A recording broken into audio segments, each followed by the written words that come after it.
Kalia Casey. Kiri. Here. Marcus.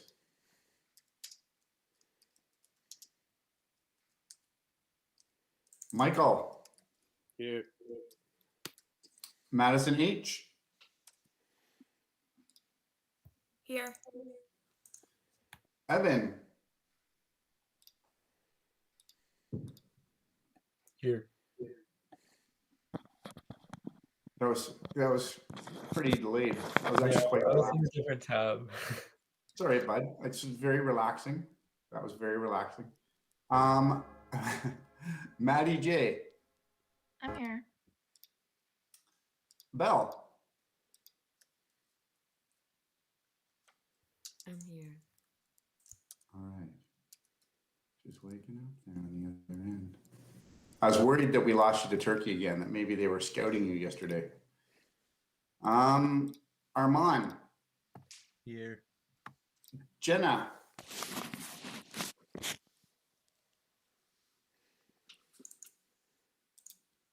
Katie with a C. Here. Steph. Here. Alexis. Here. Yes. Regan. Regan Metcalf. Okay, hold on one second. Logan. Here. Rylan. Here. Are you pumped about the debate, Rylan? Of course. Good. Gets the adrenaline going in the morning. Megan. Here. Ray Newell. Here. Adrian. Here. Valentina Jessica Privatera. Here. Lauren. Here. Emma Sims. Emma Sims. KT. Kendra. I think you just put up your hand virtually. Stand by. My mic isn't working, but I'm here. Awesome. Griff. Yeah, here. I'm not going to say anything about the fact that you were named after a character from Party of Five. Tien. Tien Vicari. All right. And Tynan. Yep. Are you ready to host, buddy? Oh boy, am I ever. It is such a serious responsibility. Yep. Okay. I know that you're up for it. Okay, so a couple of things just before we get started today. The first is just a reminder that we do have a test that first Monday back, and I know that it seems like it's a long ways away, but really it isn't. I am going to post an outline. I'll do that, well, either by the end of today is my goal, maybe tomorrow. The reason I'm holding off right now is because I'm trying to determine where I'm going to get to tomorrow, because tomorrow afternoon I'm going to teach some content. So kind of depends on how far we get. All right. Also a reminder to those of you that debated yesterday, hopefully you've checked out your marks. I think I had them marked, I don't know, like 10 o'clock or something last night, something like that. So your marks are up there with comments and stuff. Everyone, I appreciated that you handed in your jury forms. I think I mentioned it before, but even the details with each of the arguments, presenting all three arguments, I thought you did a really nice job on it in general. And when you made your decisions and you gave an explanation for your decisions, I felt like a lot of people were very thoughtful in what they wrote, and which I appreciate, which is nice because you know the people in the debate themselves, they put some significant effort into it. So, all right. So today I'll give you another reminder. This is it's going to go down. First of all, our first debate is about the death penalty and whether it should be allowed or not. We tend to use the concepts of death penalty and capital punishment interchangeably. What's interesting about this is that some people look back at it and they're like, oh my, I can't believe they would even consider it. But word on the street, I think these are actually official polls, is that today, if people were polled, Canadians, because we look at this primarily maybe as an American consideration, but it's something very close to 50% of Canadians would like to institute and bring back capital punishment. So it is still a very relevant issue here, even in Canada. So here's a reminder. If you are on the jury, which means you are not in the debate and you are not the host, the expectation is that you fill out a jury form. So maybe while I'm chatting right now, you can go and do that. So again, you're going to go to the content section. I'm clicking on this so I can do it real time with you. You're going to click on the content section. You're going to click on units. Sorry, challenge and change debates. And then you're going to click on CNC debate audience jury. That is your graphic organizer. You're going to fill in, you can do that right now. Just make a copy, drop it on your drive, drop it on your drive. It sounded like drop it like it's hot. So you can fill in your first and last name and the debate topic, and you should have that in front of you while the debate is going on. And then of course, at the end of the debate, this time today, I'm going to do a little screen share session for this. Stand by for screen sharedness.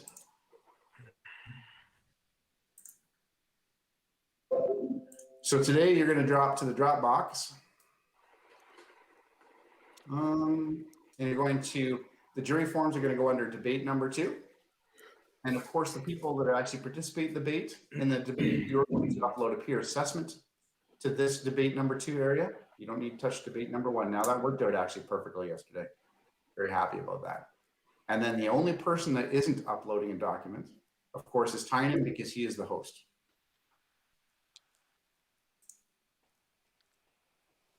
All right. So the question is, are you ready to go? Yeah. Yeah, we're okay. I'm all calm. It's all good. No big deal.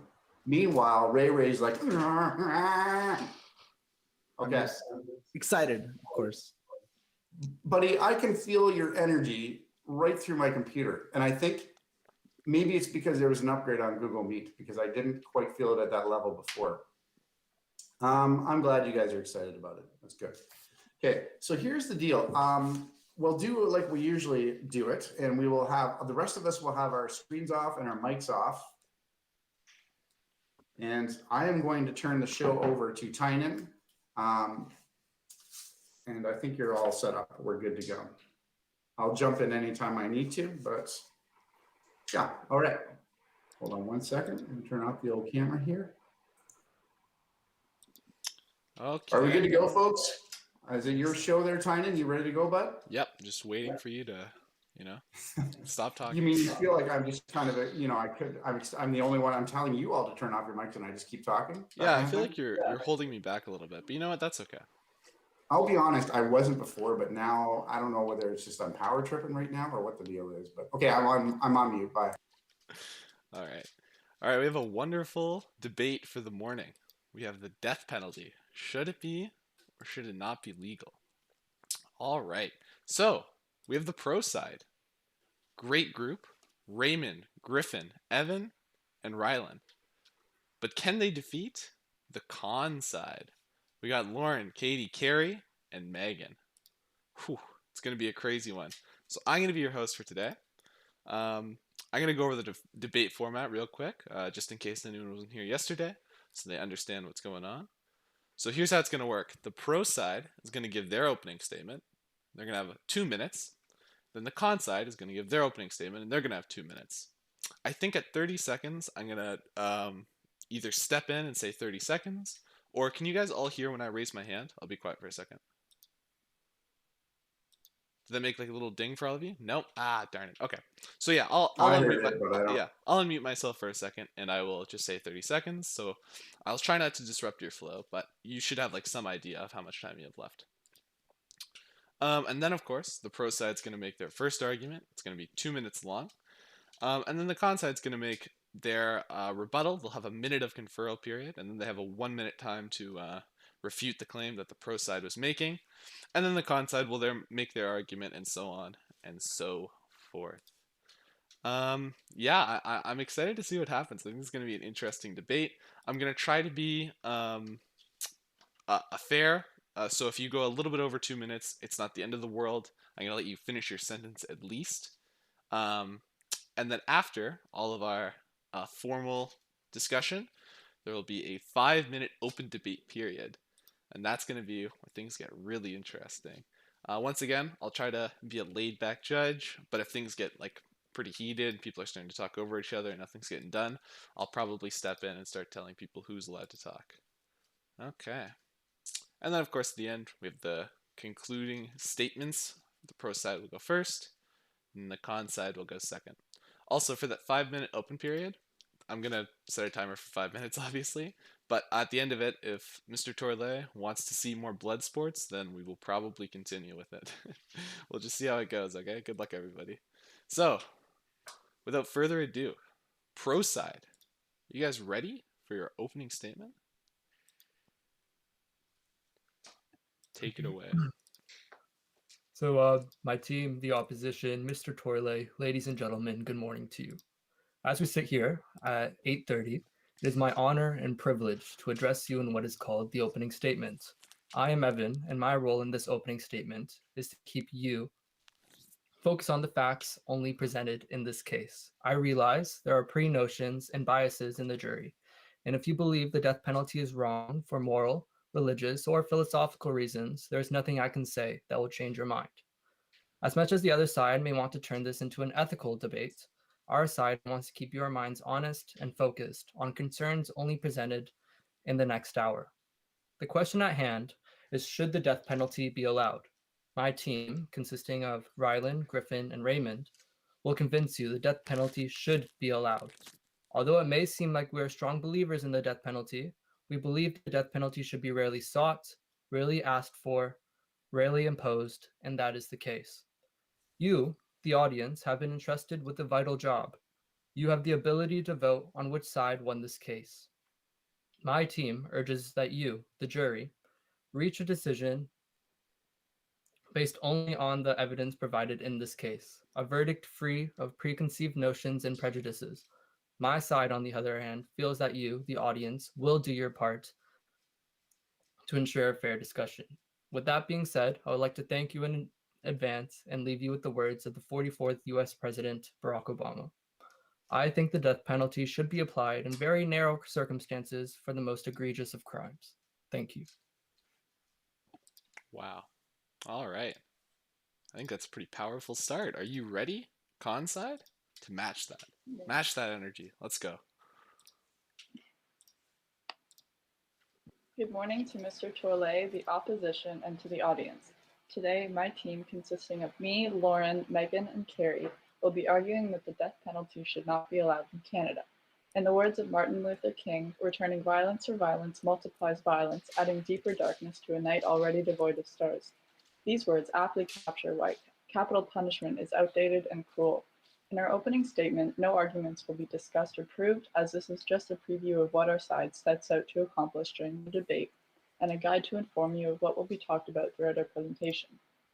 Our team is aware that everyone may have their own opinions about controversial topics like these, and we politely ask you to have an open mind going into the debate and while listening to our side speak. We, the negative, believe that capital punishment should not be legal, as it is both immoral and inhumane, and in addition supports many issues that are in the prison system that need to be changed. During this presentation, Lauren will be presenting our first argument based on both rehabilitation for inmates and how many inmates on the death row are innocent. Megan, our second presenter, will introduce our second point, focused on how the death penalty in the prison system is inhumane to everyone involved, including the person who commits the crime, the person who kills the inmate, and the victims' families. Third, Carrie will present our last argument surrounding whether or not the death penalty actually does deter crime and lessen the rate of crime. Finally, I have accepted the opportunity to close out our side of the debate. Using our knowledge from extensive research surrounding this topic, we will be able to prove to you, the jury, that the death penalty should not be allowed in Canada. Again, we would like to thank you all in advance for listening to the negative side and for keeping an open mind without previous bias. We hope you enjoy it. Thank you and welcome to the debate. All right. Okay. So, pro side, are you ready to land your first punch of the night. Yeah. All right. You can go whenever. All right. So, capital punishment is the best solution to the problem of overcrowded jails in Canada. All the lifers, so for example, murderers, serial rapists, and more, would be sent to death row, freeing up jail cells for people who did much lesser crimes. In addition, the death penalty would free up space in federal and state prisons in other parts of the world, not only Canada, but I'll state Canada for this debate. In Canada, on average, there were 38,786 adults in provincial or federal custody per day. Of this number, 24,657 adults were in provincial custody, while 14,000 were in federal custody. As of 2013, 4,800 offenders were serving life sentences in Canada. Through only 2,880, around 60%, were incarcerated. The vast majority of these offenders, about 96%, were serving their sentences for murders. Lifers constituted 23% of the federal offender population. Now you may be thinking right now, well, it's pretty unethical that these inmates are just looked at as numbers. 30 seconds. But in Canada, murder is either first or second degree and make up people serving life sentences in Canada. Persons convicted of either first degree or second degree must be sentenced to imprisonment for life. Now, do you think that someone who murdered another human deserves any kind of remorse? As an example, everyone has seen the story of the London terrorist who killed a Muslim family by running them all over and leaving one little boy left injured and without his family for the rest of his life. Should the terrorist that did that get to live in prison for the rest of his life and see his family during prison visits and get to make friends in prison after the innocent little boy will never get to see his family ever again? I'm unfortunately going to have to cut you off, Griffin. It's been 2 minutes and 30 seconds. I gave you time to finish up. I'm sorry, buddy. I made it to the end. All good. Con side. You'll now have a minute to go and prepare your rebuttal, and then you're going to come back and have a minute of your own. Good luck.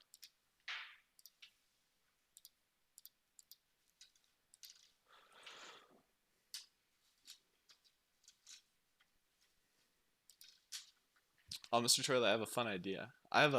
My timer's on my computer here. Can I share my screen so that we have like a big clock? Or do you think that'll kind of mess up the bandwidth of the stream? Or I don't know. Let's try it. you want to try it out? All right. Yeah.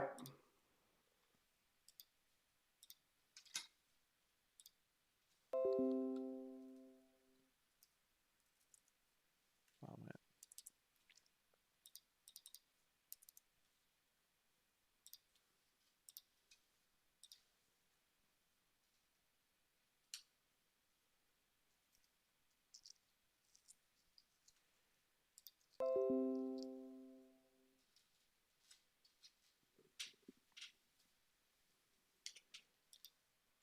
Now, when you set that timer for the next round, are you going to blow it up like with the that square there over feedback? Okay. That's what I plan on doing, yeah. I think it's going to be beautiful. Hopefully. I hope it's intimidating for the people that are talking as well. That's my goal. Well, you know what, though? I think it will do a great job of simulating the classroom because usually one entire whiteboard is dedicated to a huge timer counting down. There you go. That's kind of the same thing. That looks pretty good. I hope it works. This one's going to be counting up, but it's actually, wait, hold.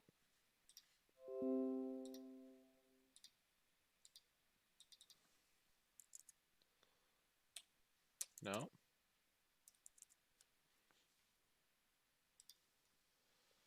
All right, are you ready, con side? Are you ready to go?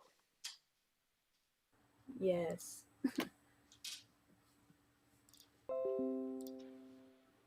Okay, so Here you go. you you said that the person on the death row shouldn't have any kind of remorse given to them. by being by having the death penalty, but shouldn't the victim's family have some kind of remorse by seeing them live in jail for the rest of their life? I think that would be more peaceful for the victim's family.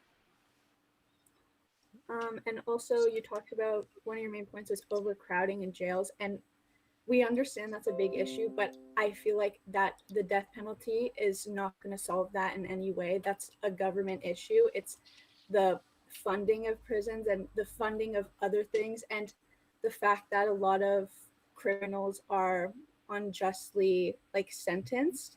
Like there's a lot of crimes, like for example, like marijuana use, that people do not need to be put in jails for that long. Like that's the death penalty is not going to solve overcrowding in jails.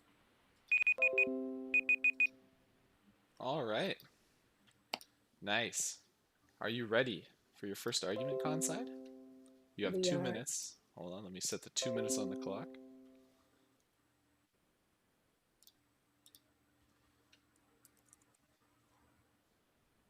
Okay, whenever you're ready. Okay, ready. Joy, let me ask you this. Do you believe someone can learn from their mistakes? The death penalty completely removes an inmate's ability for change. However, the time spent in confinement before execution has proven to redeem one's ability. Take the case of Joseph Guarantano. While on death row for more than a dozen years, he has become an expert on criminal law. While waiting to die, he has turned his life around, educating himself and devoting his energy into something positive. This is why we believe true rehabilitation can create change in people. Did you know that from all the studies conducted on this topic, it concludes that the death penalty structure is a far more expensive system than any alternative system in which the maximum sentence is also life in prison? Instead of shoveling money into the inhumane, corrupt, and biased system, why not spend money on rehabilitation programs? In fact, prisons with classrooms and psychiatrists have proven to have positive effects on the rehabilitation of prisoners. Rehabilitation also does not necessarily mean release, and so if there's any doubt to those who are said to be rehabilitated, they can continue to be confined. However, there are many cases you must consider where even when a person has been proven innocent, they are still sentenced to death. Does this not seem cruel to you? Take Dustin Higgs, for example. Higgs was convicted and sentenced to the federal death penalty for the murders of 3 women. However, recent information and testing was revealed to prove that Higgs was not the man who pulled the trigger. The man who actually murdered the 3 women was sentenced to life in prison, but Dustin Higgs was executed in January of this year. Over 150 people in just the last few years have been taken off of death row because they were proven innocent. This is very telling in how the death penalty is such an unfair and inhumane system, and that capital punishment is relentless. But our team offers a solution by giving money for proper rehabilitation programs to create working members of society. Even if you do not agree with the rehabilitation of prisoners, you cannot deny the fact that dozens of innocent people have been killed in the hands of the system. Whew, just in time. Whew, okay. I can see the pro side getting intense. They're getting into it. I like it. So I'm gonna give everyone a minute. You guys can go talk with your group, and then you're gonna meet back here for your 1-minute rebuttal. Good luck.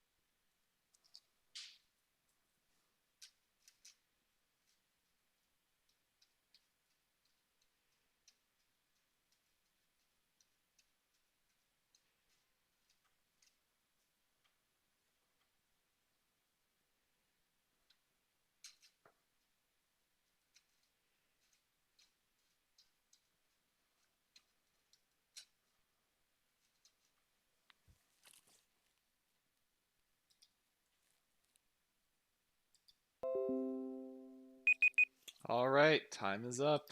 Are we ready for a rebuttal? You better be, because I'm starting the timer pretty soon. All right, pro side. You got 1 minute. 3, 2, 1.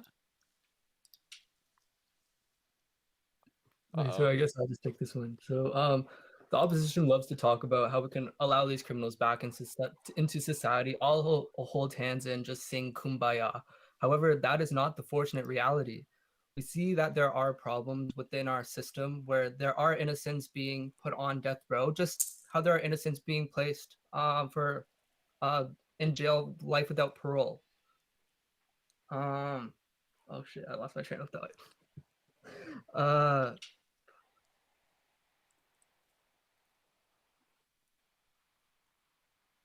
Just how they're placed in life without parole. I lost it. Fuck. I'm sorry. Never mind. You bring up the point that people can be rehabilitated, but when you take in the sense that child molesters go to jail and are released back into population, they continue to reoffend at a high rate. All right, you have to stop it there. Don't worry, Evan. You got the open section. So when you remember it, you'll be ready to hit him back. Okay, don't worry. It's not the end of the world. Okay, so I believe the pro side is ready for their second argument. Are you ready to go? I'll set the timer up and then.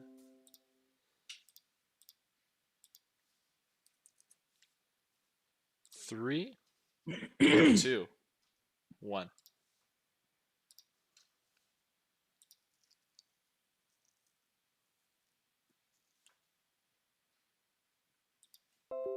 Okay, so our second argument is that after the abolishment of the death penalty in 1976, there have been an increase in serial killers.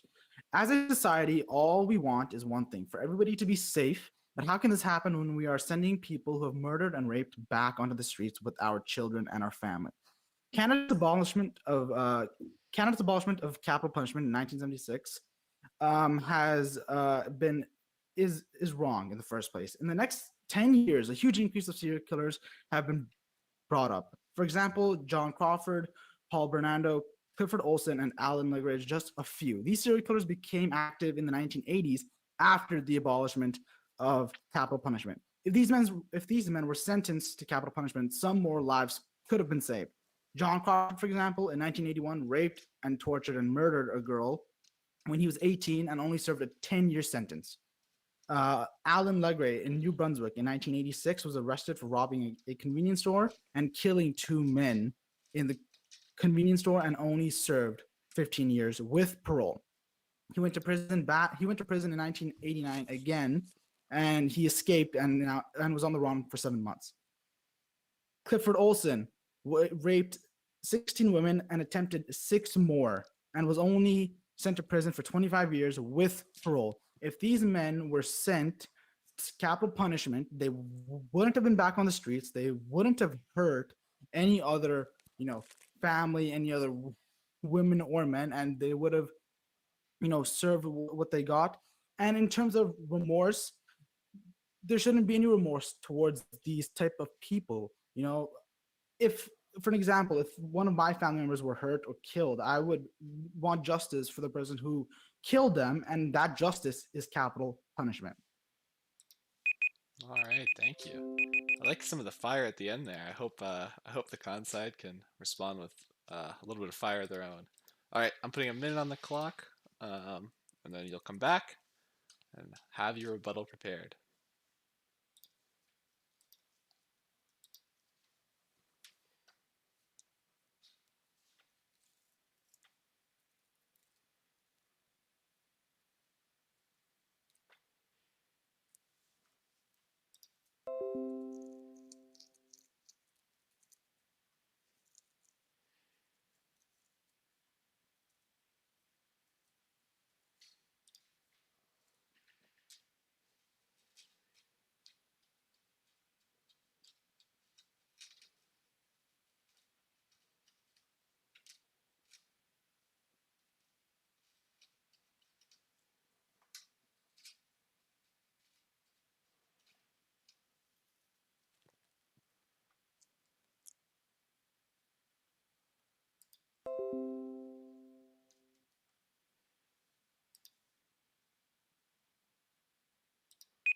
All right, that's time. Conside, are you ready to respond to the pro side's second point? All right, I'm restarting the timer. 3, 2, 1. Okay, we have a lot to say about this. So first, you said that after the death penalty was abolished, there was an increase in murderers, rapists. How does that prove that the death penalty works? That doesn't prove anything. Just because there was an increase in criminals does not mean that the death penalty is effective. And also, we said that you can rehabilitate and not release, which means that even if we did rehabilitate the criminals, they don't need to be put back into society. They need to be punished for what they did, but in jail. Anybody? Okay. Also, you said that the murder rates have increased since the abolishment of the death penalty. I've done a lot of research into that, and it says like I have something from 2008 saying the murder rates have dropped by just over 50% since the abolishment. All right, and on that thought, that's something sounds like we're gonna have to settle in the open debate in those 5 minutes. But all right, Conside, are you prepared for your second argument? Sure. All right, just start it whenever. Okay, so to start off, the death penalty is inhumane.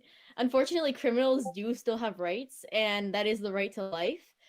And also, killing the criminal just makes the other person as guilty as the criminal, because you're still killing someone, you're still taking a life.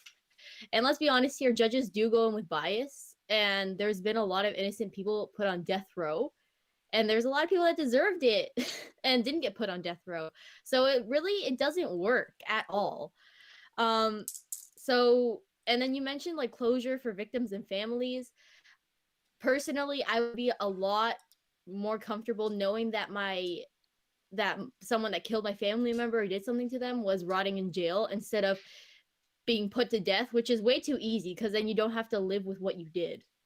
Instead, if you really want to punish the criminal, you should put them in jail and isolate them. Don't give them visitation rights. Don't give them what every other prisoner that committed a lesser crime has, because then they'll actually have to stay there and like think about their thoughts and feel miserable. It sounds mean, but if they committed a crime that bad, then they actually deserve that. And like more than 70% of countries have banned the death penalty because it's inhumane. So if over 70% thinks it's inhumane, then that's like the majority. That's over half. And like other punishments, as I said, are more effective than the death penalty. Death isn't always the answer for everything. Death sometimes can be too easy for someone. Okay, I'm done. All right. Okay, so I'm gonna put a minute on the clock. The pro side's gonna see how they can respond, and then they'll have 1 minute to make their argument in response. Good luck, pro side.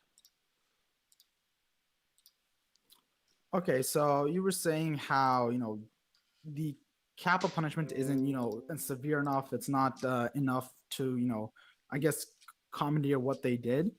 I believe this not to be true. Not being able to take another breath or holding another human in your arms is the ultimate price. Death is the ultimate price in which we all pay.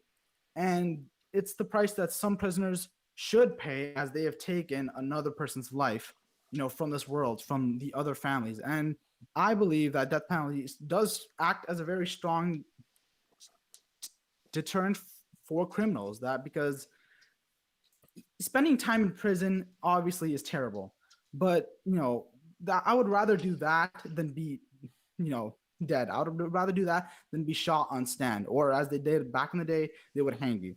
The fact is that most criminals would rather spend life in prison than die, and I believe that it should not be like that. That prisoners who have raped and killed should be sent to death. Okay, wow. I like how you had a response like snappy. You were ready for that one. Interesting, interesting. But you may have been ready for that response, but are you ready to provide your third argument? You got 2 minutes. I'm gonna get the clock set up. You can start whenever you're ready.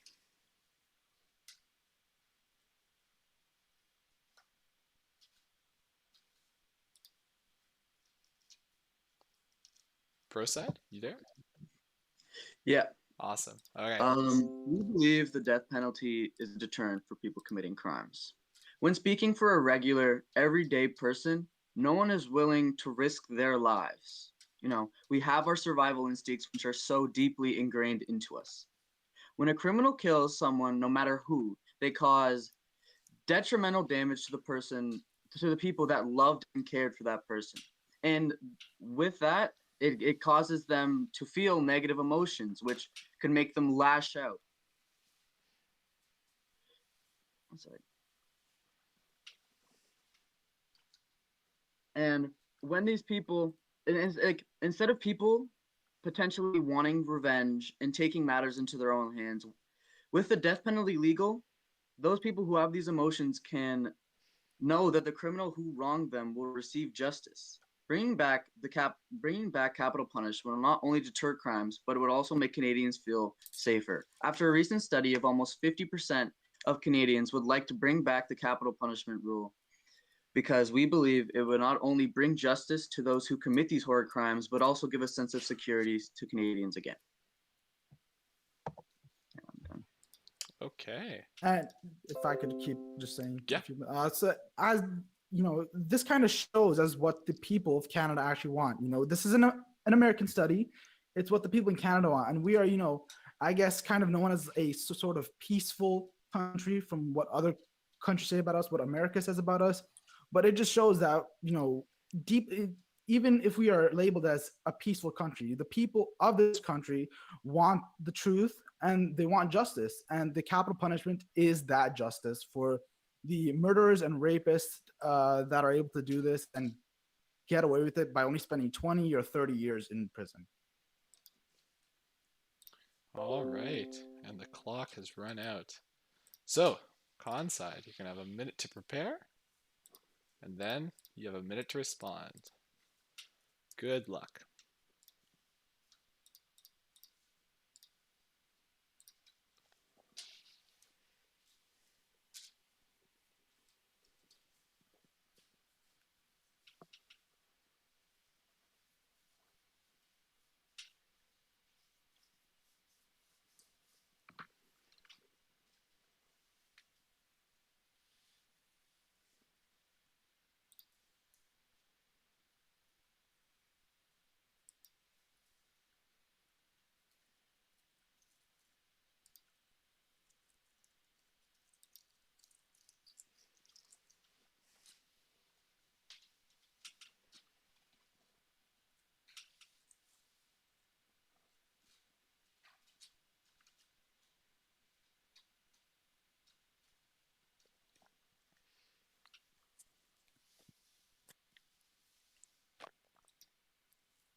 All right, con side, ready or not, the clock has run out. You should be ready to make your rebuttal. Once you start talking, I'm going to start the timer. Okay. So Raymond, you were talking about your own personal opinion there, and that's just your opinion. And in a poll done by Gallup in 2014, the firm asked Americans which sentence they preferred, and 50% actually picked the death penalty, and 45% chose life in prison. So what you were saying was not correct. And the death penalty actually costs more and delivers less and puts innocent lives at risk. And life without parole provides swift, severe, and certain punishment. Okay. You also said the death penalty will lessen like crime rates and that. There's no like credible evidence that supports having the death penalty lessens the rate of more serious crimes, and that's it. All right, swift response. I like it. But we have our final argument before the open debate. So, con side, you're going to have 2 minutes on the clock. Are you ready to make your final argument? Ready or not, it's happening. So, okay. We're gonna go in 3, 2, 1. Okay. Like I said, there's no credible evidence that supports having the death penalty lessens the rate of more serious crimes. First of all, most criminals don't believe they will be caught for committing the crime. They have the intent of hiding any evidence of them committing the crime so that they do not get caught. So they're not thinking about the punishments of the crime they are committing. Many crimes are committed in the spur of the moment, leaving little time for people to think of the consequences of their actions. Once criminals have knowingly committed a capital offense, they no longer have an interest in lessening their punishment by not committing any further offenses. In the United States, the murder rate has remained consistently lower in states that have abolished the death penalty compared to states that still have it. And the negative effects on society of having the death penalty, in theory, the death penalty is only intended for the use of punishment for the most serious crimes like murder. In some places around the world, governments use the death penalty for non-lethal crimes like drug-related offenses, burglary, adultery, blasphemy, and political crimes. It shows how some governments are not interested in justice, but rather suppression and control. When authorities use the death penalty as unreasonably, it sets their own definition for what's unacceptable in society and what's an appropriate punishment. It can make citizens fearful, which would violate their human rights. Overall, the death penalty allows for corrupt governments to use executions for their own purposes. That's it. All right, thank you. So, pro side, you're gonna have a minute on the clock. Then you're gonna get a chance to respond, and that minute is going to start now. I'll see you in 1 minute. Okay, so you were Ready to jump into it? you know, Okay. yeah, it's fine. Okay, yeah, whatever. So you were talking about how it doesn't actually decrease crime, and talking about how other criminals, mass murderers, or rapists wouldn't stop doing what they do because of this, but it would stop the people that have been sent to jail to come back out and do the same act again. From a study, which I can send if you would like, that in 2015 by the Bureau of Justice Statistics, 42% of prisoners that were sent to jail and brought back out committed the same offense, violent offense, if they spent 1 or more years in prison. So if they were killed, a capital punishment, obviously not as serious as this, but for something more serious, they could have, if they came back, well, they wouldn't have come back in the first place, so the act would not be done again. All right, thank you. Whew. With that has been the formal arguments. You guys want to stretch? That was intense. That was very intense, and I'm very glad I'm not a juror today, because man, it is close, and I don't know who the winner is. But we still got 5 minutes. It sounds like there was some conflict there in a couple of those arguments. I'm excited. I think it's gonna get interesting. I hope you guys are ready for the 5 most heated moments of your life. This is gonna be. Whew. I'm gonna start it in just a second here. Everyone's done great so far, though. Like I said, if I was a juror, I'd be pretty scared to submit my ballot. Okay, we're gonna start it off in 3, 2, 1. Okay, so I'll go first. I'm not sure if it was Katie or Lauren who was talking about my statement, but when I said a majority, 51% of the population supports capital punishment, I wasn't talking about America. I was talking about Canada in 2020. The link. I have the link if you want it. 51% of Canadians support reinstating capital punishment for murder. Specifically for murder, which, if anything, it could go into, people that do other sorts of crimes. But I wasn't talking about America. I was talking about Canada. If I said America, I apologize. I wasn't talking about that statistic. I was talking about Gallup did a poll of prisoners, and they said they preferred the death sentence. And you said that prisoners prefer to have life in prison so that they can hold one another and stuff like that. And if those prisoners are isolated and away from their families and in rehabilitation, they aren't able to hold another person. And they even prefer the death penalty. So I also wanted to, this is not in relation to that point, but it's about criminals continuing being repeat offenders, and how we understand that criminals that do not get proper rehabilitation, that have been proven that are not able to be accepted in society, when they go back into society, obviously they will be repeat offenders, yes. But we're not talking about that. We want proper rehabilitation for the prisoners, and we think that like the death penalty should not be the immediate, I guess, response, if that makes sense. Like, I was So gonna when say, someone is placed on death row, there is such a long process of them being placed on death row. They first have to go through a criminal trial and then face another jury, where that jury decides whether they should face the death penalty or not. It's not just one quick, okay, I you're agree. going to die now. No, Okay. it's not that. Okay. You're talking about how like rehabilitation treatment programs. America has one of the worst of those in terms of their prisons in America, in Canada, they don't actually rehabilitate. There's a document done by the U.S. Justice Department that rehabilitation treatment programs have an effective percentage of 10 to 20%. So you take 10 to 20% of criminals and murderers or anybody in prison in America. It's not, that's a huge, that's a small amount from what the other prisoners do when they're out.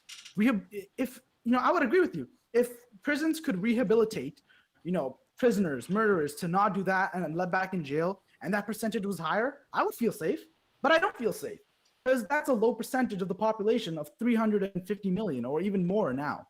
Okay, but rehabilitation also does not mean release. We're not saying that every prisoner that is not sentenced to death row should try to be rehabilitated and try to be released back into society. We're saying that there are other options as opposed to being sentenced to death. But that still doesn't change the percentage of 10 to 20%. If they're still in prison, they still do. You gotta understand, prisoners still murder and, as bad as it is, rape each other in prison. That 10 to 20%, it's gonna happen in the prison. So then when more prisoners are in, it's still happening to other people. Would you prefer for it to happen out in society? I wouldn't prefer it to happen at all. I would prefer for them to be dead. Death penalty. I would prefer the prisoners who too are in easy for prison them. and out of prison to be dead. You really think that death is too easy of a row for them? If you really think that them being dead and not having to acknowledge what they did is gonna help at all, it's really not. If you really want them to acknowledge what they did, keep them in prison and isolate them. Keep them away from human contact. That's how they're really gonna sit there and think. we need a better rehabilitation system. I agree with that. Yeah, I agree with We you. all We do agree. need We we need that rehabilitation. Our rehabilitation system is pretty garbage in terms of what between these percentages. But we that's don't the reality of it. We can't change it unless we want to become somebody in the government. We can't change it. They have to change it, but they're not changing it because they don't want to spend the money to rehabilitate prisoners because they just don't think it's worth it. Yeah, but And if it's not worth it to rehabilitate them, there's no point of sending them back into the real A world. lot There's of people prisoners, that work. a lot of prisoners kill just to get like clout, and like they want their name to be out there. So them being alive, they know that everyone's all sad that people are dead, but they're murderers. They don't care about the people. They're happy they're in jail, and everyone knows their name. We need a little bit of overtime, right, Mr. Torley? A little bit of Can I overtime? also finish off the point that I was going to make in our first rebuttal when I lost my train of thought? All right, I guess we're So, getting a bit as overtime. the opposition love to talk about how we can allow these criminals back in society, all hold hands and sing kumbaya. However, that is not the fortunate reality. We see that there are problems, but this is not a death penalty issue. This is a criminal justice system and our trust in it. That's the problem here. You guys mentioned how the judges have bias, stuff like that. That's a criminal justice problem. That has nothing to do with the death Okay, penalty. but There the are so death many penalty- judges. We're talking about rejigging the entire prison system. The death penalty contributes to the messed up justice system. That's a part of the justice system. And if we remove that aspect, then there's like a chance for it to be reconstructed. I feel like there's still chance for it to be reconstructed with the death penalty, and especially if 50% and more of the population likes it. You can't just get rid of the death penalty so easily. So many citizens will just be so enraged if we just get rid of it. It I won't happen. agree. Plus, we have to talk about how the Actually, entire process of taking out the death penalty, just striking the entire law. believe it or not, criminals do have families too and friends, and death penalty that can cause rebellion, that can cause protests, because again, it's inhumane. And even like human rights activists, if it violates your rights, they're gonna protest about it. No one's gonna protest Okay, against okay, the person that killed we all can- the people. Death No one's gonna We can protest agree against that it's humane, promise you no one's gonna but protest. it's more humane. It's more inhumane to rape a random, girl that someone finds on the street, to murder 16 people and only be sent for 10 to 20 to maybe 30 years of your life to prison, and then have the possibility of parole.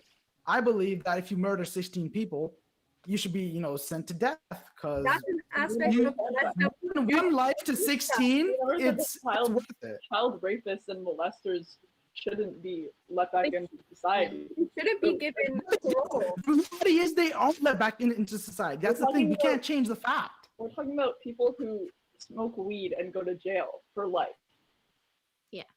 I mean, in Canada, I people who want smoke to weed be don't racist. go to prison. That Yes, has but unless one, you- one you- time they did. So why are we bringing that up in this debate? Because obviously they should. The death sentence is for the highest, the worst cases.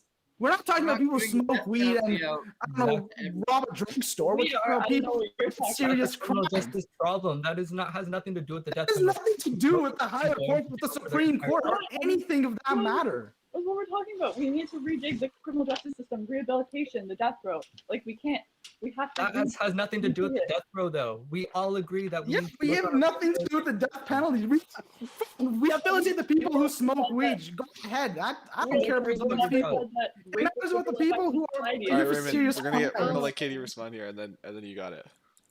You're you're assuming that we're talking about serial killers and murderers. If you think that we're talking about Paul Bernardo, we're talking about like less of people who commit minor crimes. We're not saying that rapists and murderers should be let back into society because they're obviously going to repeat their crime, and you're just assuming that we're saying that.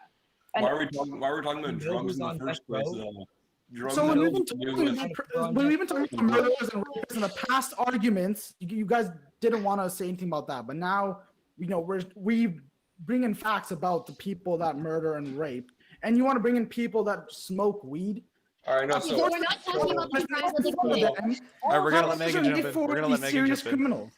Can I Yeah, state can we a let Megan quote? talk? Because Megan has some good Let's go. points We're going here. Megan and then Griffin. Can I state All right. the quote that I stated at like the first part Well, of the hey, opening wait statement? a minute. I said Megan and then Griffin. Oh, sorry, I didn't And hear then- that. I didn't hear that. Okay, we're not talking about crimes. We're talking about the death penalty. And reality is, people have been sentenced to death penalty for drugs. So, yeah, we're not talking about certain Can we crimes. get- can we We're get talking examples? about how Can many we get people so many, have been yeah. sentenced to How many anything. Guys, let her finish. Let her finish. Let her finish. And it's like, we're not telling people, like, if you commit a crime that's so bad that it deserves a death penalty, instead of doing that, make them spend the rest of their lives in jail. Isolate them and make them live a living hell. That's gonna hurt them a lot more than the Alright. death penalties. It's my turn now. Yeah, Can go. we All get- right, so 30 all right, seconds. so how many people died from doing drugs? Do you have a number on that? okay, hold on. Let No, me from being killed by the government, The being fact killed by that- doing drugs, the drug fact that sense. I'm How talking many? about- Okay, no, it's still my point. Tynan said it's still my point though. Tynan said it's still my point though. So the guy, a couple days ago, ran over a full Muslim family. He ran over the whole family except one little boy. The little boy still alive, fighting for his life. He'll never see his family ever again. Ever again. Wow. Okay. Does he get to live? I gave everyone Okay. an extra 5 minutes of overtime. It got really heated. I'm really glad we had that extra 5 minutes. But That was I don't think amazing. we can go any longer than double the original time. But I'm really happy that happened. That was a lot of fun. We're not over yet, though. We still have the 2-minute conclusions, and then the jury has to make a really tough decision. So, pro side, you're going to start us off for the conclusion. Are you ready? Yeah. All right. Whew. You can start whenever. I'm just trying to bring my energy level back down. Should the death penalty be allowed? That is the question at hand. Yes. Yes, the death penalty should be allowed. We must put morals aside in this debate. Firstly, as my fellow team member Griffin stated, the death penalty can be used to lower the population in prisons, as there is currently a backlog in the Canadian system. Furthermore, after the death penalty was abolished in Canada in 1976, there was an increase in serial killings. Finally, the death penalty deters criminals from committing any more crimes and is also used as a deterrent for people committing future crimes. We have to keep a focus on the death penalty. We can't be talking about drugs. I feel like the other side doesn't actually see the types of crimes that the people in death row currently have, what kind of crimes they committed. They fail to even bring up an example. Like Megan started talking about how someone died from drug use, or someone was on death row because of drug use. Did not have anything to back that up. I'm going to leave you with these words. You cannot forfeit the right to life if you take another life. Just as you can forfeit your right to liberty by infringing on the liberty of another. Thank you. Wow. Okay. I like that we're still throwing in those jabs as well. We're still a little bit of that 5-minute debate action. Just like Mayweather. Yeah, exactly. I like some of those comments from the jury. They seem pretty into it as well. But con side, you guys have the final words before the jury makes a pretty difficult decision. So once you start talking, I'm going to start the timer. Ladies and gentlemen, we, the negative side, would like to thank you for listening and paying attention to this debate. We believe that we present an accurate case on why capital punishment should be illegal, and that you, the jury, after carefully reviewing the information around this topic, must vote for our side to win this debate. To recap, we focused on how many inmates that are on the death row are actually innocent, and how rehabilitation would be a better option for them to show that people who commit crimes are not hopeless and are able to get better and reintegrate into society often. Megan brought up how inhumane and cruel the penalty is, no matter the crime committed. Finally, Carrie spoke about how the death penalty does not actually deter crime or teach people lessons. After listening to all our arguments, we hope the jury is able to come to the conclusion that our team should win this debate. The fact that the other team is talking about murder and I brought up drugs, we were talking about the same exact thing. We were both talking about specific crimes. So I don't know why they were getting on me for drugs so much. But the opposing team said that we need to put morals aside. But at the end of the day, morals need to be brought to the conversation. Though the affirmative presented a good defense, they failed to deal with our most important idea about the value of human rights and how capital punishment violates them. Again, in the words of the legendary activist Martin Luther King Jr., capital punishment is against the better judgment of modern criminology and, above all, against the highest expression of love in the nature of God. We hope you enjoyed this debate and that you learned something new while listening to our side. Thank you. All right.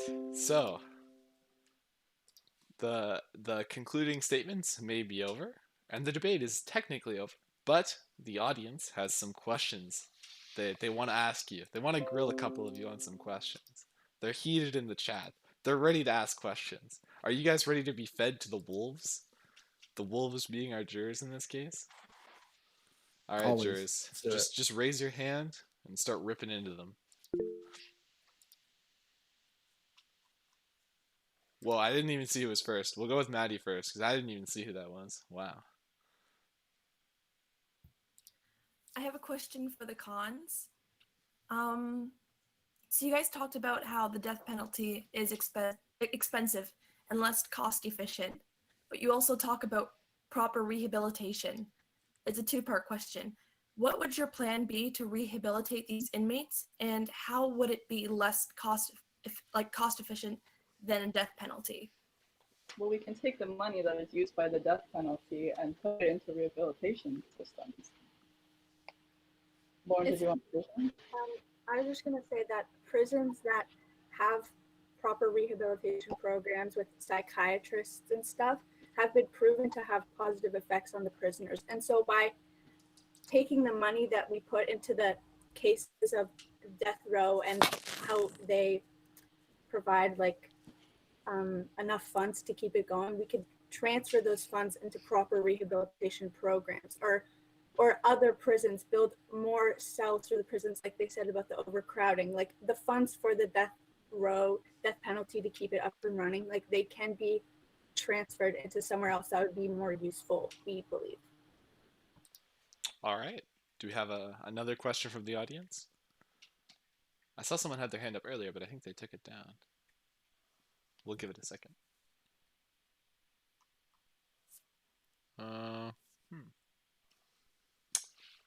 Man, I guess the audience is just, taking it in. We'll see. We'll see. Anyone have a question pro side, maybe? And still have a question for the con. That's fine too. If not, then that might conclude our debate for today.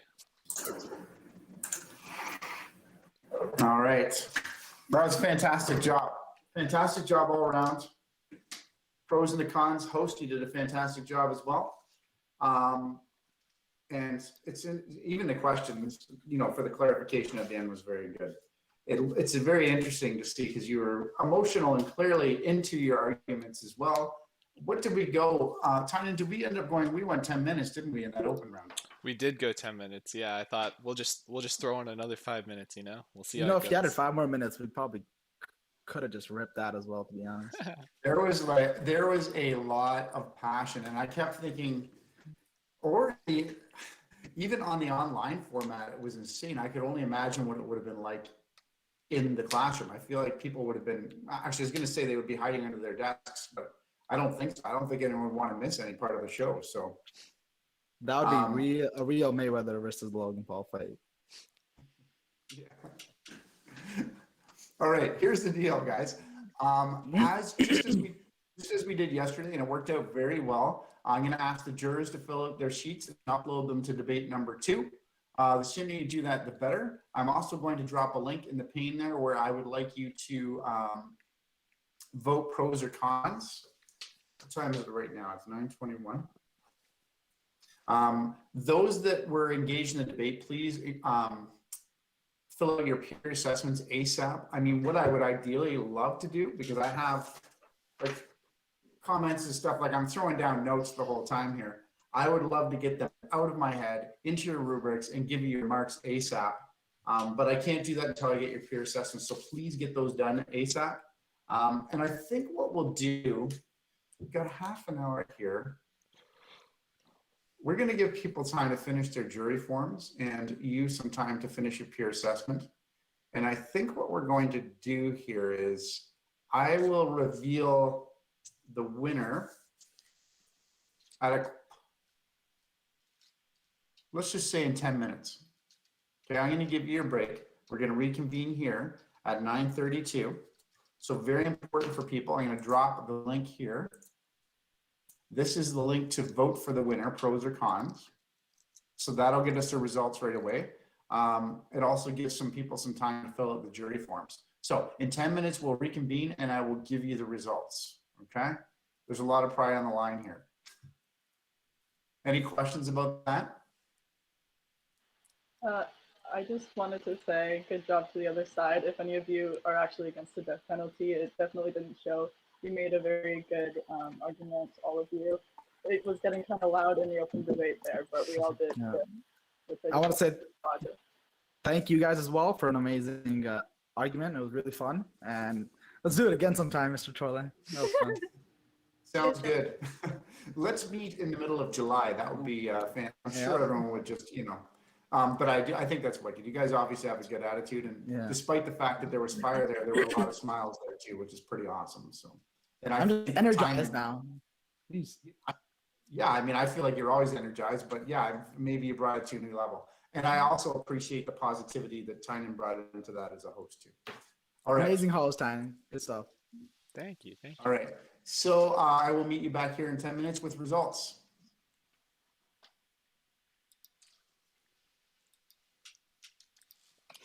All right, that was interesting. I do think it was fun to host that. Actually, I'm going to be providing a bit more commentary, but I do think that was definitely a pro side win, pretty easily. Not pretty easily. It was just that the con side got like super stumbled with their some of their words, I think, which is too bad for them.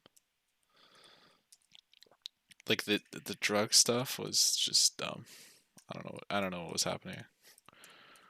I don't know what they were doing on that front.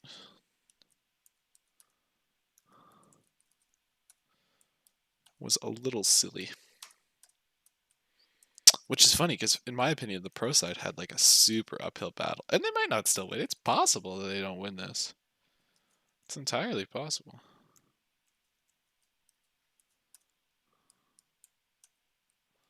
You know, who am I to say? I'm just the host. I can't say for sure.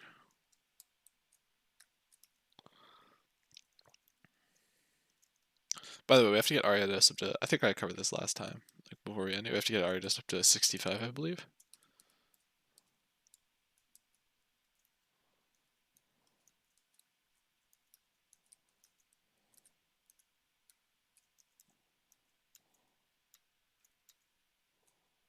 So, you know, not impossible, but it'll be a little interesting. Should probably stop. Whoop. Whoop.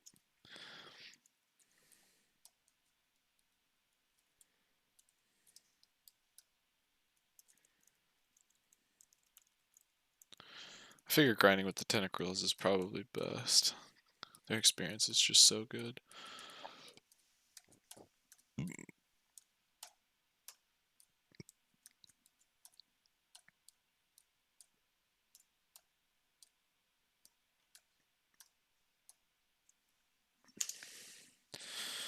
What is oh, do I not have my surfer on? Nope, I don't. Well, box afterthought.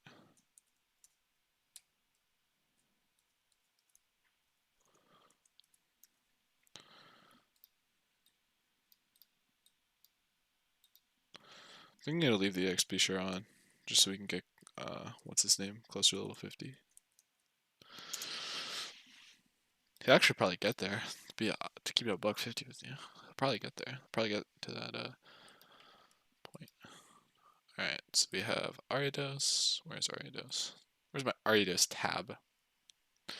Ariados, level 50, is that correct? Woo! Woo! Second poison. Okay, so we have all the moves here, and we have Tentacool.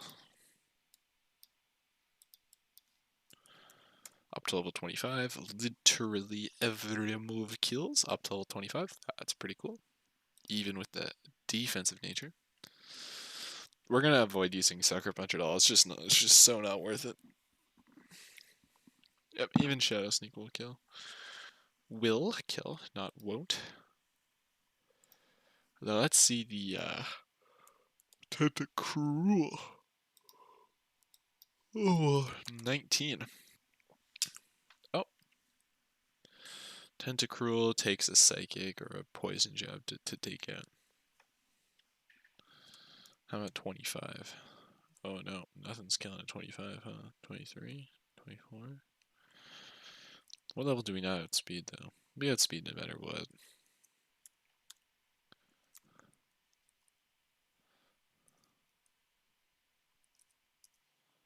$20, I guess. 20, 22. 22 kills with Poison Jab. You okay? What's our special attack? 62? Ooh, yikers. That's a yikes from me, dog. So Poison Jab's our best move on, that's kind of crazy. I wouldn't have guessed that. Do we still have our server on us? After all I do for this place.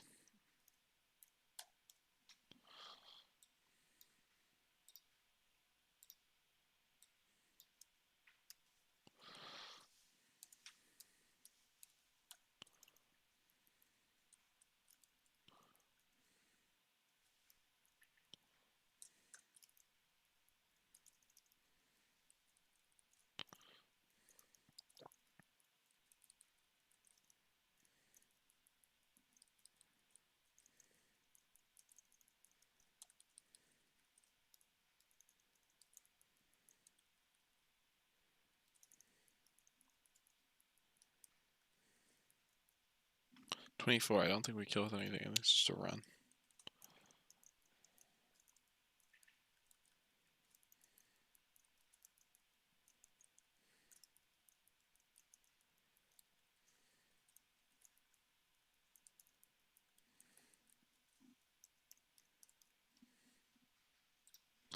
Yeah, like I said, like if I had to throw in my vote, I would probably vote for the pro side just because the con side did get so stumbled.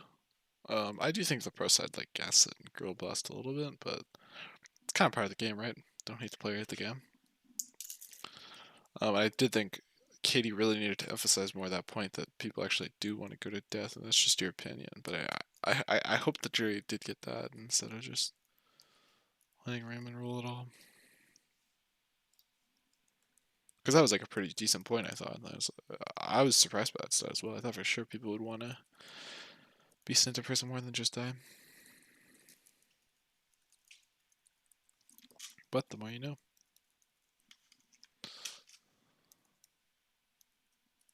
Psycho Shift? No. I love me first. It's such a godlike move.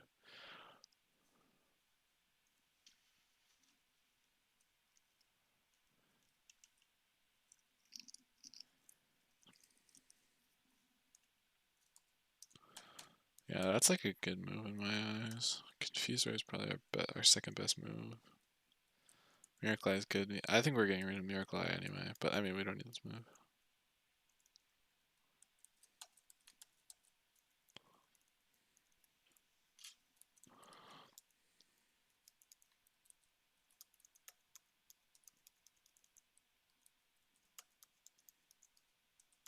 Damn, bro, fucking ran out of tentacles. Why are all these good ones showing up?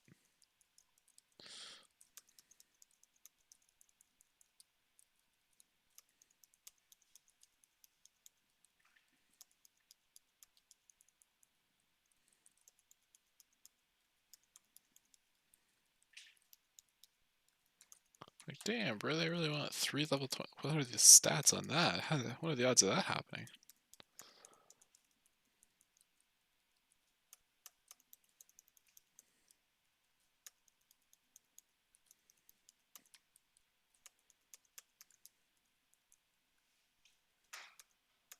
Here we go, nice level 15.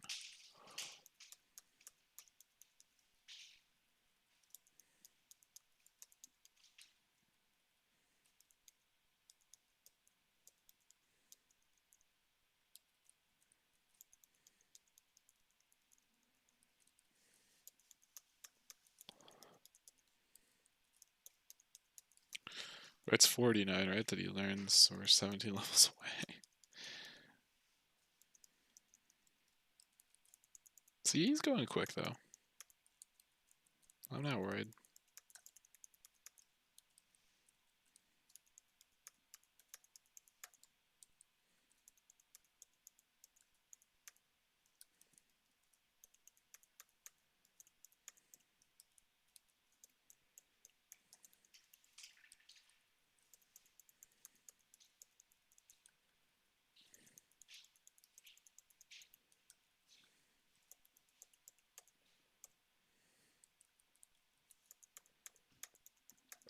By the way, this attempt ever fails, I'm definitely just going to take a break in Hardcore Nuzlocke. Ultra Sun, Ultra Moon.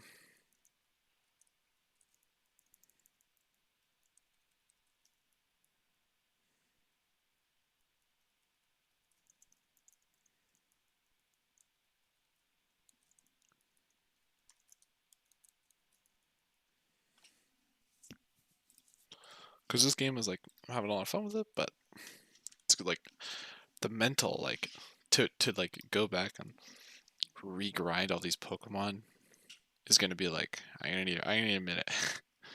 Gonna need a minute. But I'll stream that too, maybe, who knows. Probably won't. Probably just take like a couple week break.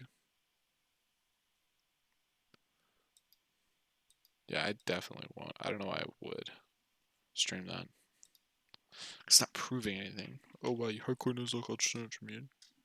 Wow, bro, that's so cool. Good for you, dog. The thing about hardcore is that, man, Having like an encounter. All right, ladies and gents, we'll get going in 1 minute. Having an You will hear encounter the every like results. route has so many encounters. Like, how do you fail that? You need to wipe pretty much. There's just so many good options.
All right, folks. So hopefully you are back at your computers. We do have results.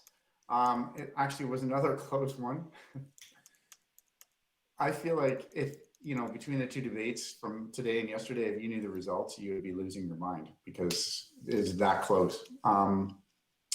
So if you are here, please turn on your cameras. I want to make sure that a bunch of people are here before I reveal these results. Do you want a drum roll this time? Yeah, I would love a drum roll. That would be fantastic. But hopefully I was really hoping someone would just bring a real drum, but that's just totally unnecessary, I guess, but it would make me happy. Okay. So here, I'm going to read some of these comments. Now, I should mention that all around, actually, even if someone voted against a group, they were actually quite complimentary about what they had done in the debates. So there was respect for both sides, which is pretty awesome. All right. So one vote for the pro side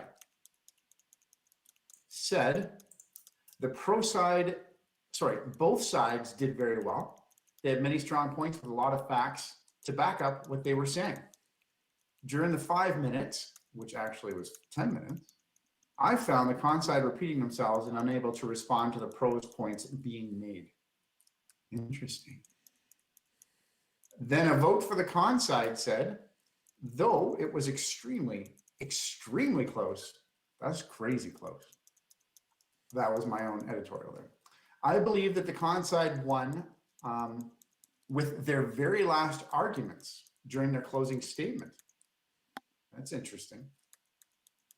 Kudos to them. Now let's take a look here. Here's a vote for the pro side. Personally, I agree that capital punishment is wrong and should not be a thing in our society. However, in this particular debate, I think that the pro side's arguments were very effective and strong, and I think that they carried in the open debate, as well as while the con side seemed to struggle a little bit more, in which I feel the con side points were not as strong as they could be, but both sides did really well. Specifically, I loved Megan's, Raymond's, and Evan's passion in the open debate. It was very interesting to watch, and they all did great. And then a vote for the con side said, this was such an intense debate. I'm voting for the con side because I feel like the team on this side provided more facts and the pro side was more opinion-based. I thought their arguments were stronger. I really agreed when Megan said that the death is an escape and that crime committers need to learn. I also think Lauren and Katie won this in my mind. They were arguing confidently against Raymond, who was very passionate in the open 5 minutes. All right. So can I have a drum roll, please?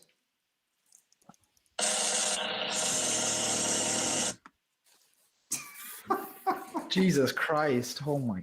Oh, the language. Okay. Yeah, okay. So the winner of the debate, and no matter what happens, you're all friends, right? Okay.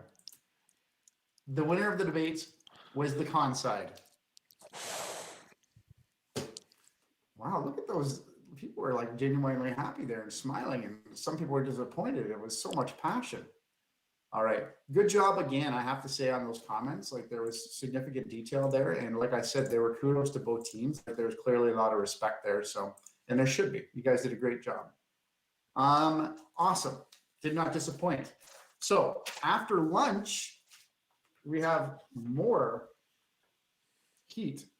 Oh, this one's going to be interesting. Police departments, the statement is police departments should be defunded. Oh yeah, that's gonna be.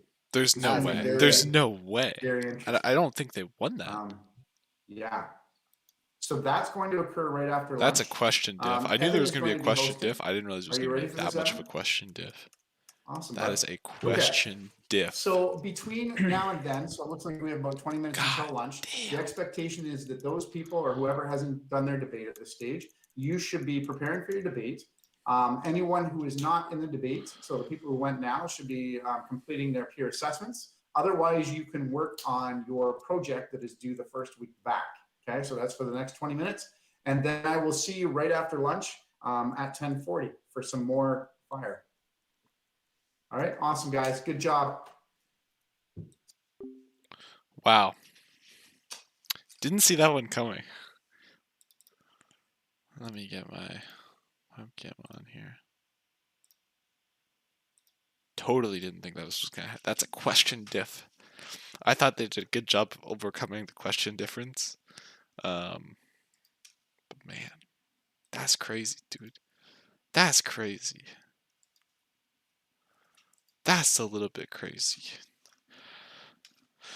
That there was that much of a question diff. Jeez, dude. Oh my god.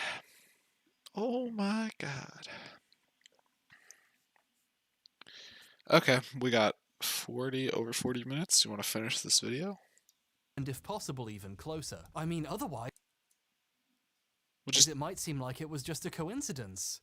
Which it is, but like Child 11, the onset of autism wasn't convenient enough in almost any of the other children. The table suggests that 8 of the 12 children's parents claimed the symptoms happened within 14 days. But according to Brian Deer's reporting from the medical council hearings, many of the parents never said this, and most of the children's medical records put their symptoms starting way after this time period, with some of them showing symptoms of what could have been autism before they were vaccinated. Almost every child's autistic symptoms either started way too late to be useful in the lawsuit, or way too soon. Wakefield just lied and changed the times and allegations of the parents around until the paper said what he needed it to say. This is the thing that makes so much of what he said during the scare really fucking infuriating. Like, he would constantly bring up how he was just listening to the parents and reporting what they were saying. We trust in the parent story. If you think there was a problem with my shitty study, you're calling all of those parents liars. How dare you? When they say to you, I believe my child regressed after the MMR vaccine, do you take that seriously or not? Damn right you do. Damn right you do. He got all high and mighty about how you need to believe the parents when he had made up most of what the parents had said. And the media fucking ate it up too. Andrew Wakefield is one of the few doctors to listen to parents who believe their children were damaged by MMR. He's the only doctor who listens to the lies that he wrote for a lawsuit he was being paid to help with. Fucking hell! Remember that new syndrome Wakefield came up with? Now we know why he did that. To pursue a class action lawsuit against the vaccine's manufacturers and convince a court of the vaccine's danger, to quote a judge, Barr needed it to cause a distinct and specific clinical syndrome. If all the kids just had random bowel disorders, there wouldn't be a clear enough link to the vaccine. But if they all had a fancy new disease, he could argue they were all caused by the same thing. Wakefield invented autistic enterocolitis, which he repeatedly called a genuinely new syndrome in the media, so the lawsuit could justify itself. Of course, to do this, all the getting snack.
Yeah, man, the more I think about it, that is question diff, no question, dude. That's such a question diff.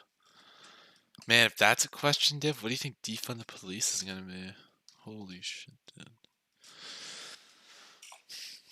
Well, I mean, it's probably gonna. I'd like to think that we think the death penalty is worse than defund the police, but I don't know. The way that the pro side wins is they who is even going?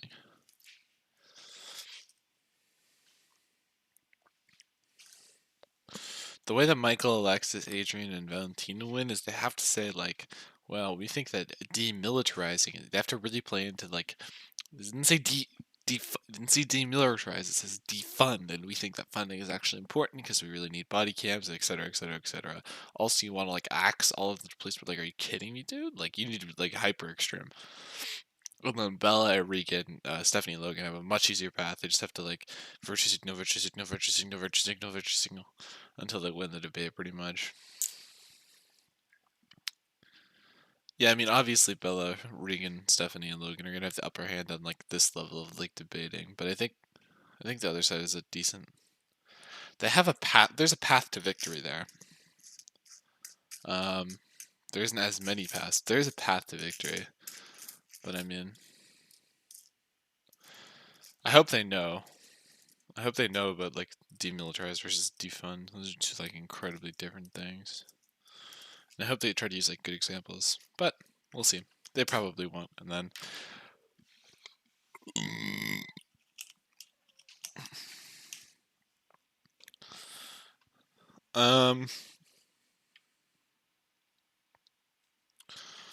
So cancel culture is good for society.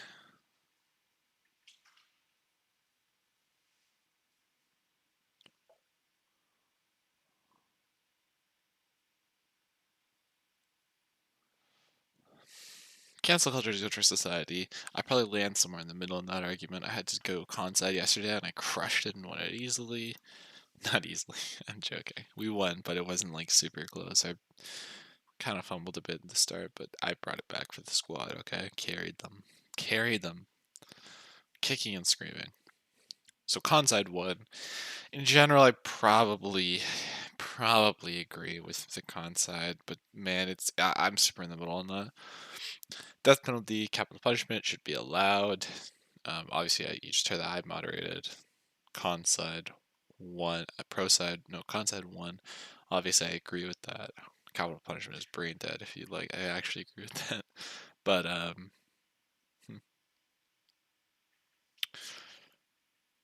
so far, both of my opinions have won. Defund the police. I'd probably say I wouldn't defund.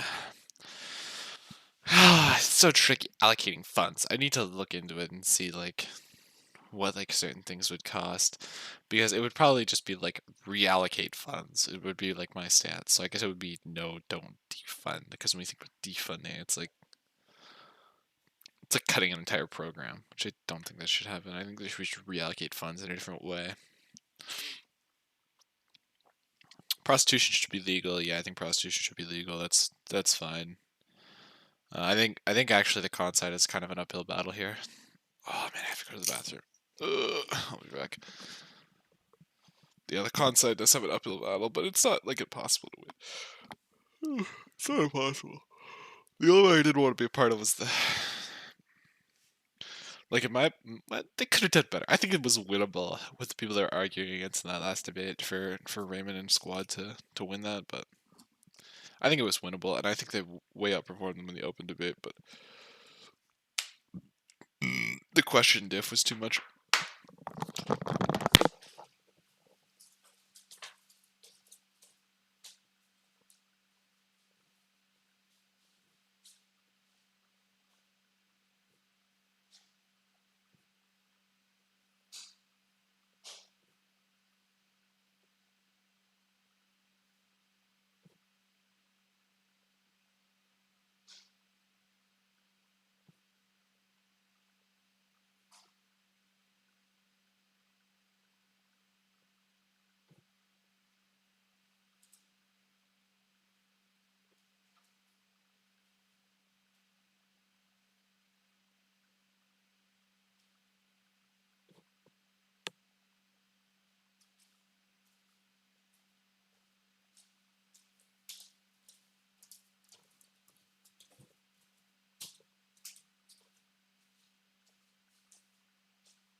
Okay. Okay. Okay. Okay. Yeah, okay. The children's bowel Let's finish disorders this would have to actually goddamn look H-bomber similar guy enough video. that they could reasonably be called the same thing. The paper listed 11 of the 12 children having some form of non-specific colitis, creating the illusion that they all had a similar disorder. According to the actual medical records, only 3 of them had any major inflammation whatsoever. The study had a pathologist on board to determine what sort of bowel diseases the children had. When she and her team ruled out colitis in over half of the children, which would obviously have been bad for the lawsuit, Wakefield brought in a second pathologist who had worked with him before to run the tests again. When the second pathologist didn't even make mention of colitis in his reports, Wakefield ignored both of them and just wrote in the paper that 11 of the 12 children had similar non-specific colitis. Wakefield went over the heads of everyone on his team who didn't find any colitis and decided by himself that all the children had a special new gut disorder that causes autism. What the fuck? But that's not all! You know how most of the children in the study were diagnosed with a form of autism? And how, like, that's the entire point, that most of them had autism? Like, that's the whole thing? Well, it turns out that some of the children reported as autistic in the study didn't even have autism!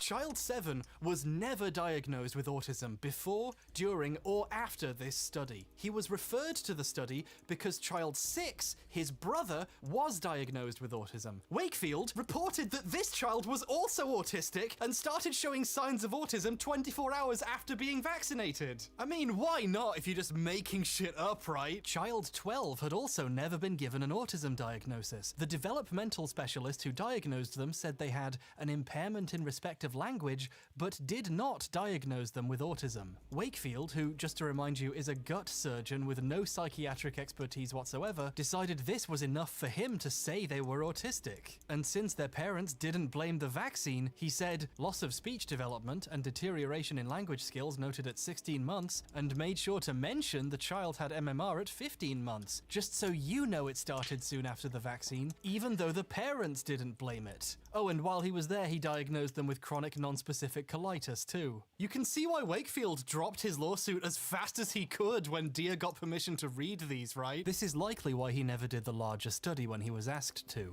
Once this fraudulent paper was out, all the extra attention and scrutiny he gained would have made it impossible to lie and get away with it again. To this day, no attempt to recreate Wakefield's findings has ever succeeded. The paper that started the obsession with the connection between autism and vaccines was a total fraud, crafted by a lawyer and the opportunistic doctor who he bought. And in the last 20 years, data from millions and millions of children all over the world indicates no link whatsoever. The only paper that came close to showing that link is a study so full of lies that even before it was out, scientists who worked on it were asking to have their names taken off. The paper wasn't just badly made, it wasn't just questionable, it wasn't bold and controversial. It was a lie for money. But the worst thing even about sus. this study was that somehow, even that wasn't the worst thing.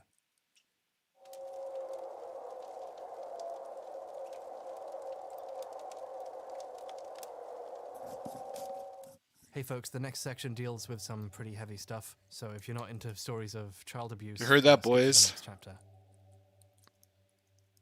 If you don't like child abuse, As we've click off already the explored, goddamn stream. Wakefield was trying to discover That a means new I can take disease damage. linking autism and bowel disorders. So, during the study, he did everything he could to find that link. For this reason, each child underwent a rough battery of invasive procedures. The children spent a full week at the hospital, during which they were frequently sedated, given laxatives, had blood samples taken, and then they were given colonoscopies, lumbar punctures where a needle is inserted between the bones of your spine to extract fluid, MRI scans, again under sedation, electroencephalograms where wires and electrodes are run to the patient's head, and a variety of other uncomfortable procedures. A doctor once described this list of tests as a lot even for adults to go through, never mind autistic children. Now, there's this thing in medicine called informed consent. Doctors can't just do invasive procedures on people. You have to inform the patient of the potential risks and dangers, and you can only move forward with their approval. In this study, the children were very young, and some of them, emphasis on some, were autistic. This meant the children's parents had to give informed consent for them. Andrew Wakefield wrote a handout to parents to go with the consent form, describing the procedures and their potential risks. Her-Care, a human rights organization, acquired a copy of this handout, and while the form does mention almost every procedure Wakefield intended to do, it doesn't mention any of the risks associated with them. I'm serious. The word risk is literally not written anywhere on the form. So let's talk about the risks of some of these procedures. For those of you who don't know, a colonoscopy is when a large tube with a camera in it is inserted through your rectum all the way up into your guts. Normally, this is an important and safe diagnostic procedure. It's the most accurate test for rectal and colon cancer, and this saves a lot of lives. Sorry, I'm going to take a moment and turn this video into a public service announcement for colonoscopies. Get one. I'm being serious. If you're an adult, especially over the age of 45, and you've never had a colonoscopy, please seriously consider getting one. I've lost an uncle and a close friend to bowel cancer at shockingly young ages.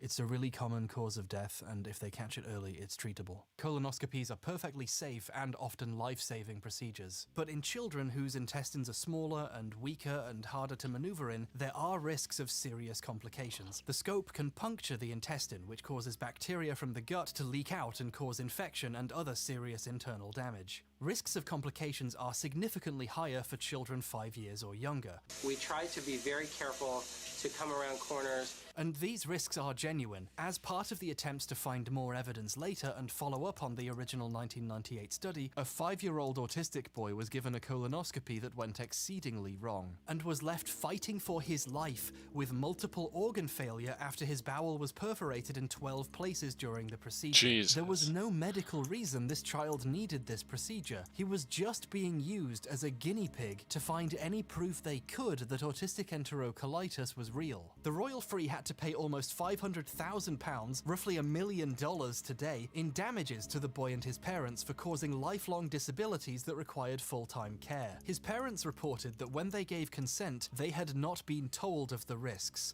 If this is true, what happened here is an assault. They almost killed this child. And in the 1998 study, they inflicted this procedure on children as young as 3. Wakefield's consent form insists that these procedures are usually tolerated well by children, and that it is entirely painless. It gives zero mention of the very real risks of inserting several feet of a scope into a child. It even says, if your child becomes distressed or the procedure proves too difficult, it will be performed under general anesthetic. The form doesn't mention the risks of this anesthetic either. This normal consent form for a colonoscopy makes incredibly clear that there are risks of perforation and bleeding, and the possible adverse reactions to being sedated too. In case you're watching, Andy, this is what informed consent looks like. You piece of shit. Wakefield needed these parents to consent to these procedures. His paycheck was resting on finding something in the bowels of these children that could possibly point to the disease he was trying to invent. So he wrote a handout that conveniently didn't mention how risky some of these procedures actually were. And from other accounts given to Dear about what happened during the study, the children's experiences were far from safe and painless. Nurses were leaving and saying they didn't like what was being done to these children. Junior doctors were unhappy.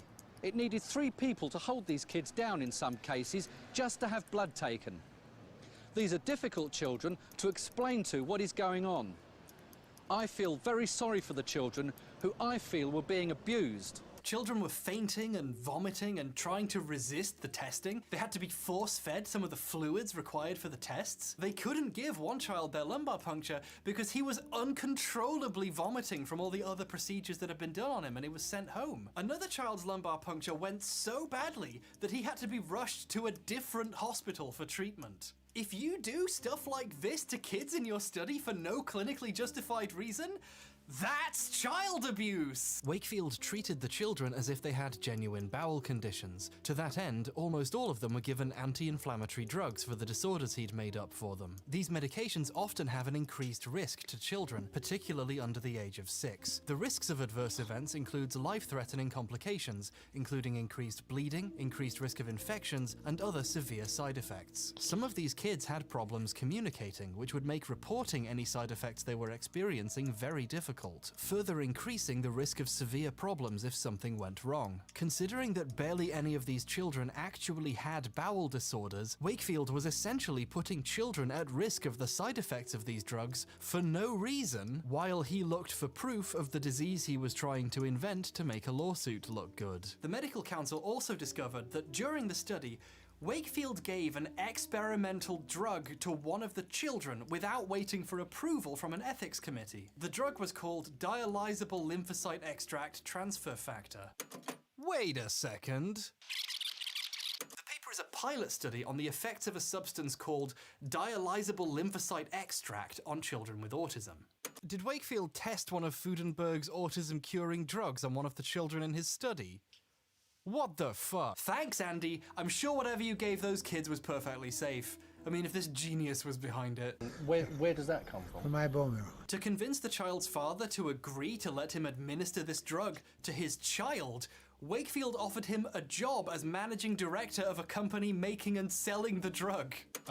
Okay, my producer told me I can't say that. There's no way of proving that happened behind closed doors. So just to clarify, we don't have evidence that Wakefield offered a man a job to give his son a drug. It might just be a coincidence that the father became managing director of a company that would profit from selling the drug if it worked. Maybe he just happened to have equity in the company that would be making the drug that was experimentally given to his child. We will never know for sure how that happened. Let's just walk That was a little through that experiment. again.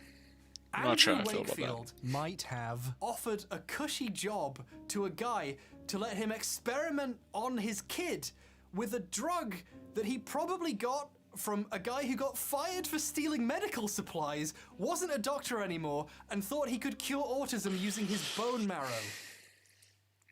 God damn it. The aristocrats! On top of all of this, during the investigation, the medical council found out that during one of his own children's birthday parties, Andrew Jeremy Wakefield lined up all the other kids at the party and offered them money for their blood. I have to try and explain this. In order to find any potentially useful evidence for his study for the lawsuit, he needed the blood of non-autistic children so he could compare it and see what he could find. But to get the blood, instead of like putting in a request for non-autistic children's blood, or like calling for volunteers to come to the hospital and give their blood, and without running it past an ethics committee, he offered his children's friends £5 for their blood. And no, that's not like an allegation that someone might have made up. Wakefield told people that story at a conference in 1999. When we did this at that party, two children fainted, one threw up over his mother. But when people said to me, Andy, can't do this, children won't come back to you. At the hearing, he claimed to have made up the part about throwing up and fainting for dramatic effect. His best defense of his extremely unethical and weird behavior was that he made some of it up. Shockingly, telling the ethics committee that he was a fucking liar didn't help his case. Speaking later in an interview, Wakefield defended the birthday party child's blood bribes, saying it was all totally fine. The only problem was that it did not have an approval from the hospital ethics committee. That does not make it unethical.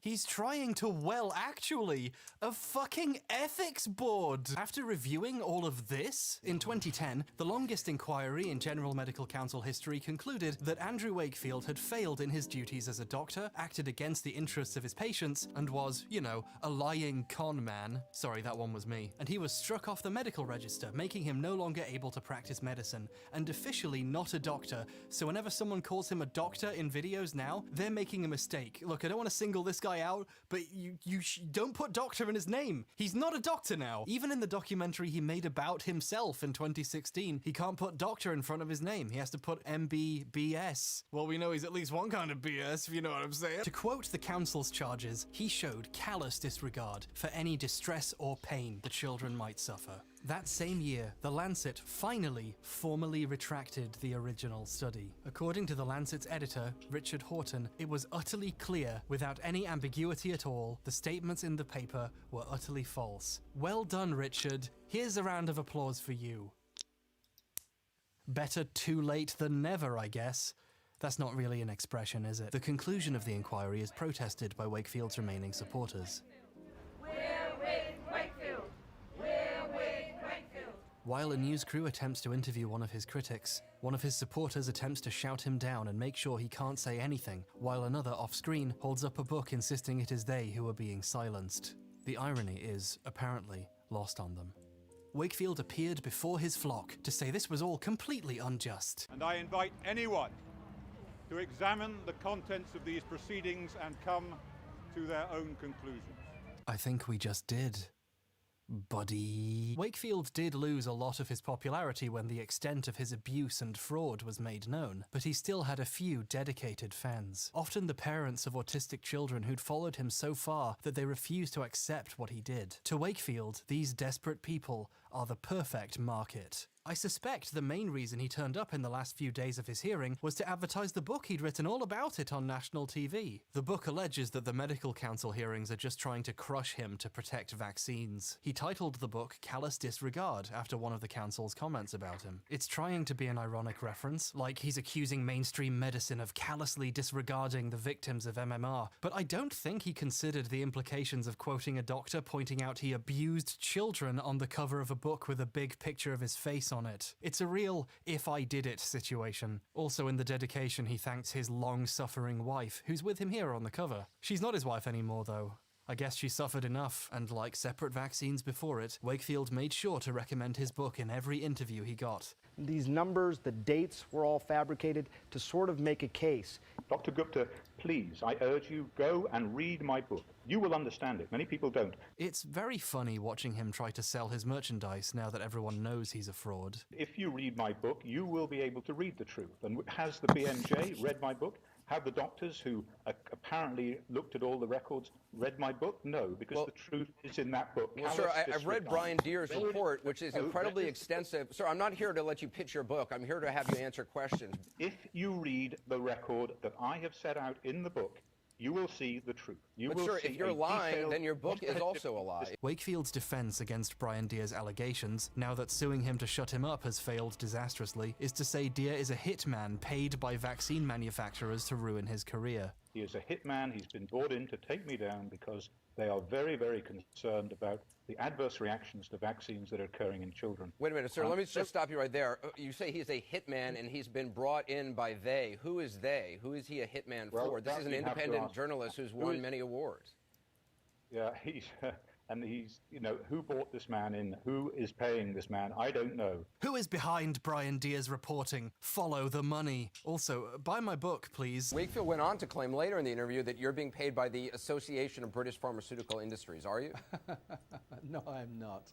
In 2011, New York Times Magazine staff writer Susan Dominus caught up with Wakefield. Though Wakefield presents himself to her as someone whose career was destroyed for going against the dogma that vaccines are safe, Dominus is careful to point out that he does this while signing copies of his book for an enormous line of loyal followers, one of whom is a tearful mother who blames herself for not preventing her child's autism. At the time the article was written, Wakefield lived in a beautiful house in a reclusive and expensive neighborhood in Austin, Texas, surrounded by many acres of hills and forest. You can almost believe you're in Tuscany, he says of the view from his back deck. The book made him a decent amount of money, as have his many paid speaking engagements at anti-vaccine conferences, where he's lauded as the celebrity who got the movement started. There's the hundreds of thousands of pounds he got paid to do the study, of course, and the multiple documentaries about him and his life can't have been too shabby for him. It's genuinely shocking how obviously he's just grifting anti-vaccine people for as much money as he can. His 2016 film, Vaxxed, is available at a discount on his website if you buy it in a pack of 10. Give a copy to your local legislators, educators, and medical professionals. Wakefield wants his followers to pay him to do advertising for him. When I look back at footage of the last day of Wakefield's hearing, I'm inevitably looking back at myself. Back at footage of the Wakefield wants his A pack of 10 for a...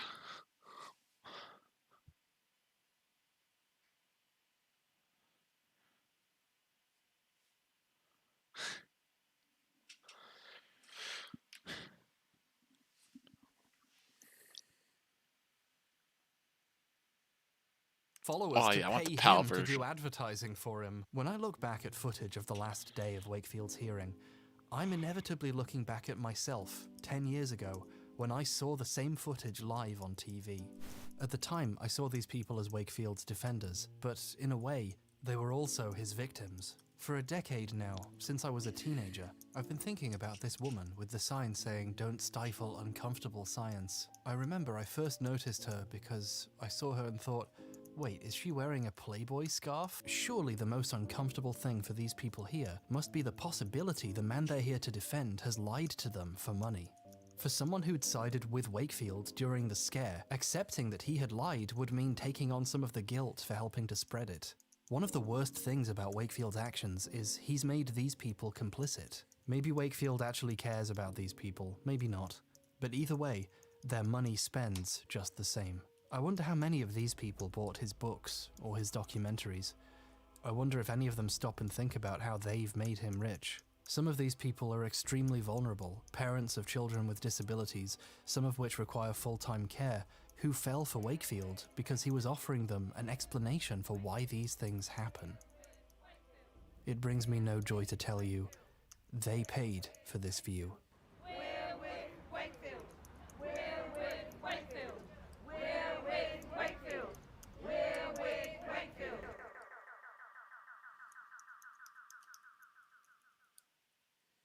At the end of all this, I ask the eternal question asked of every major fraudster in history. How could someone do all this? Cause all this fear and doubt that has led to real, tangible harm against your fellow human beings?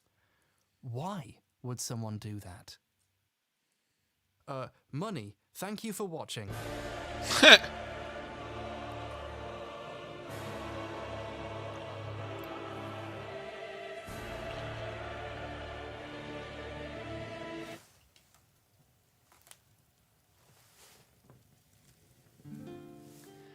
There's probably a lot of people you could blame for anti-vaccine beliefs getting as far as they have. The anxieties people have right now didn't come from nowhere. Wakefield's legacy is built into the very DNA of modern vaccine hesitancy. Or the RNA, am I right? Nice one, Kat. It's very clever. Whenever you try to trace a trend of skepticism about vaccines far enough, it almost always leads back to the fear and anxiety that started in 1998 and the men behind it. Take, for example, Bill Maher. Maher is a proponent of the possible link between vaccines and autism, and frequently has anti-vaccine activists on his show. Granted, he also has people on who think that's ridiculous, so that's kind of like being fair and balanced. His general stance is that vaccines can be good, but he doesn't really go for them because he's got a better idea. I am not a germ theory denier. I understand that germs and viruses cause diseases. I may have been a little cocky about it because I discovered from firsthand experience that I could stave them off better with proper nutrition. If your child dies of measles, it's because he didn't eat his vegetables. Bubonic plague? Skip a trip to McDonald's, sheeple! Throughout the years, Bill has repeated over and over his distrust of vaccines and the possible side effects they might pose. I've tried to find an example of him citing a source or giving some kind of data, but no, it's always this general sense that people think something might be wrong. There's all these parents who say, I had a normal child, got the vaccine. This story keeps coming up. Lots of parents are saying stuff, and that's basically evidence. And of course, there's the old standout, lots of people feel like me. I was attacked for saying we should look into this, and I don't believe in it, and lots of people feel the same way. I've heard a lot of stuff about feelings being more important than facts, so this is basically science, right? Bill, you having us on the show and rehashing all these problems you got yourself into on your last show. It's like going on a date and talking about your ex-wife. If an intellectual titan like Bill Maher thinks vaccines might be dangerous, he must believe it for a good reason. I did a lot of digging on this, and I found a time when he made a concrete scientific claim about vaccines. In 2005, he was interviewed on Larry King Live. This isn't footage of that interview, I couldn't find footage of this one, but there is a transcript on the CNN website. During this interview, they discussed the flu shot, which King had been taking for 25 years. Maher tells him the best defense against disease is to have a strong immune system. I guess that's where the proper nutrition comes in, and and says that the flu shot is actually bad for your immune system. He cites a strong distrust of what he calls Western medicine, which is a bit of a Eurocentric misnomer. A lot of non-Western countries develop vaccines and other modern medicine, you know? Whatever, he doesn't care. The conversation then turns to the avian flu, which was a real concern at the time. Bill states that he's not worried about bird flu and gives a fascinatingly vague list of reasons why. First of all, it's not going to happen, which was a very clever insight, right up until something like that really did happen. That's why people were worried about it, Bill. Second of all, the fact it is mutating shows that if you did come up with a vaccine tomorrow, it wouldn't be effective against the disease when the disease comes, because the disease is always morphing and mutating. Bill is such a good public speaker. The fact that vaccines actually help stop the disease from spreading and therefore developing those mutations in the first place is lost on him. Well, it was, but he got vaccinated for COVID-19, so clearly he sees the value now. This is attached to an announcement that he got the virus, so this week's show has to be cancelled. Apparently he's asymptomatic and feels fine. So I guess vaccines are pretty good, aren't they? Considering how at-risk unvaccinated 65-year-olds are for this virus, I'm really glad he got vaccinated for his sake. But they should probably just cancel his show completely. I mean, we don't want to risk losing a national treasure. The reality is, a lot of pseudo-libertarian skepticism about Western medicine instantly falls apart the second it has to interact with reality, where people really do die of diseases. For example, the man he is speaking to. Larry King passed away this year of complications from COVID-19. Anyway, Ma tells King that vaccines are just a trick to get money. It's just a way to funnel money into the pharmaceutical companies. Follow the money. You'll find out where the bird flu is. If bird flu had got bad enough, you can guarantee Ma would have paid top dollar for the vaccine. Anyway, the discussion goes downhill even further for Ma when King points out that vaccines are great, and polio was virtually eradicated thanks to vaccination. Bill gives this beautiful reply. Yes, but, you know, there are many books out that will, and I'm not well enough versed on it to talk about it, that will indicate that there are other reasons why it was.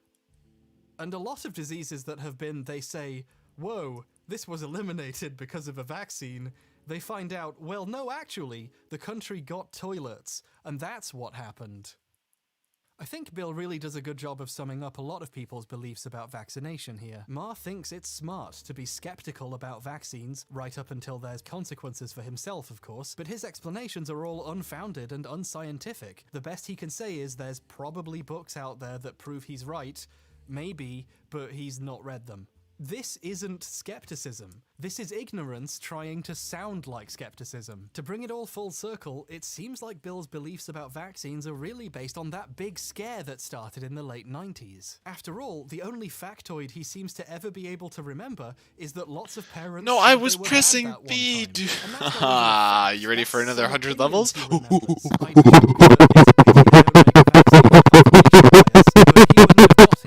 There is, however, one time in this old... I'm sorry.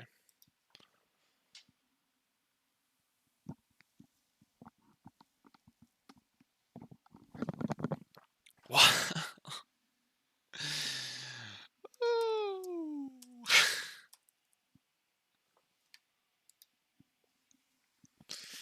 Dude, I cannot with this any longer. Psychic at level 59. So brain dead, dude. What? Oh, I denied levels. I did everything possible. God damn.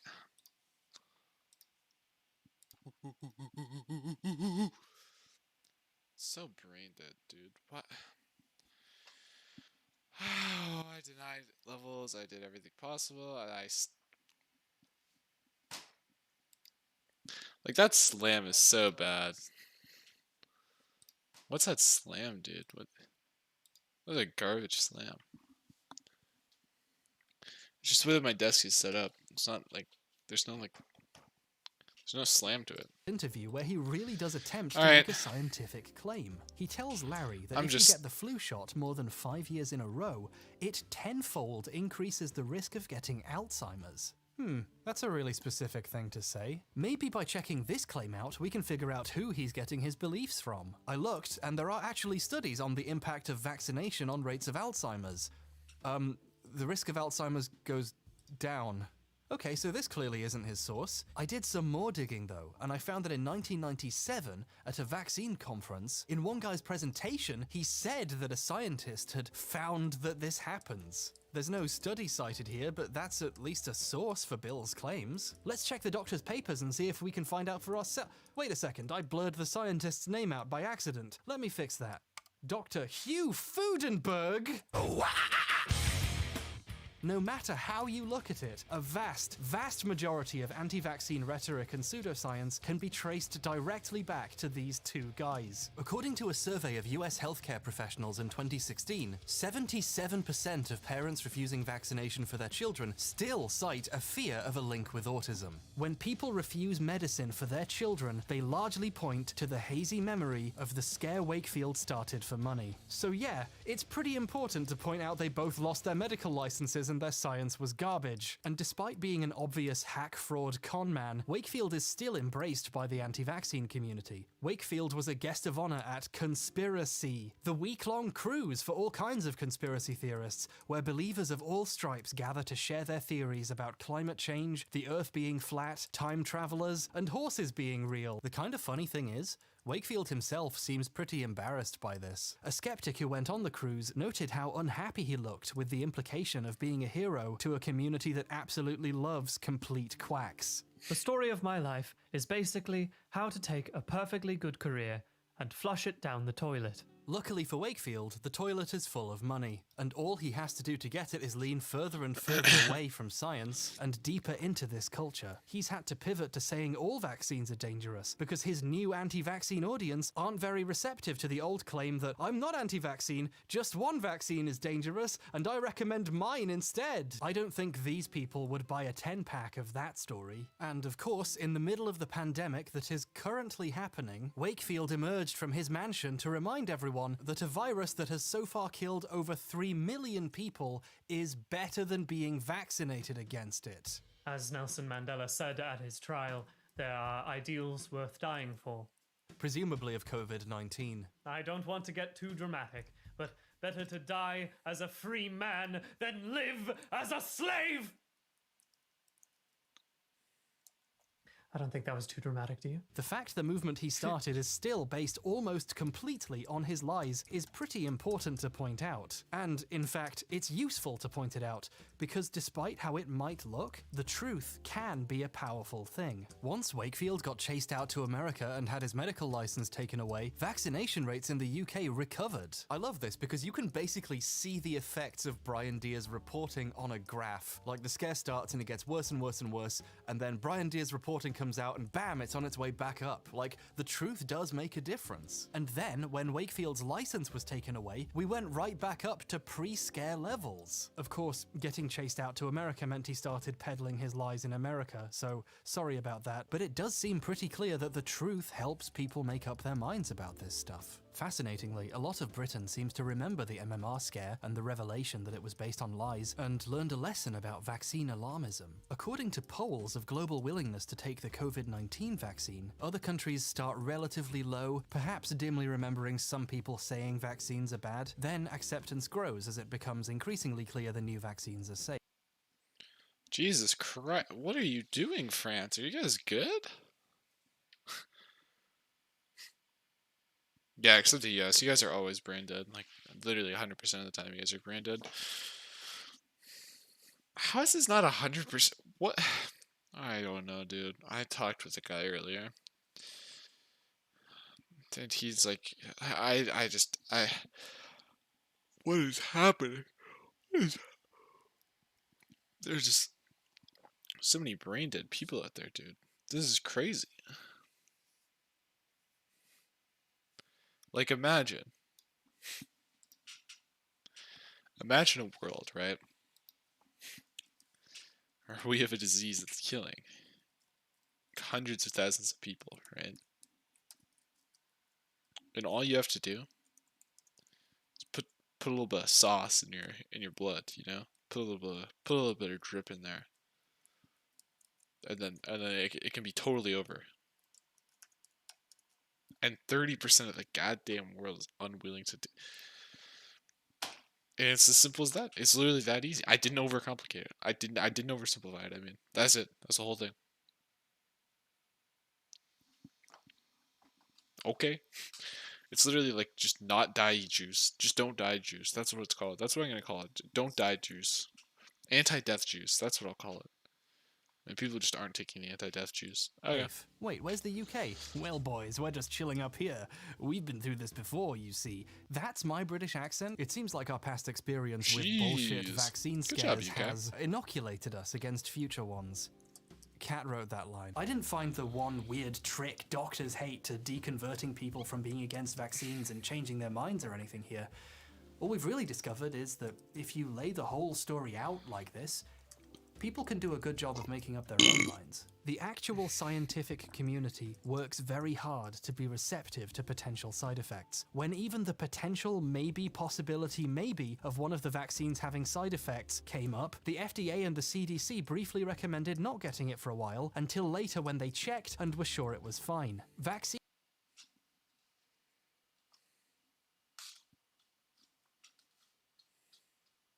safety is taken. And then like, so this will happen, right?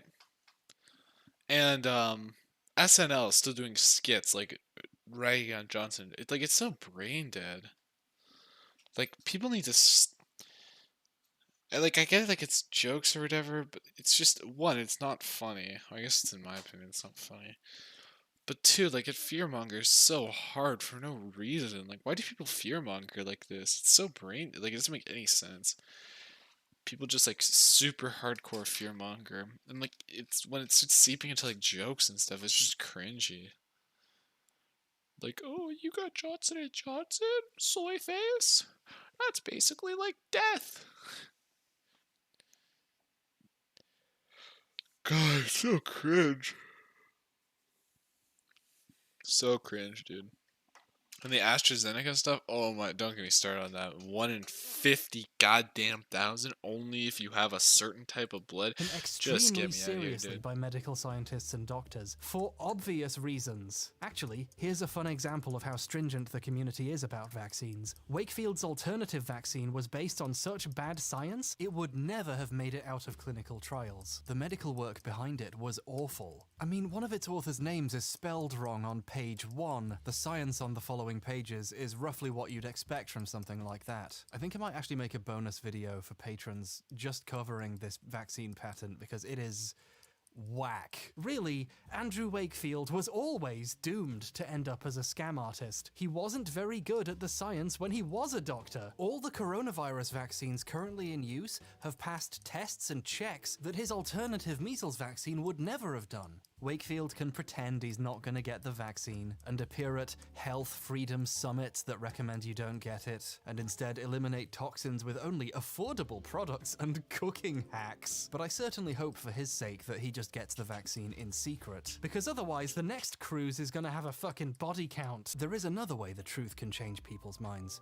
Living proof. If someone thinks the coronavirus vaccines might be dangerous, one of the best ways to help seems to be people around them getting it and showing them how it's fine. In early polls, before a vaccine was out, a lot of people in the USA claimed they were going to hold off until they were sure it was safe, which is a pretty risky decision considering the danger of the virus versus any possible side effects of the vaccine. Like, a third of people who get infected, even if it's minor, are left with long-term complications. Like, long-distance runners are left unable to climb stairs without getting out of breath. People have lost eyesight, people have lost teeth, and of course, a lot of people have died of the disease. But over time, as more and more people did get the vaccine, that by itself changed a lot of minds. The truth is, it was easy in 2020 to have your doubts about a theoretical vaccine that no one had had yet. But now, when half the people around you already have it, and they're obviously fine, it's a whole lot harder to have those doubts. Over time, the people waiting and seeing seem to have decided they've seen enough, and they want what those guys are having. So this is my call to action in case anyone needs it. You should get a COVID vaccine if you can. You know, get one while you're there for your colonoscopy. The vaccine makes life safer for you and reduces the possibility of passing the virus to someone more vulnerable, so you won't have that on your conscience either. I know having a conscience is virtue signaling now, but still, it's a nice bonus. It is. And on top of that, if there are people in your life who could be at risk, who need convincing of the vaccine's safety, you could be the evidence they need. It's amazing how compelling seeing other people get vaccinated can be. There is, sadly, one concerning thing about the data. There are some people who started out saying no to vaccination and have largely stayed that way. Maybe some of them will budge as more and more people get vaccinated, but there's probably a group who are so distrustful of vaccines because of everything we've discussed so far that they can't have their minds changed even by the hundreds of millions of obviously completely safely vaccinated people all around them. People can invest a lot of ego and pride in not accepting evidence that contradicts their beliefs about the world. And it really doesn't help that there are hundreds of people exactly like Andrew Wakefield who are ready to tell them everything they believe is already true, and they just need to buy their supplements or DVDs or cooking hacks and enable people to convince themselves that they don't need to do any more thinking. For a small fee, of course. Ah, come on though, comparing Wakefield to Alex Jones, that's a bit much. There's no way Wakefield would stoop to... Have you learned nothing? Good to have you here with us. It's great to be here, Alex. Thank you very much. Changing these people's minds really should be their job, and it's nobody else's fault that they're struggling with it. But I think the future of this kind of discussion resides in finding more compelling ways of communicating the truth to people who aren't used to hearing it. I hope in some way this video has helped. In the meantime, while we figure out how to convince people who seem committed to being never convinced, at least the vaccine intended for them can go to someone who's sure they want it. Specifically, me. Please send me their vaccine. I was glad they were testing it on the old people first, but it's been months now and I want it. I want to go outside.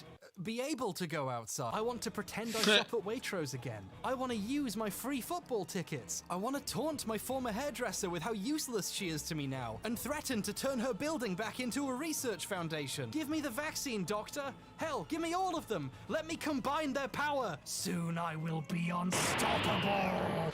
It's easy to get depressed and begin to believe that you're basically locked in a room with thousands of fucking idiots who are just willing to say stupid shit constantly, just committed to just being wrong. But actually, the more I think about it, I'm actually locked in a planet with millions of people who do know better than these people, but they're just so busy being depressed like me at them. Maybe the answer here is that we just need to accept that we should put the depression energy into making a difference, into changing the minds of the people who can be, and into doing what we can to improve the state of our world around these people. And just let them be mad and let them continue to be stupid, but in a world where their kids won't die of polio because we got rid of it for them. Good for them.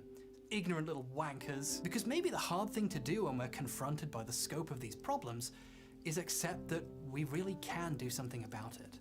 No matter how hopeless things may seem, the world always can get better.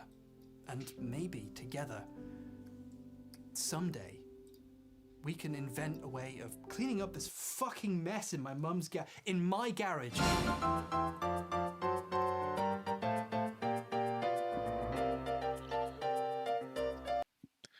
That's a cool story, bro.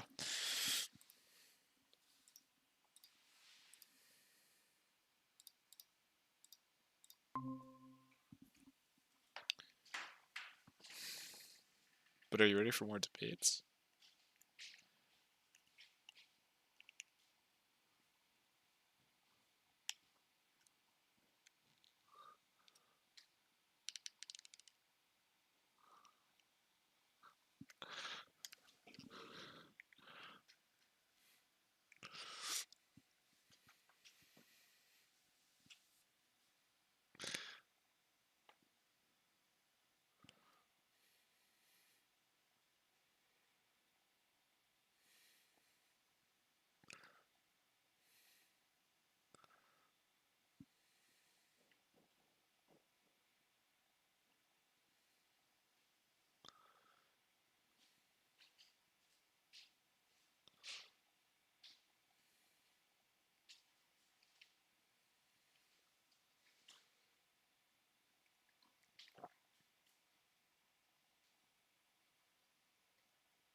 Hey, folks, we're getting started in 1 minute.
All right, boys. All right, folks, let's Set for debate. You ready to quickly go through attendance here. Is Emily Anderson here? Here. Anushka? Here. Catherine?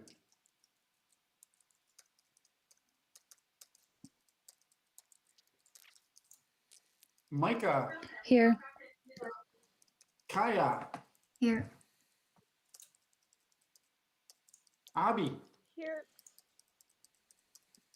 Kalia? Here. Carrie? Here. Marcus? Here. Michael? Here. Madison H? Here. Evan? Here. Maddie? Jay?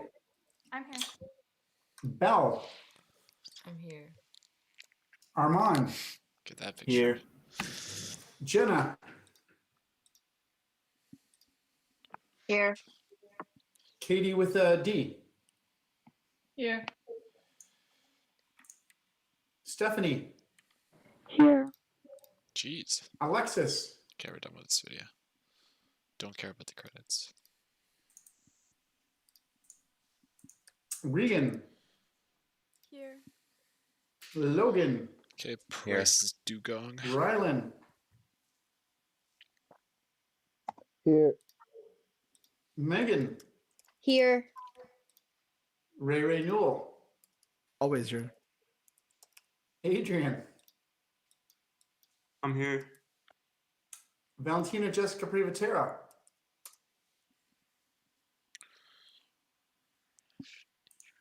Lauren? Here. Emma Sims? Here. Kendra?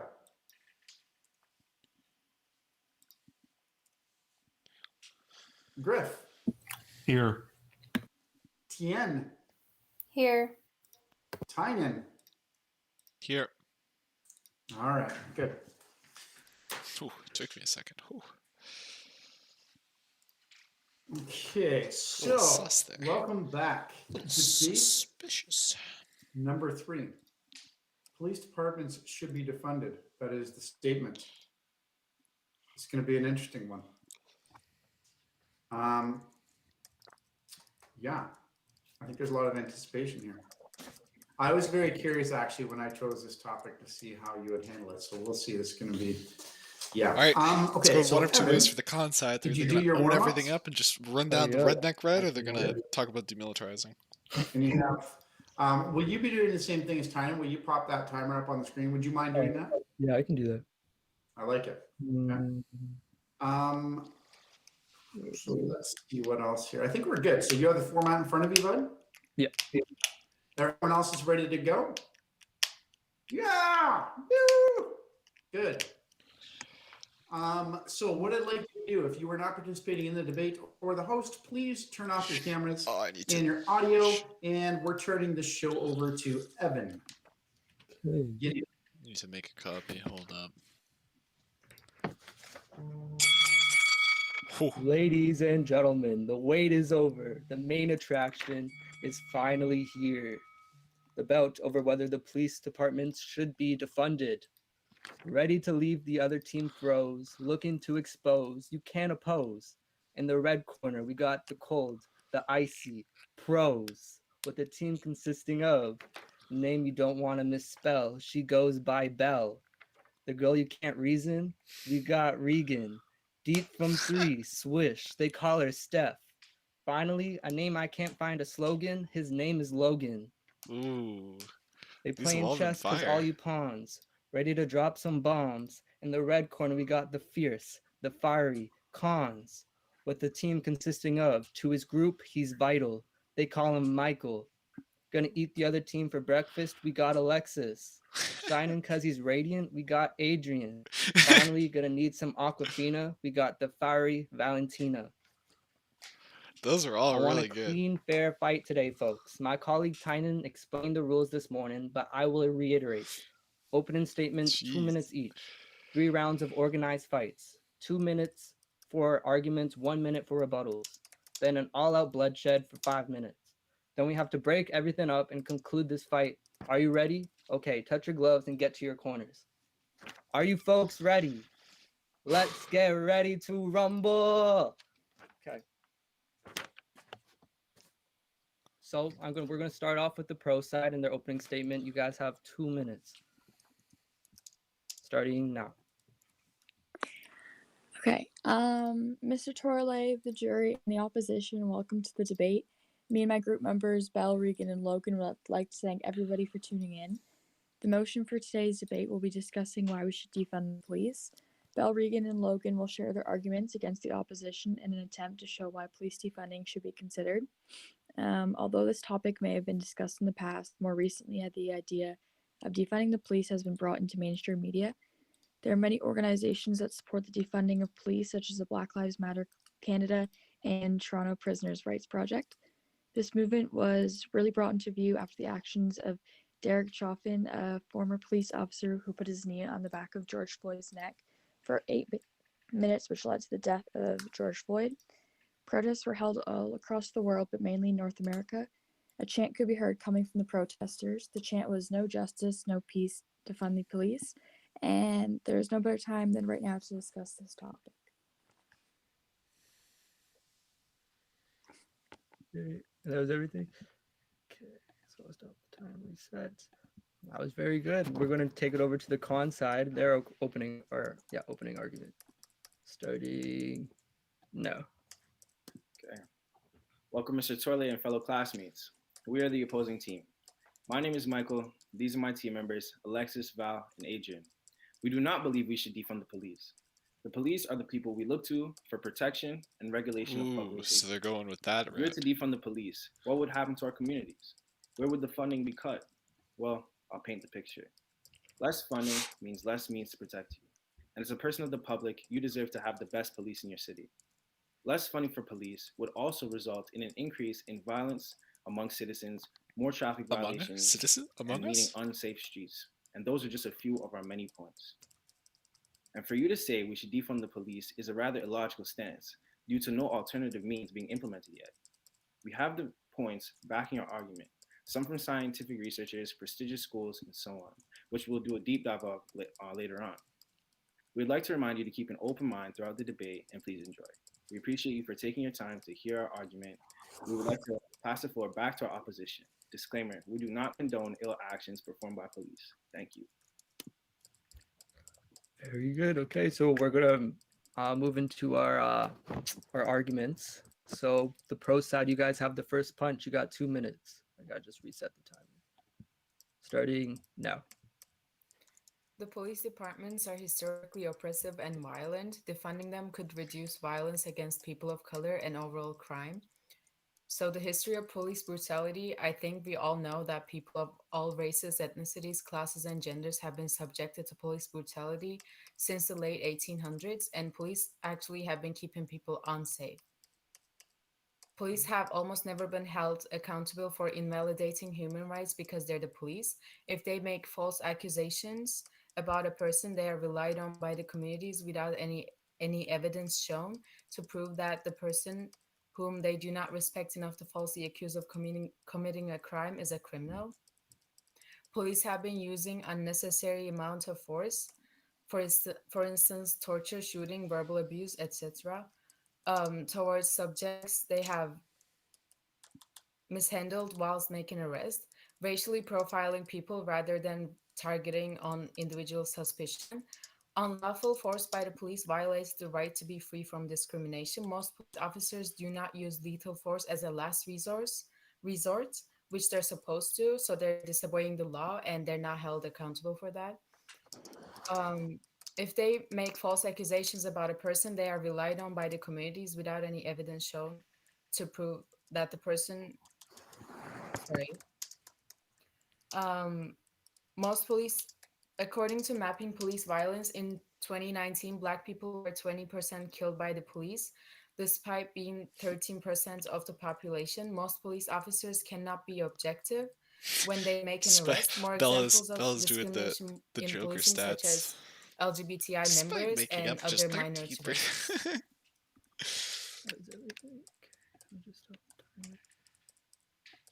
That was very good. Okay, so the con side now has a minute for conferral period, and then let's see if they can counter.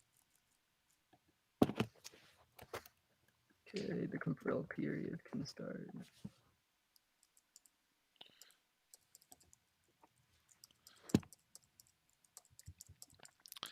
It wasn't super well articulated, but that's sort of what I expected. I don't know how they respond to this. This is a pretty strong point. It seems like police really don't play by their own rules sometimes, but I mean, I guess if I was them, I'd probably bring up like, well, what's the alternative or something like that. I don't know. I actually wasn't paying super much attention. So, all right, we're done.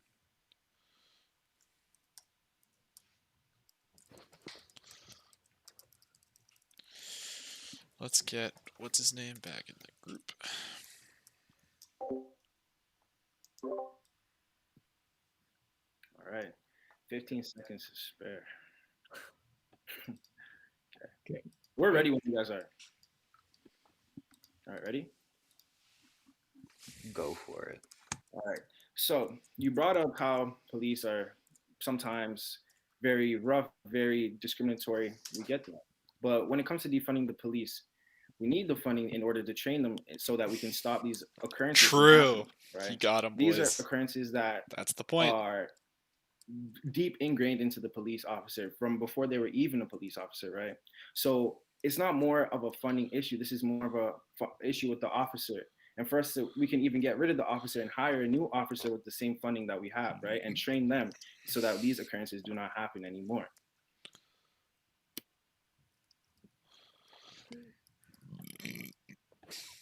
Another great counter. Okay, so we're going over to the con side, and they get to present their argument. He's being a little bit charged, but I guess he's just gonna say for a round. So that's fine. Okay, 2 minutes. It's gonna start now. So, first point, increase of crime and civil unrest. During the 2008 recession, many police departments were forced to cut officers as federal funding in the U.S. decreased. In Memphis, use of force complaints almost doubled as officers in an understaffed department were required to work overtime. The reason for the increase in complaints is due to an overworked officer who has now impaired decision making and coherence due to being exhausted. While in Illinois, the state police director, Jonathan Monken, reported an increase in fatal car accidents due to a decrease in motorcycle traffic officers after 2010 due to a budget cut. In order to raise funds for the department, Monken implemented a policy wherein $15 for each citation written goes to the state police in order to raise funds for the struggling department so they can afford better traffic enforcement and allow the streets to be safe for their citizens. And in England and Wales during 2010, they were forced to perform budget cuts for police, resulting in over 20,000 or 14% fewer officers as of 2017, and a 20% uptake in gun, knife, and serious violent crimes went up. The homicide rate also rose a whopping 39% from March 2015 to 2019. In March 2020, their Home Office acknowledged a correlation between fewer officers and a smaller budget, and then committed to hiring 20,000 more officers because they know, like you and I know, police presence deters individuals from partaking in crime. The effect of less officers is seen through multiple levels of public safety, whether that's traffic or crime. Okay. Let's get back to recordings. You guys have a minute for conferral period. Starts now.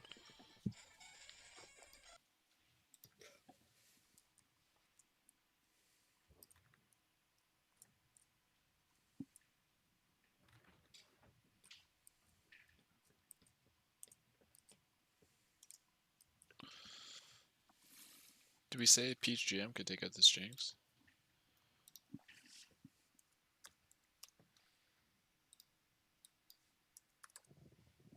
Yeah. Well, there's nothing weird on the Jinx, right? I'm not... It's rash nature.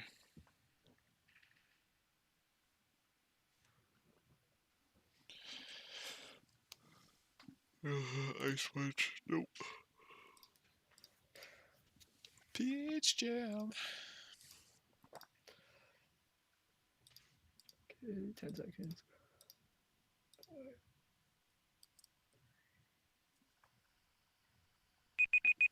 Okay, so the control period time is over, and I'm just gonna have to start your argument time now. So as a response to your argument, I think we should stop enforcing minor infractions that fuel street harassment.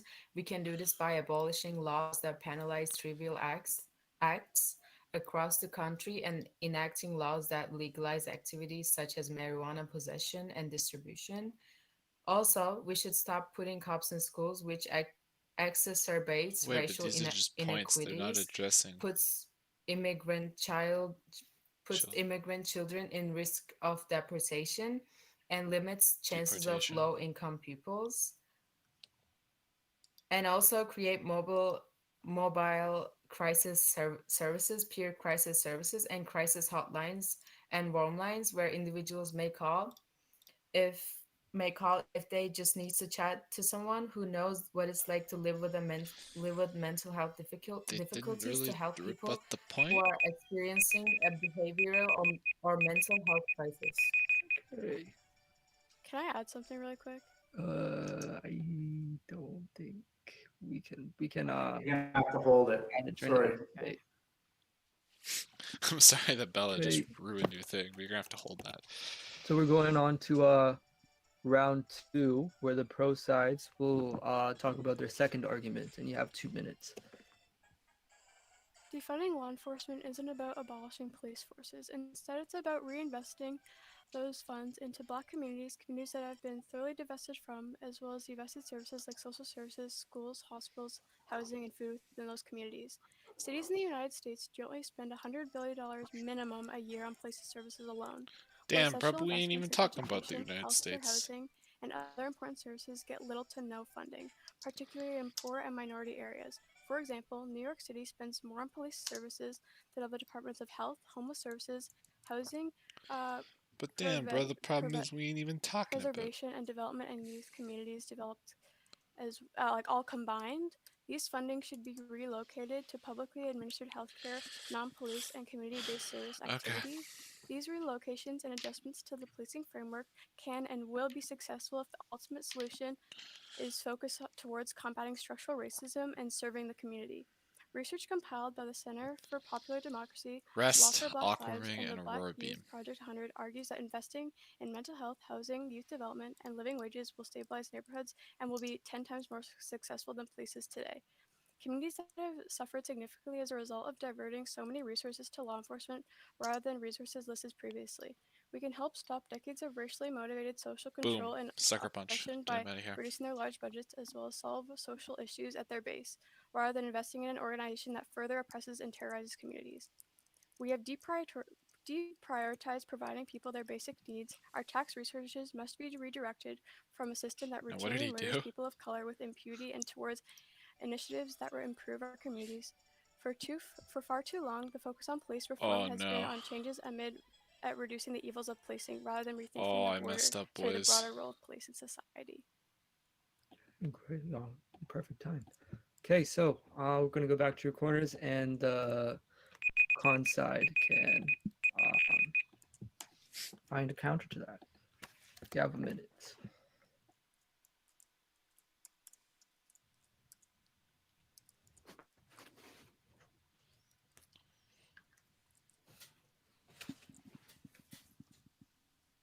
Wait, what? That was your second point? Oh, I totally missed it.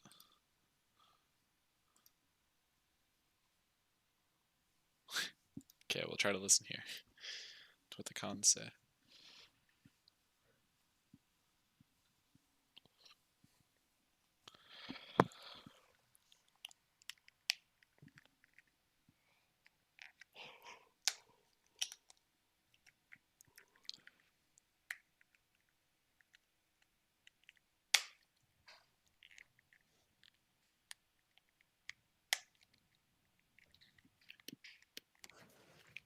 Okay.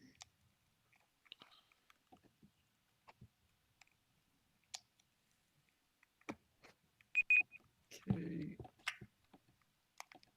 So the counter argument starts now.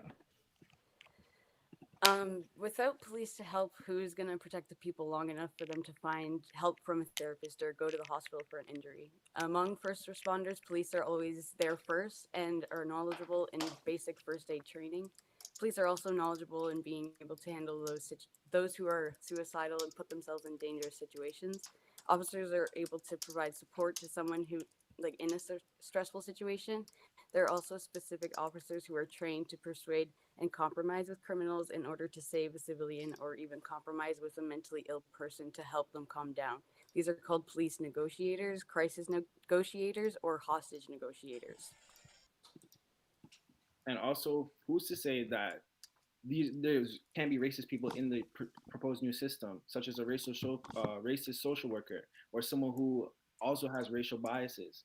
They can also impact a community on those levels we haven't even seen before. Okay. So now we're going to pass it over to the con side, and they're going to have 2 minutes to say their second argument. It's going to start now.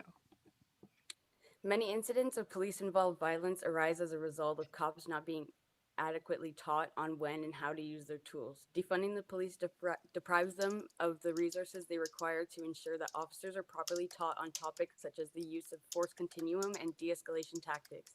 Although police abuse of power is uncommon in general, just one instance is too many to warrant years of unwarranted investigation from the media and politicians with anti-police agendas. The less training available, the more likely cops would depend on intuition rather than best practices developed over decades of experience by teachers and trainers.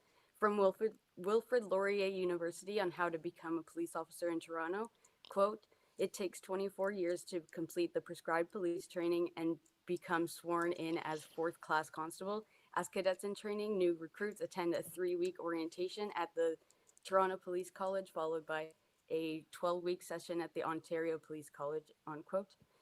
Police don't need a ton of training in the first place, which is can be the cause of problems related to police. This problem cannot be solved if we take away the money from the budget that goes to the police departments, because it will just cause training to be shortened and condensed even more, leaving future police officers even less educated. The funding should not be taken. Instead, funding should be shifted to more training for police officers so they can be more prepared for instances and situations with less violence. Okay. So now the pro side now the pro side goes into their corner for conferral period. Starting now.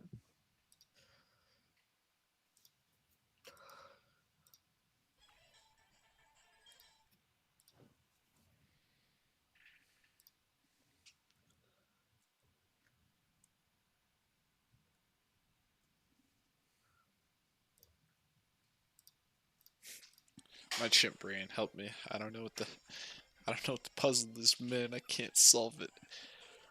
Help my chimp brain. Help my chimp brain. He just fires the block at him. Whoop. Okay. So we want is the least amount of So we'll lead Heracross because I believe Seal is going to die. Yes, Seal will die.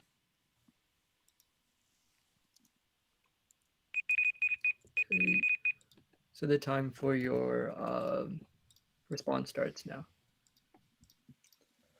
So I wanted to say that so what are to be police officers? They have to go to a like police academy and such. So they have to pay for their own education for the I guess the basics of training for police officers. So you should make them pay more to go to college and stuff like that, so they have more, they can learn more from the teachers and such. And as well as when you're looking at training while they're on the force, you can move budgets around for different police departments, because some police departments don't need as much money as they're getting, and some police departments need more money than they're getting. So by defunding certain police departments, you can go and fund another one that needs more training after the academy and such. Okay. So now we're going to go into our final round for structured arguments, and it's the pro side is going to state their third. Starting now. All right. Police are not trained for all situations that occur. By defunding them, this allows professionals to intervene and de-escalate situations properly, and more money can be put into programs to teach younger people. Police training consists of learning laws, criminal investigations, patrol procedures, firearms training, traffic control, defensive driving, self-defense, first aid, and computer skills. Nothing about mental illness is overly taught because it is not mandatory, and very minimal proper de-escalation tactics for situations that do not need physical force is taught either. This lack of knowledge has led to the deaths of many people during a mental health checkup. Most recently in Ontario, Ijaz Chowdhury and Regis Paquette were killed by police during the checkups. These happened within 4 weeks of each other and caused mass outrage from the public because these deaths could have been avoided if a social worker was sent instead of a mass group of police. All right. A former Dallas police chief, David Brown, stated, "We are just being asked to do too much. Every societal failure, we put it off for the police to solve. That's just too much to ask. Policing was never meant to solve all those problems. Policing is meant to stop criminals, but the mentally ill are not committing crimes and are being killed unlawfully. By defunding the police, people who have had extensive training for dealing with these situations will be hired, and sense of violence from the police will begin to subside. Also, by defunding them, more money can be put into programs that will limit the need for police. By teaching young people that crime is not okay, this will limit crimes committed by young people in communities where crime seems to be ignored." Greg Cesar, Austin, Texas City Council member, stated that we should be treating homelessness not with policing but with housing. We should be treating addiction not with policing but with treatment. This just further goes to show that policing is being used for situations that is not needed. That's why we should defund the police to allow professionals and programs to help deal with situations in a proper manner. So now the con side has the period for Sucker punch. Got him. Yes, I love when they just attack right away, because it's like I don't even have to worry anymore. Like I don't even have to worry about burning my 5 PP. Don't have to worry. So relieved. And I believe Palace Wine just dies to a close combat. Palace Wine. Yeah. And he has no funny business on him. He's not level 40. I don't know why I typed that in. What's Snowcloak again?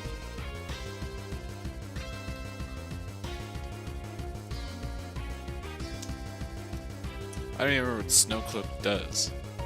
Oh, and a hailstorm. Luckily, we don't have to worry about hail, because I didn't let any of that happen. Because I knew Dugong didn't have hail. Okay, and the time for your response is going to start now. Okay, there are programs for homeless people and shelter, so we do already have money for those programs. And at one point you said, Hit him with the Colossus combat. that would require funding for the programs for the police, so we can't really fund them in order to do that. And as for the social Got him, workers, boys. sometimes, things happen quickly, and we need to call the police. Not every time I'm hyped, that dude. a family member who calls a social worker to help another family member. Somebody's doing something Why is she so wrong, quiet? they're gonna want to get caught. So if it's a neighbor calling the social worker, then and it's at the point where it's just too much for the social worker to handle, the social worker is gonna call the police anyways. So That's not true, though. Okay. So now the con side is going to throw the final punch in the structured debate, and they have 2 minutes. All right, so lower police budgets means fewer police officers keeping our streets and communities safe. But it's not only that. Defunding the police places a greater strain on the existing officers, reducing the likelihood that they'll or perform their job ineffectively because they'll burn out, right? So as you might imagine, the prospect of the cuts is a cause of concern among the city's law enforcement leaders when it comes to ensuring the community's safety and providing a higher level of service to everyone in the city. Also, we need officers that can routinely rotate out and have officers that deal with crimes and calls on a nightly basis, right? And with very little time off, right? Seattle Police Chief Adrian Diaz told the KTTH radio, and the more stress we put on those officers, it can create more adverse effects. So defunding the police would mean there's less officers, and people would just start quitting their jobs with more effect on the officers that are left, with more like stress on the officers that are left to do more work than they already were doing before, right? So basically, we need more police officers on the street. Defunding the police, defunding the police would likely mean many police officers lose their jobs and orders police officers quit, right? So the less police we have on the streets, the less safe the streets are, right? Okay, so the pro side can now respond to that. They have a minute for control period.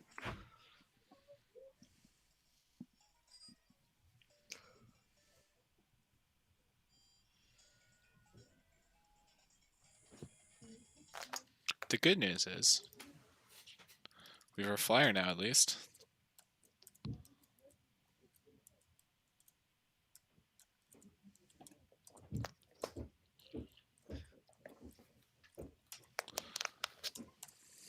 Right?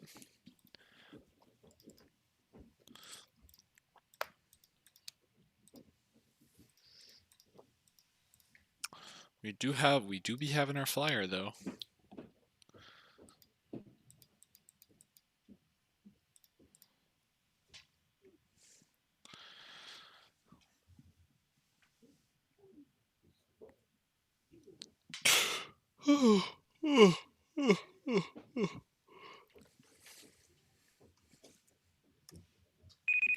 Okay, and the time for your response starts now.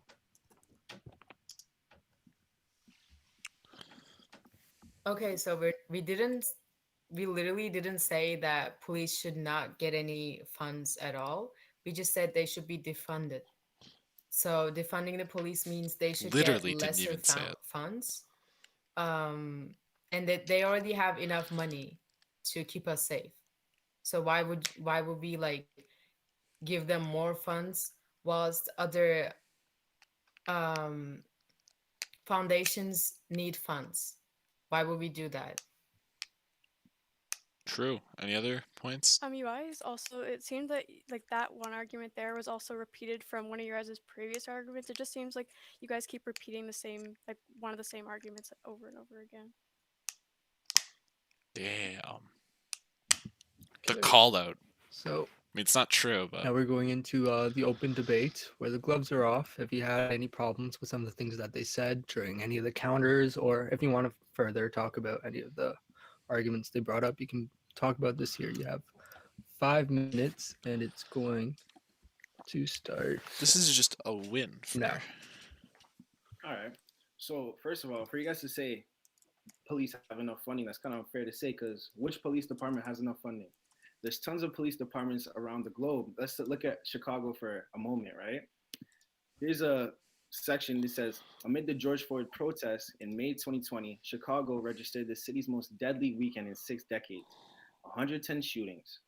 A quote from Michael Flegger, a Roman Catholic priest and social activist in the south side of Chicago, said, on Saturday and on Sunday particularly, what is I heard magnet a saying all over, hey, there's no police anywhere, right? So that goes to say, where's the police? And we know the Chicago police system is not very good. They have no policing, right? So doesn't that mean we need more there? Wouldn't that mean we need to get more officers in these communities who are struggling with crime and shootings and violence? Well, like we said, do you want to go, Logan? Sure. So basically, as what we were saying to that is that we can take money from other departments, right? Which is defunding technically, because we're taking money from a different department, and we're going to put that money into departments that actually need it. Because there are some places where crime is like next to none, and they're still getting paid a huge budget where it's not needed. So, like you say, Chicago, where the policing is actually kind of terrible because it's like the murder capital of the USA. You bring all that money that you took from a different department or other departments and put it into the Chicago police so it can help with what All right. All right. Oh shoot, sorry about it. You go. Oh, okay, sorry. The problem with that is like the funding in every department is already stretched extremely thin. Like I'm sure they already thought to take funding from another department to create protection for those people when that happened, but them not doing that kind of shows that the funding wasn't there, or they had somewhere else that they needed it more at the time. Not to say that that wasn't important, that situation specifically wasn't important, but I think that they don't have enough, and that's why they're saying that there wasn't anybody on the streets to help, because there was nothing left for them to do at that point. There's just so many people that they don't have enough officers that at that point the officers themselves might get themselves hurt. And let me ask you this. So if we take funding from, let's say, another region or another jurisdiction, right? Say they have a great crime control. They have a great control on crime. So we start taking funding from them. Then we see an uptick in crime in their city. What are we going to do then? Are we going to take back the funding from them and give it to the other place and watch the crime fluctuate in different places? I think that's important because we need to, even though stopping minor infractions within like police forces, it's also like a huge part of the budget. Just like in some states where marijuana isn't legal, that is a huge part of their budget. That if they legalize that, they can take a huge part of that budget away and move it into different parts of the department that actually need the funding for more serious enforcements. Just like little things like some minor traffic enforces. Like last year in Barrie, they spent like almost a month picking out people who had really loud mufflers. What harm does that do to the community at all? There is no harm in the community by having a loud muffler. Yes, it is disturbing, but those officers spending their time doing that can spend their money doing something else that is more important and more detrimental to the community than spending their money on doing something like that. It just doesn't make much sense. So you can move the money from one thing to another. It doesn't mean that you can't have money being spent in a certain situation somewhere else. It doesn't mean that it's less important, but it means that you're able to take something away that is so minor that you can move it to something, a bigger situation. And let me add to that. There's so in Oregon last year, I think everyone knows this, but they decriminalized possession of drugs. Like what Regan was saying, that money that is used for that is now being able to be used for other things, because Oregon drug decriminalization measures already funding expanded treatment programs. It expedited a release of about $20 million in funding that was used before for drug enforcement. So that's $20 million that can now be put into other places. So that money isn't really needed in the police department anymore, and that funding could go to a different police department because that really isn't needed at all anymore for that police department.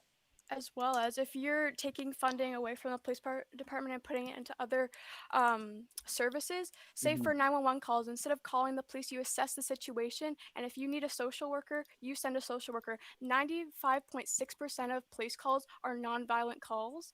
And so if a 911 operator is able just to get get to the take training out to assess a Jasmine as certain well? situation and they don't need police involvement, Two then they're gyms able to back send to someone else. The back? funding can go towards that.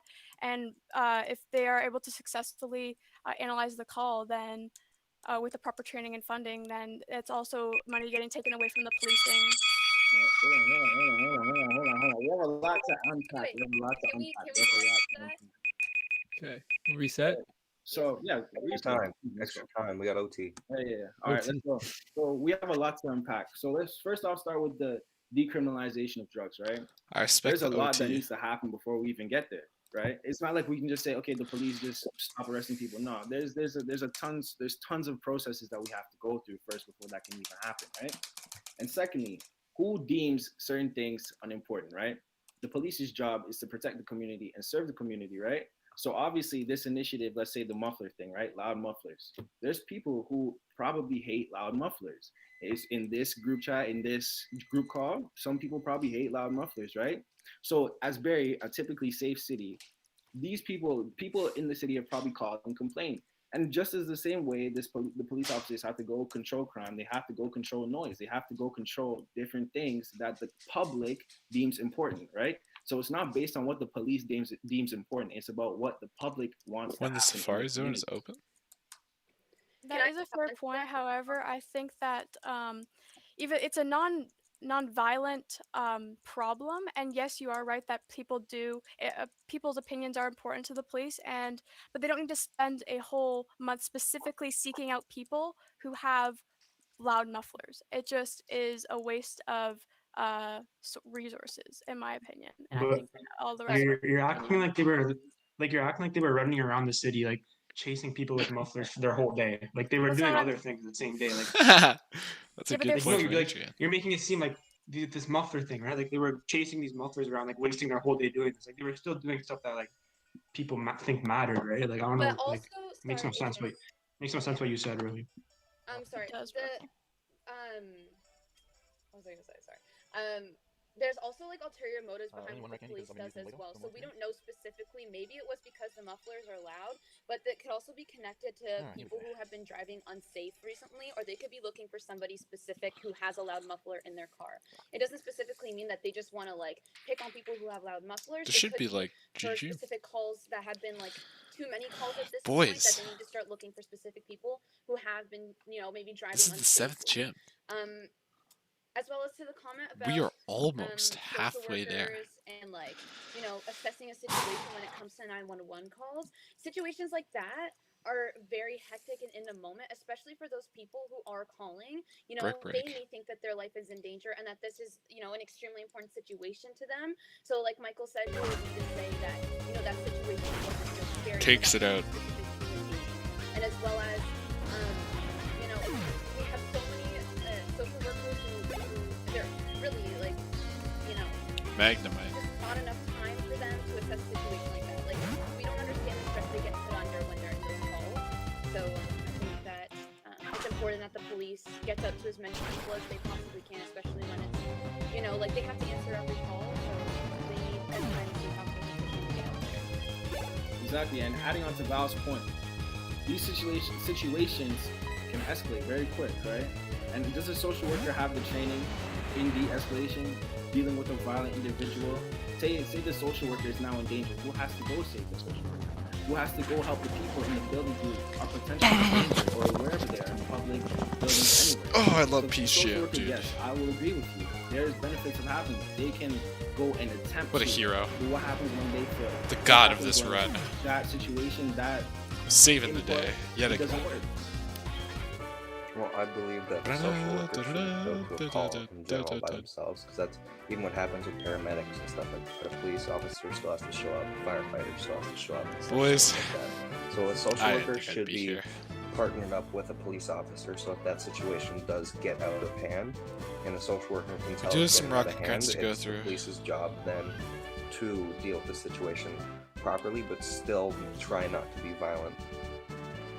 Right. So that proves our point, right? There's still a need for them.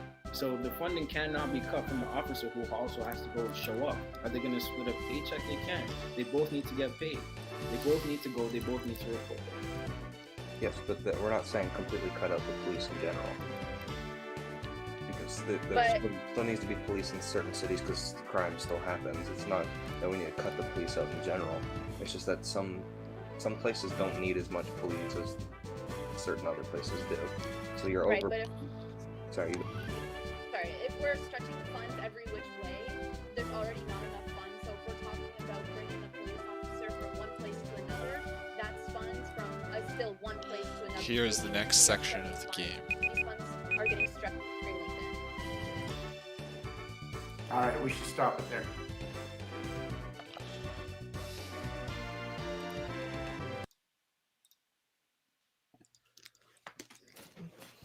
Damn, Okay. bro, this is crazy, man. We're collecting gym badges. That was Pokemon very to level fierce. 70 are going to Open obey debate, us. and we're going to conclude this debate with our closing statements. So the pro side can start, and you're going to have 2 minutes. Give me a second just to change it, and time starts now.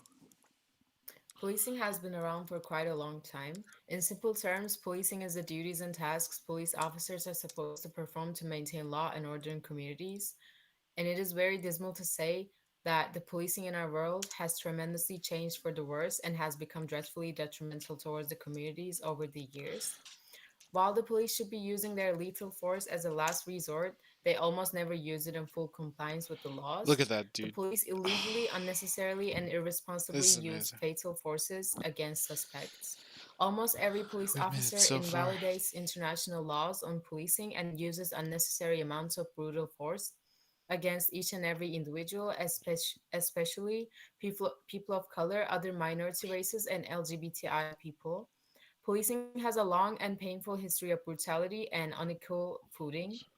Defunding the police would most likely lead to the creation of new jobs in these areas. Defunding police departments have to be mandatory for our society's equality, safety, economy, and welfare. Furthermore, the police have to be held accountable for what they do that is against the law, which almost never been held accountable. I'm so happy, dude. I'm so happy. I'm so happy. Police do not know everything, and they are most of the time treacherous about their allegations Police are because they among have us. prejudice about individuals they suspect. I'm We are not sorry, anti-police, we're anti-police brutality. And here's a quote I would like to share by John F. Kennedy. The rights of every individual are diminished when the rights of one person are threatened. Thank you. Okay, and then we're going to shift over to the con side, and they'll be able to close this debate, and the time will start now. So defunding the police is to eradicate one problem only to create more. Our team has shown you the consequences of a serious action as this. These consequences being that without police, we're left alone to protect ourselves. If we have no one to call, what are we to do? How are we going to protect ourselves? And without funding, who's going to train the police that people claim aren't being trained correctly? Why not then put more funding towards the training for police officers? And lastly, with no police on the streets, how much will crime rates go up? The evidence is in our favor, as every con and argument we have made has clearly and strongly shown that defunding the police is not the solution. Without the police, there's no one to protect us or keep criminals off the street. The jurors should find the debate in favor of the con team, as we have given you many specific reasons as to why we need our police forces to stay funded. Thank you to the jurors for giving their full attention to our statements.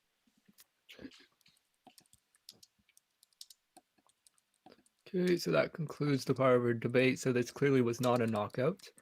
And we're going to go towards the audience, and they get to ask questions to either side.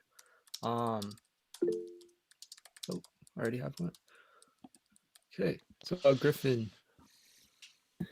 Yeah, I have a question for Belle, because she said that, I was wondering if she has any, numbers to back up her point by saying all cops abuse their power, because that kind of seems just like a statement that you can just say, but is there proof to back that up to say most cops abuse their power?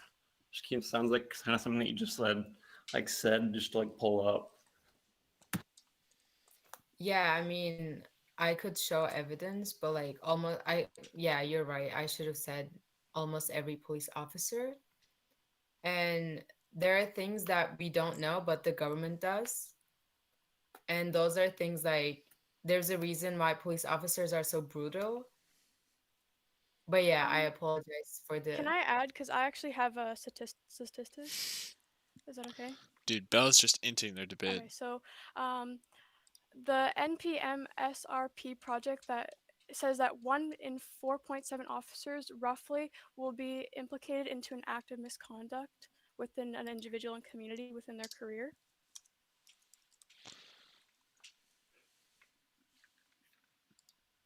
Okay, so Griffin, do you have any other further questions with that? So not most of. It's 1 in 4. So not most of. So more of a fraction. So a quarter. Yeah. Of. So Yeah, sorry, that was a wrong information. Sorry. Okay, but I mean, Can you send that link actually? yeah, but let me just Okay, dude. We're still going, whatever. But misconduct, that's not necessarily brutality or like, let's say, an act of violence. But that's all I have to say. Okay, so we're gonna go to the next person. So Tynan. All right, I'll ask a question for the con side then, I guess. Do you guys have a decent answer for why so much money seems to go to like militarization of the police and why there seems to be such a hard emphasis on that? It feels like the police probably aren't the types of people that need to have like massive, like fully automatic guns or tanks. It seems like that's something that they don't need, but they do have the funding for. Sorry. So funding for those kinds of things, that doesn't. I don't really see that happen in Canada. Excuse me if I'm wrong, but like, and on a Canadian point of view, I believe that as a country, we believe that like you said, like we don't need those kinds of military force, and that's a reason why the funding should be more towards training towards the police to not do those kinds of things. So not use 20 like not 24/7, but not go to those lengths until it's a last resort, and that should be the training that they're funded for. Okay, Thank you. Tynan, do you have any further questions? Nope. Okay. So Rylan. I just wanted to ask the con side their thoughts on the in Simcoe County. There's a specific police unit that we pay for, like with our tax money. They're dedicated to only giving out traffic tickets. They hide in spots where you can't see them, and their only job is to give out traffic tickets for them to make profit. So I just wanted to know what you guys thought about that. Well, for Those like, are you know how many bylaw people speed, officers. right? Yeah, well, you know how many people are like speeding? Like, it's It's a not danger. bylaw officers. This is an actual like we pay for this police unit in Simcoe County for them just to hand out traffic tickets where I feel like the money could be going to better causes. So like everyone can just be speeding, right? Like everyone can be going like 300 on No, Mapleview. Like, but I feel like a regular police officer, if it's patrolling, it's gonna see someone speeding. We don't need a dedicated unit to handing out, but like they're not the ones that are getting people that are going like 100 kilometers an hour on a 50 way. It's like they're just hiding in places where people might be going only 10 over, 20 over, and that's where they're sitting. So sorry. So if those people are only going 10 over or 20 over, they obviously won't ticket those people. They're watching for the people who aren't going 10 or 20 over. Sure, we're paying for a specific unit. We're probably paying for a specific unit because bigger units are busy doing other things, other bigger problems, or we just can't have the funding to fund more towards that bigger unit. We're paying specifically for this unit to look specifically at traffic problems. And like Adrian said, they could be doing anything from parking in unsafe places to speeding. This is why we have those officers. And those officers are probably also being trained right at the beginning of their career. So they use things like that to, teach them right at the beginning as well. Riley, do you have any further questions regarding that? Damn. No, I So, just wanted to hear what they thought about it. okay. So, Anushka. Okay, wait. I just want to say something about like what was just said because I'm pretty sure police do have like a quota of people they need to pull over speeding, and they will pull you over for like 20 and stuff. But anyways, my question is, you guys the content talked a lot about needing the funding for the police to for proper training. I feel like both sides talked a bit about like the need for more proper training, but like if they already have all the funding they have right now, then what is stopping them from getting that better training? Like you're saying they can't take away the money because then they won't be able to get that, but they're already not doing that. Oh, I think we stated at one point throughout the debate that we can allocate the funds in different places, right? It's not There you necessarily go. And that's taking or that won it for adding me more. just then. It's more taking away See? from different places. Reallocation of Say like, funds. for example, That's this how you win the traffic unit. goddamn If it's debate. deemed unimportant now, we can put it towards training officers and better training. It's not necessarily defunding or adding more funds. It's just allocation of funds, putting them into different places and places that we need it more. So if we deem that officers need more training, we have to take it from places that don't necessarily need the funding and put it there.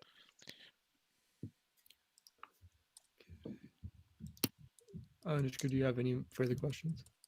No, I'm good, thanks. Okay. And Clea. So my question's for the pro side. So I noticed that you guys talked a lot about like maybe putting funding into like social workers. But like my question is like, isn't that still putting funding in an authority that is like still built off of like a similar system as the police that can still cause the same issues that the police are having now? Can you say that one more time? Sorry. No problem. So I said, you guys talked a lot about like putting the money into like social work instead of the police. I wish the pro Like, side isn't did that this. still putting like the funding into an authority that is based off of the similar thing as the police system that can still cause for the issues that we're dealing with now? Well, I guess it could sorta, but it's completely different like way of schooling. Like you'd go to be a social worker, you wouldn't go to a police academy to go be a social worker, I guess. But I guess yeah, because like what Michael I guess said pro side in didn't his seem first to fully rebuttal was engage with the concept. that what's stopping a social worker from being racist and prejudiced like a police officer could be, but they don't have the same amount of power as a police officer would. A social worker is there to discuss stuff with people and not and like calm down a situation, whereas police have the sort of have the right to use physical force against these people and abuse their power. I think that's the best answer I could get for that question. And also social workers, like they do not have the right to kill people even as a last resort. They can't do that, but police does. And what happens between the police and their suspect is between Didn't them. seem to fully engage with the So when they say, oh, this person is a suspect and they have committed this crime, yes, they have to show evidence. But if they just see them as a suspect and they're not actually a criminal and they think they look suspicious, they can literally kill them. And no one's gonna know what actually happened. Does that make sense? Yeah. Okay. Okay. And no one else has any questions? Okay, so this fight was really close. Looks like we're gonna have to go to the scorecards on this. And Torley, do you want to take this away? I would love to. And good job there, Evan. You had everyone fired up at the very beginning. I appreciate the thought you put into the intro and the fact that you had some serious rhymes happening. Yeah. You know what? That makes it fun. I'm glad that you were into it. And it helps everyone else get into it too. So I had a feeling there might be some questions in the Q&A because obviously it's a hot topic. So it was very interesting to hear people's responses. So just like the previous debates, we are going to submit jury forms. If you're a jury member, if you participated in the debate, you are going to submit peer assessments. And I'm also going to drop a voting link in the chat. Now, before I do that, let's say we're going to meet back here at 11:55. That gives people a chance to whatever, grab a snack, complete those forms, and then I will do the big reveal. So that's 11:55. We'll do the big reveal. The link for the actual votes is being dropped in the chat right now. So yeah, so complete the jury forms, please, the peer assessments, and the official vote. And we'll do the big reveal at 11:55. I'll see you in a little bit.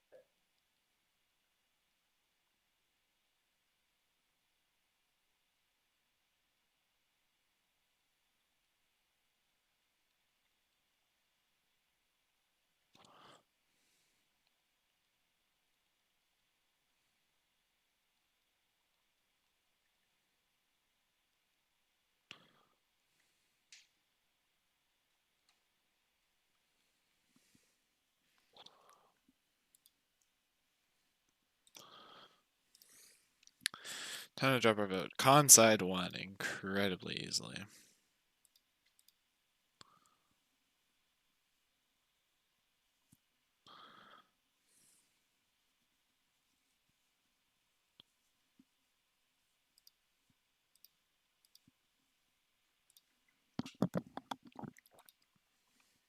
Okay. That's over though. We're gonna see what he did. And I did it, and I got the special death drop, which means I don't even need a high roll to kill. Guaranteed. Beautiful. So this whole not getting Pokerus early thing, that was all planned, apparently. Fucking hell. All part of my genius plan to get a great run that I dislike.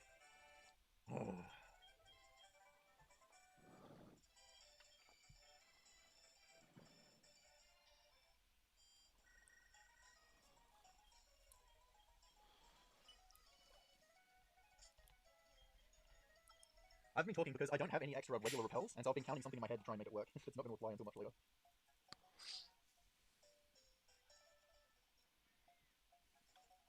That I'm still not certain about, but I've settled on what I'm going to do. Okay.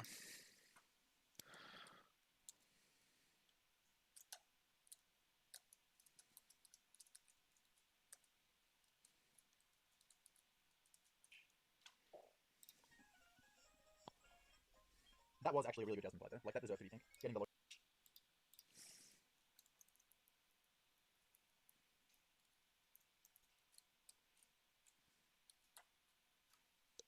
Roll on Steelix is really good. I think Steelix used Screech as well.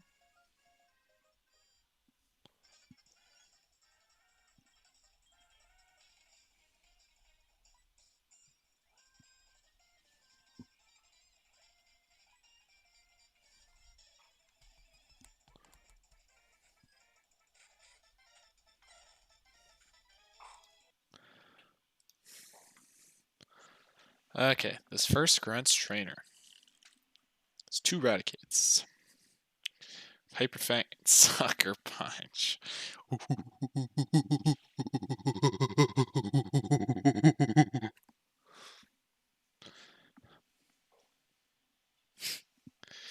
And they have Scary Face to lower my speed just so they can make it losable, you know? Have to make it losable. Trollface, Trollface, Trollface. Okay, so we have to go with Haunter. So bullshit.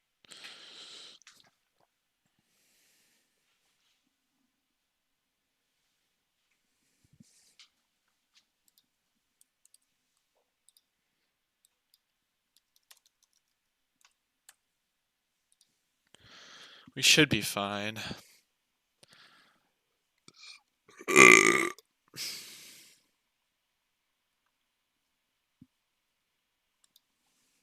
believe this is Dark Pulse now.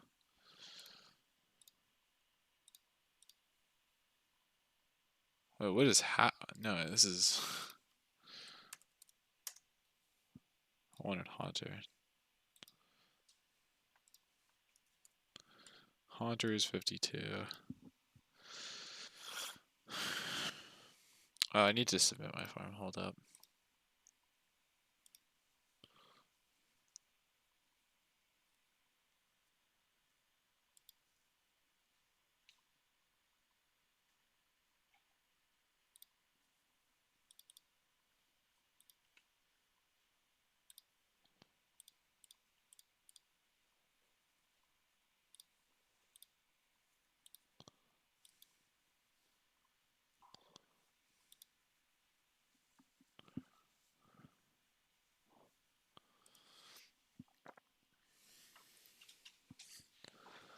Okay, so let's check that attack stat, baby.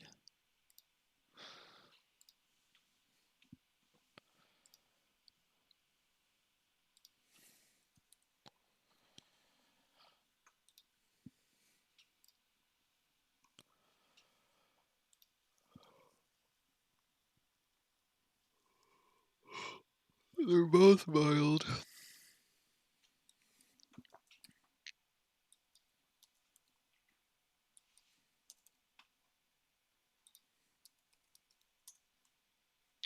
So Sucker Punch is taking these suckers out.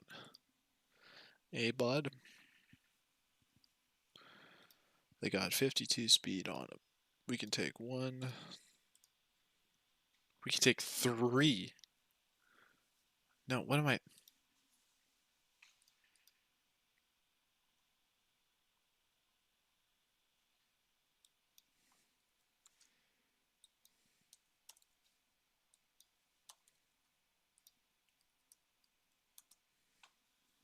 Sucker Punch is taking these suckers out.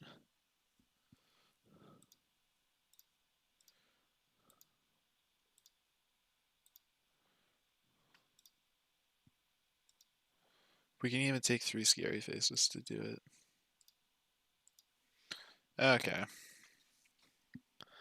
But then afterwards, we're gonna have to send in demons to sort them out.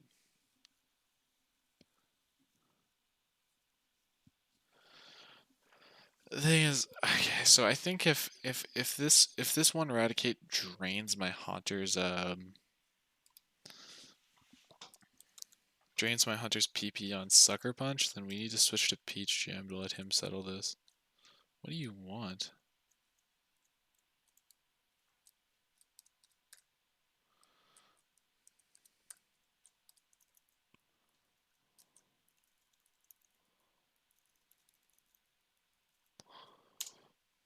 Okay. Should be no questions. Got him. Watch. No questions asked.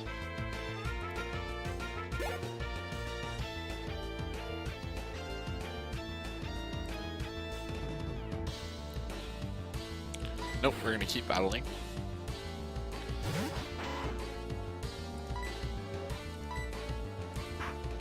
Still landed. You're still dead.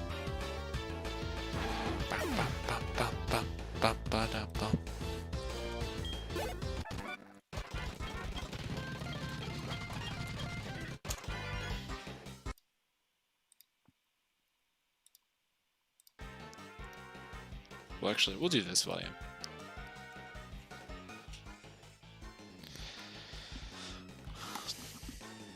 What does he do from here? Soy face.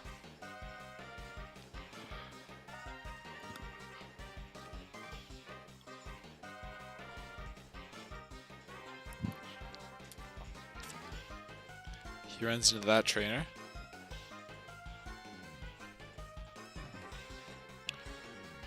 Who has an Intimidate Arbok. Oh my god. I think that's okay though. Arbok level.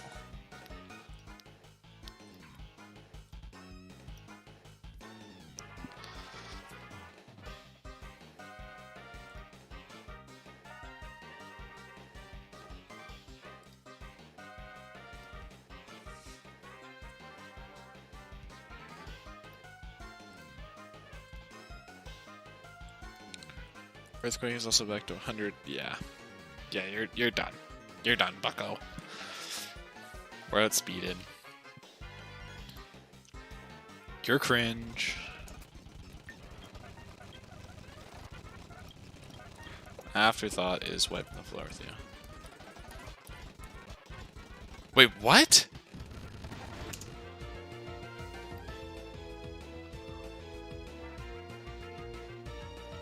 I choked.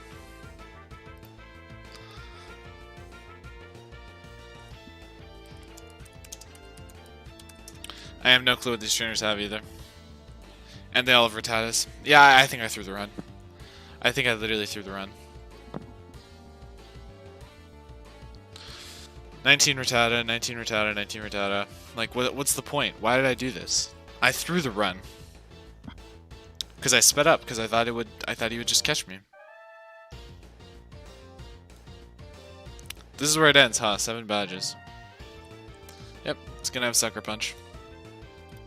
This is literally where it ends.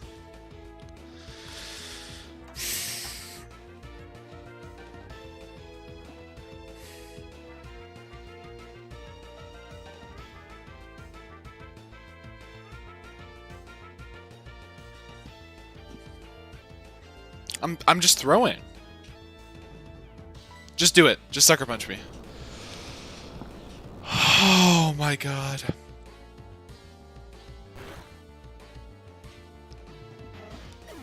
Okay.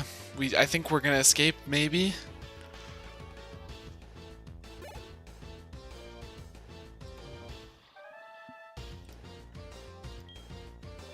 We have to switch into demons. This one's 21? Okay, this isn't the right trainer.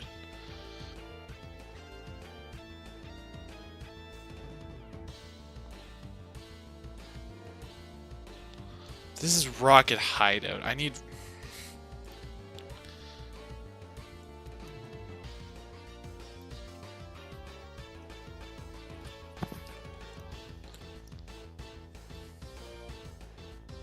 Dude, I'm such an int, dude. I'm such a throw.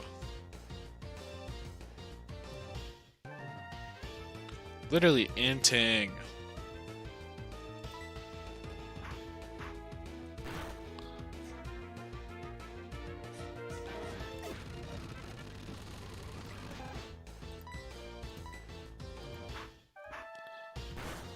Like, I just have to stay in and keep going.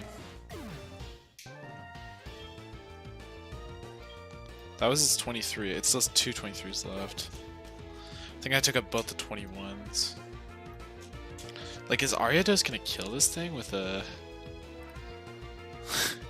Like, Ariados might not even finish this thing off. Where is Ariados? 65. Oh, he's 65. Never mind. If he doesn't finish this thing off, then this is just... I don't even know what to say. Yeah, like, Sucker Punch should be a no questions asked, like, kill. Why did I not use Ariados for... I guess switch as well, because what if it doesn't use a move?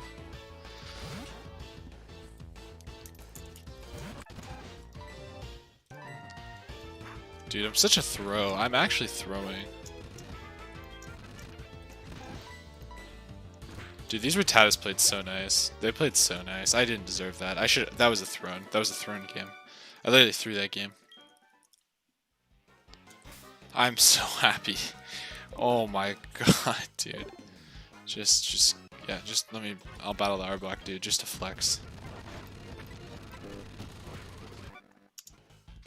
Like, what is that? Who does that? Why am I playing on, like, ×2 volume? Like,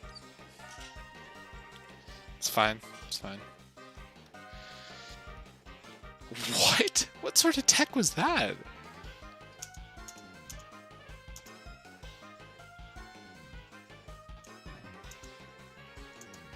Okay.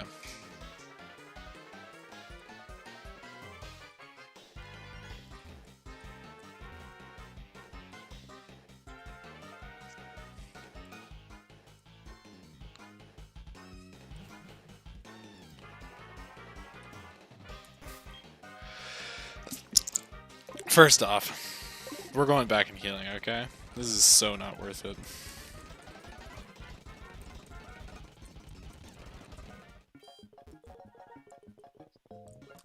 Dude, this is high stress.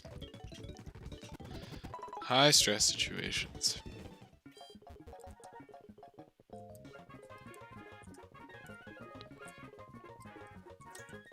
All right, folks, we'll get started in 1 minute.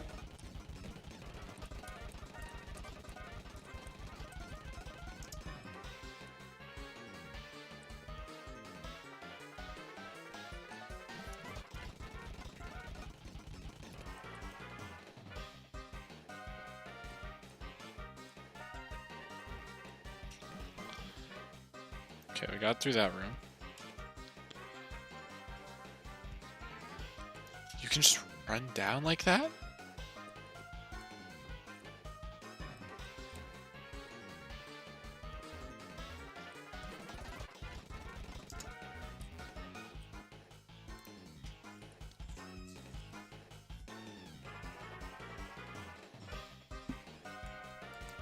Okay. He's got a team of 6. They all have levitate. They all have explosion, self-destruct, sludge, and smoke screen. I'm guessing they can all be taken out with like a haunter, like shadow ball or something. Also, we have choice specs now, don't we? So we can just choice specs haunter into. Yeah, like I'll give haunter specs, and I imagine it's just a one shot. And you remember, just take them off after every time.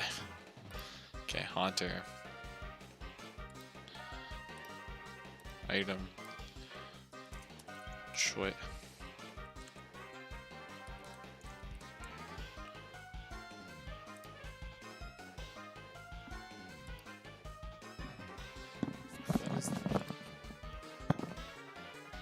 So a wheezing.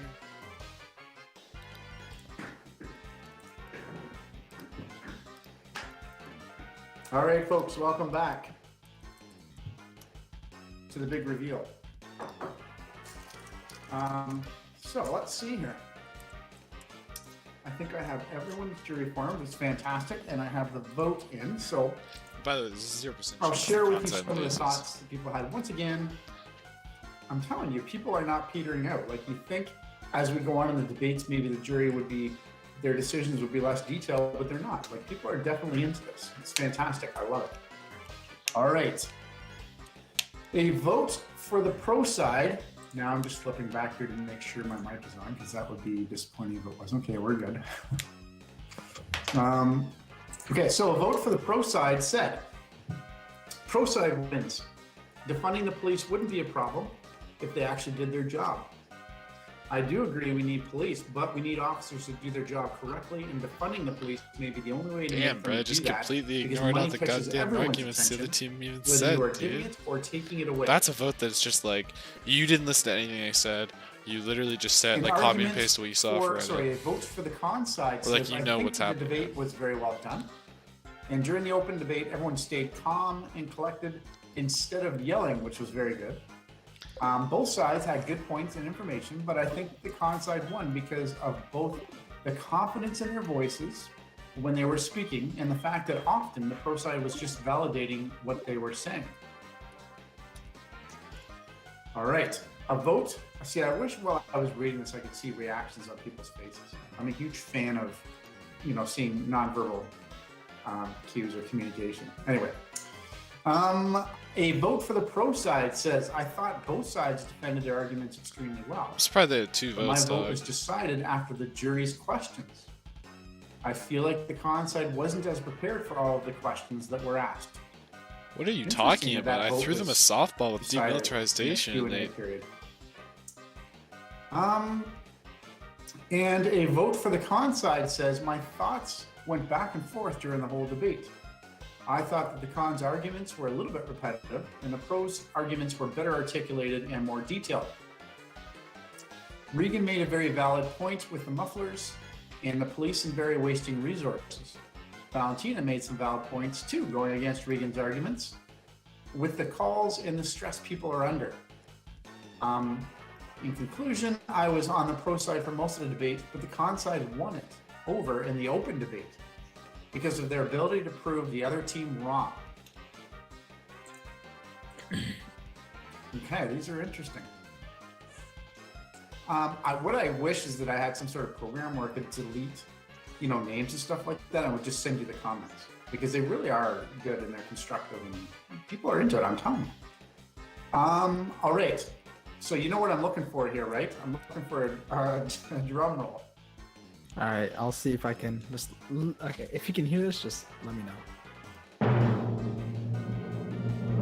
Well, that's good.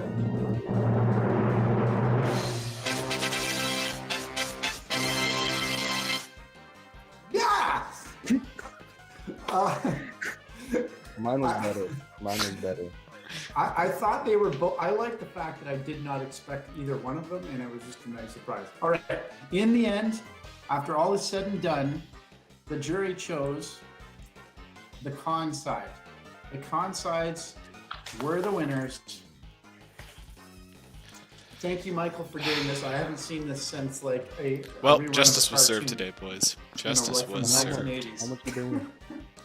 How much did they win? Ironic, huh? They won our love and respect, Oh, okay. and that's you can't put a price on that. You just Okay, but can't. how many votes did each side get? Oh, I don't reveal that. I would like to know though. I'll tell you what. If you come back to me in 10 years, then I may tell you. I will How set that about on for my calendar. some extra, on the side cash? Would you- Listen, Ray, you're always stirring the pot. Well, it's not like names are being released. It's just vote counts. Okay, here are the percentages. The people who voted pro, the percentage was, and those who voted con, the percentage was. I hope there seems to be. I hope you got that. There's, I think there's something wrong with your mic there. If you could say it again, that'd be good. Don't mess with It's me. okay. You heard what I The lip said. readers. You heard The what lip I said. readers know. The lip readers know. If the lip readers know, they would have heard. Blip, blip, blip, blip, blip. That's what they would have heard. Anyways, okay. So a couple of comments. Again, I mean, I already told you a little bit about what I thought here, but I thought you did very well with that. With the topic, I would be interested to know actually in this debate how many people were, let's say, arguing against what the stand or the side that they would have originally taken. I'm curious about this one. If you feel like you actually took the opposite side of what you normally would for the purpose of this debate, please raise your hand. No, okay, wait. Clea, I think you still have your hand up, but I mean only the people in the debate. Okay, I know the right hand. So 2 people, that's interesting. 3 people. And Clea raised her hand again. Oh, no, now it's down. Okay, I do find that interesting. Listen, guys, I think it's a very good exercise. Whether you believe that in your heart, I think it's a very good exercise to go through that research process.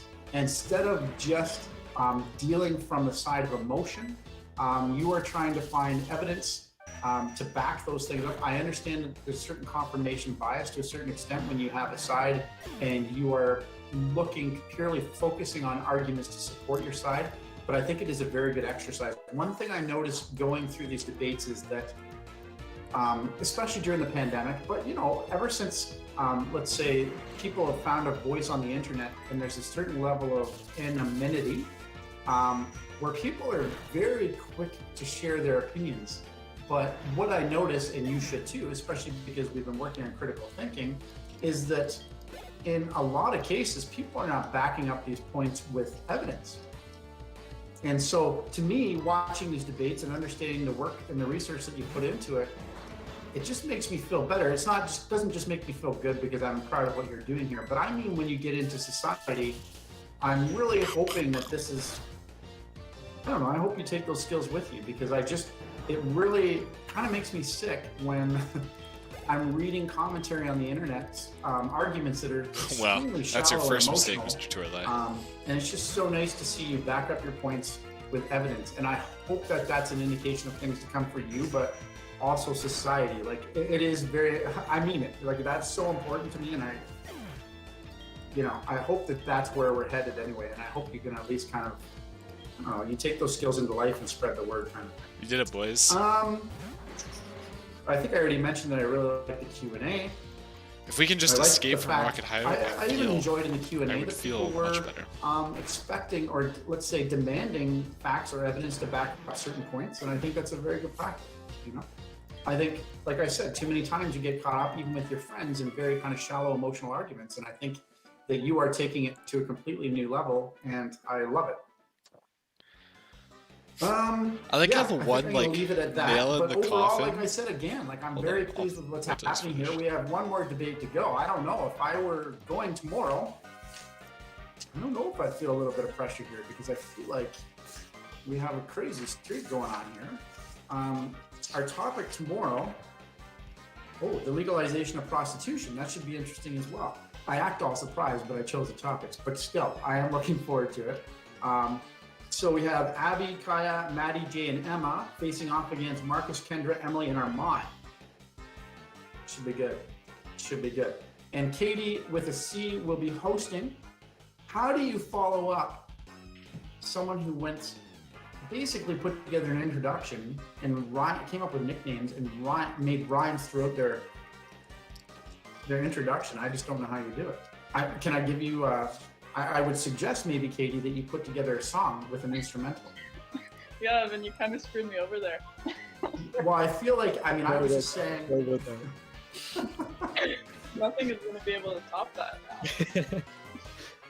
I think you can do it. I can see Katie staying up all night, composing a song, and an instrumental, probably learning 2 or 3 instruments just to top what Evan has done. I can definitely do that. I'll try my best. Yeah, I mean, it's really, we kind of expect that. So I'm just joking. I'm just joking, but looking forward to that tomorrow. All right. So before we giddy up from this conversation, you have, let's see, what's the time here? I don't know. You have about a half an hour. You have a half an hour to work on your social issues analysis. And for those of you that are working on the debates for tomorrow, that's fine. The breakout rooms are still open. Okay, I would encourage you to do that. I know for you right now, it feels like it's a long ways away because it's 2 weeks. But it'll creep up on you so fast. And like I mentioned with the dates here, let me just grab the official date. Right now, I'm just looking at D2L here on the course homepage. Scrolling down, looking at the due dates coming up. So your social issues analysis, so that's due on the 22nd. And I mentioned it before, but it's extremely important to have that in on time. There isn't any flexibility there because your report card marks are due. Like, it's crazy to turn around. It's not just that your report card marks are due. Grade 12 marks are actually due and are due before the rest of the school. And the reason for that is that colleges and universities want that to be able to assess your acceptance. Okay, so it's very important that we have all that stuff in. Ray, you have a question or a comment? Yes. The days after the assignment, are we what are we doing after that, basically? Because you said we have the assignment on Tuesday and then a test on Monday. Yeah, we have assignment on Tuesday. So what's going to happen is that with the social issues analysis, what's going to happen, because we just can't, under this format, we can't do a whole bunch of 30-minute presentations. It's not going to work. What we're going to do is we're actually going to have breakouts, and there's an activity where people will be responsible for, there will be hosts kind of sharing their presentation. You won't be doing a formal presentation. I just don't think it's necessary at this point. And then there will be people participating, and they'll be answering some questions about your presentation. I'm going to set up a graphic organizer for that. And basically, it'll be a very quick mark. You just get full marks for being there and participating. That's the truth of the matter. I could BS you and say it's worth huge marks, but let's put it this way: if you're there, it won't hurt your mark. It's only going to help you. Okay.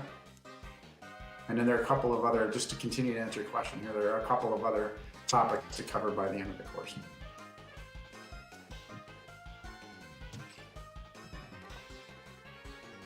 Are there any other questions? Okay, so your breakout rooms are still active. I would highly recommend that you work on those social issues analysis, even organize yourselves, exchange your contact information. You know how it goes. I am going to be here.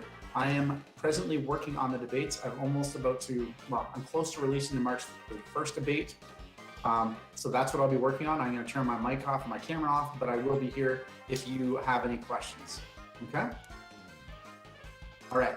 Good job, guys. I will see you tomorrow morning. Okay. We're out of here. Giddy up, boys.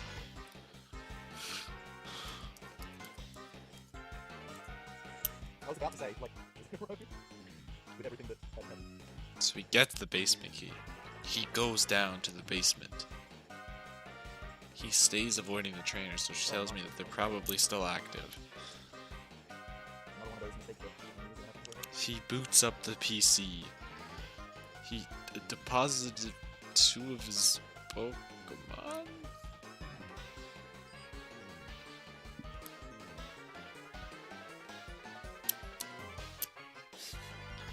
Nah, bro, this is time skip. Trust me, if this run was pre-recorded, I would just never show it to anybody. Just pretend the record's still a free fight. Move on with their lives.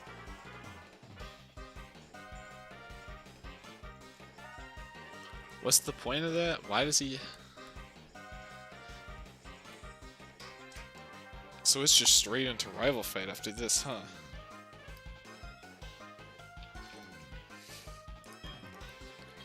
Alright then. Sounds good to me, dog.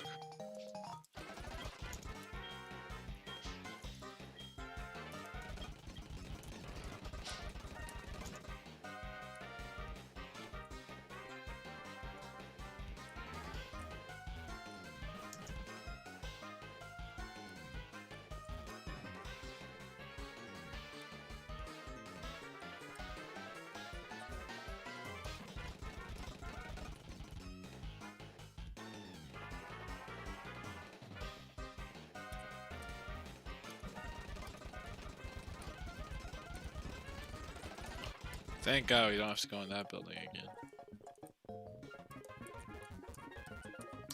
Let's take the choice specs off of you.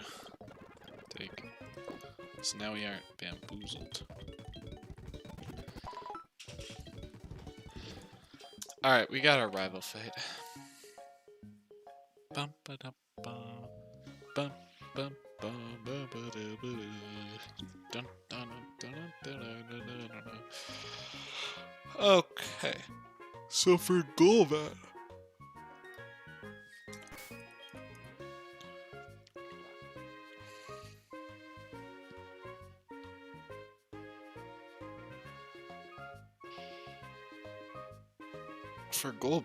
pretty sure Hunter could just,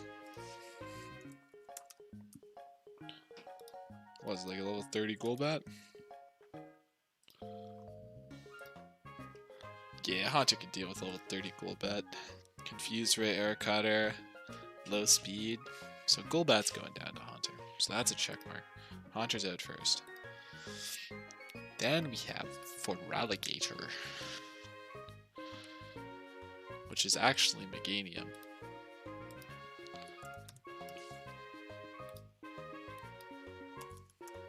I think so, right? Hold up. Rival, Heart.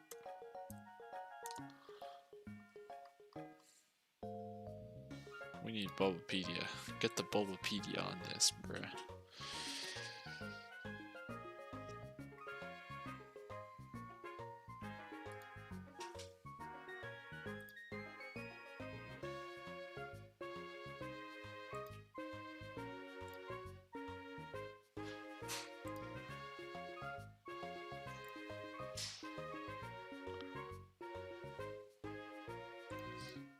Hey.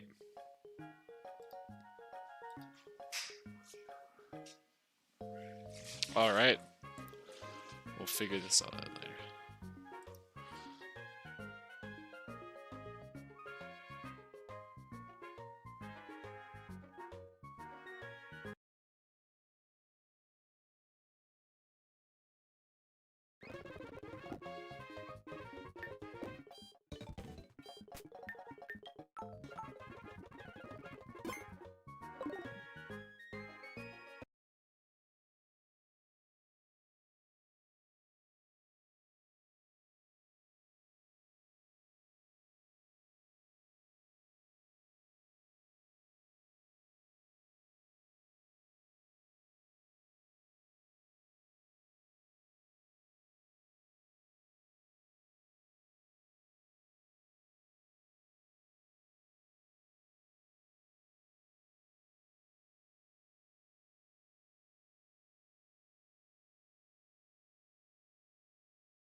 Okay, there's some sus activity happening here. Okay, so I have what the team the actual stats. And I don't know why stuff isn't matching up right now. I'm a little bit mad. Also, this Sneasel is going to be a huge problem. Troll face. Do we have Mach Punch on it? Who learns Mach Punch, dude? Because honestly, like a single Mach Punch is going to kill this thing. I feel like I looked this up before, but like... Oh, Lediba?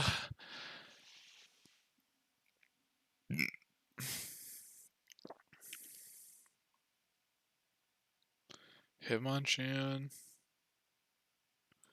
Breloom. That's a Hoenn. I'm pretty sure Lediba's Soul Silver exclusive.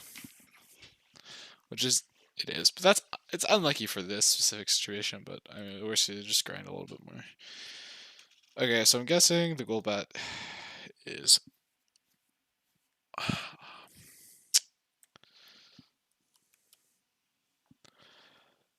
Okay, we're gonna have to give this thing choice.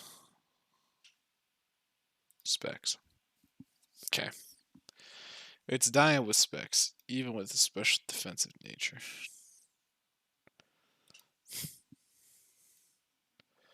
Okay, and I'm guessing the Magnemite can go down to a thing. The Haunter also goes down to a Shadow Ball. So everything's going down to Shadow Ball. The only thing it's probably not is the Sneasel, right? For some reason, it gets to be literally level 32. Doesn't make any sense. No, it gets to be 34. Oh, there's a chance to... Oh, it's actually going to kill. With choice specs, it's adamant nature. Oh, but it's quick attack. That's why we can't. I was like, wait, why can't we do this again? Oh, great, dude. Troubler.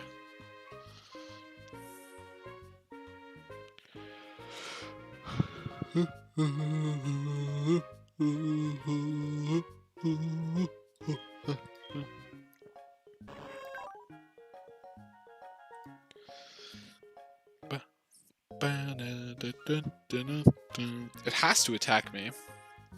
So that means with Ariados we can...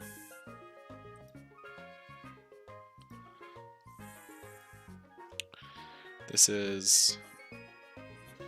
Sneasel. 34. Man, not even close. I feel like Rattata is kind of useless. Yeah, like quick attack. It's just so bad. It's just so bad. Like, look, he's gonna have to be like level like 70. Like 90. Kills like 85, 84, 83, 82.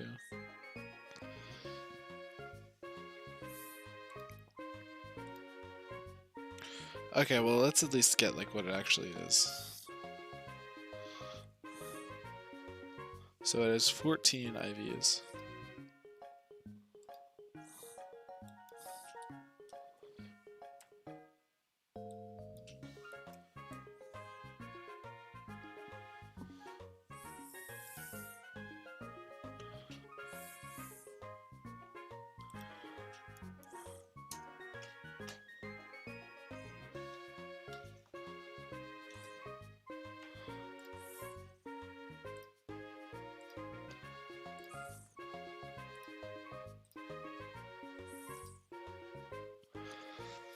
So the good news is, we're just grinding you to what? Like 70? 72? 73? 73. 73 to have Sucker Punch kill. Probably go 75 though in total. Man, Ooze actually so helpful in this run. So we'll get him up to 75. It's only 10 more levels. And we can take on the rival. probably just fly back to over here.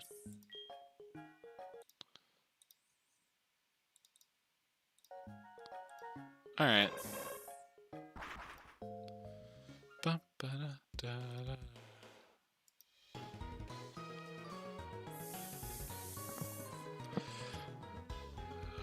Oh wait, he can't quick attack. He can't quick attack me because he's I'm a ghost type. It's Haunter. So we might be saving us some levels here. We need to get to what? 55 with Haunter? 54? 53?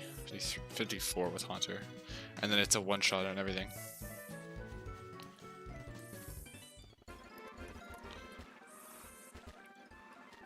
Still don't have our HM slaves on us. Okay, that makes me a little bit happier.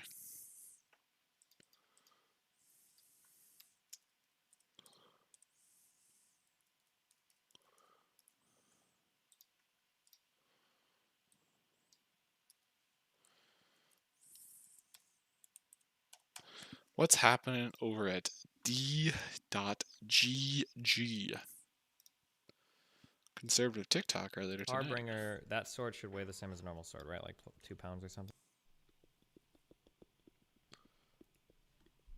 Ah, they're doing D&D stuff.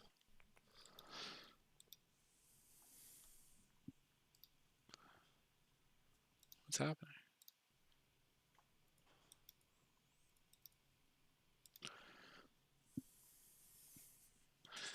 Thank you, DGG. Policing funds are so misguided, though. What do you mean by that? So yeah, it's better than nothing, but you can say that about anything. It's not really criticism. I don't think anything is better than nothing. That's not true. If I were to shove a glass rod in your dick and shatter it, that's not better than nothing. That's what a weird statement.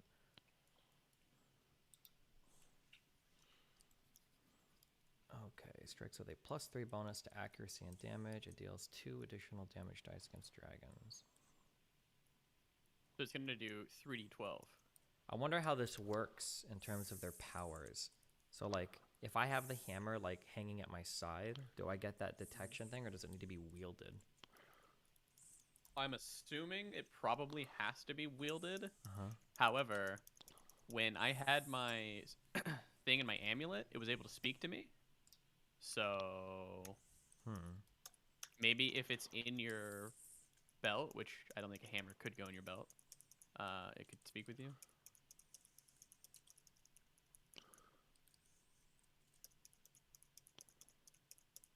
What are your weapon proficiencies right now? Lame shit, stupid, and garbage. I have 2 slots used on one-handed weapon style, 1 slot used on longsword, 1 slot used on longsword expertise, 1 slot used on short sword, and 2 slots used on bows, actually. Oh, so I should that might make you a bow specialist. Yeah. When we fight Scoria, I'm assuming now we're probably not going to do it in her lair because we have the bow that can ground her. I think you're going to be the one using the bow. Could be wrong. At the start of the fight. What, Nick should have 2 in bows, right? Yeah, but you have a higher to hit.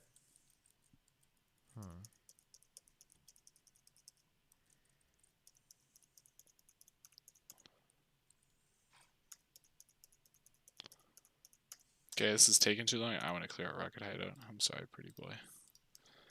You're gonna have to wait a little bit longer.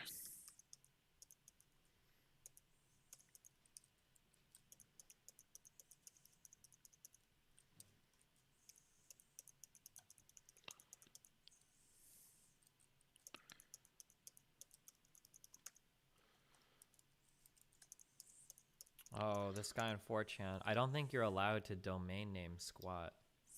Like, I'm pretty sure they can just legally take that URL from him. He owns the Battlefield 2042 URL and now it redirects to pull. But I think if you have it and you don't really use it or you don't have a claim to it and somebody else has a claim to it, I think they can actually just take it from you, I think.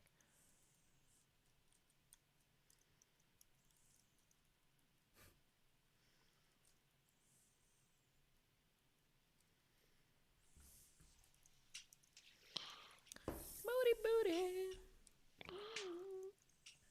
I feel like I've outpaced him intellectually.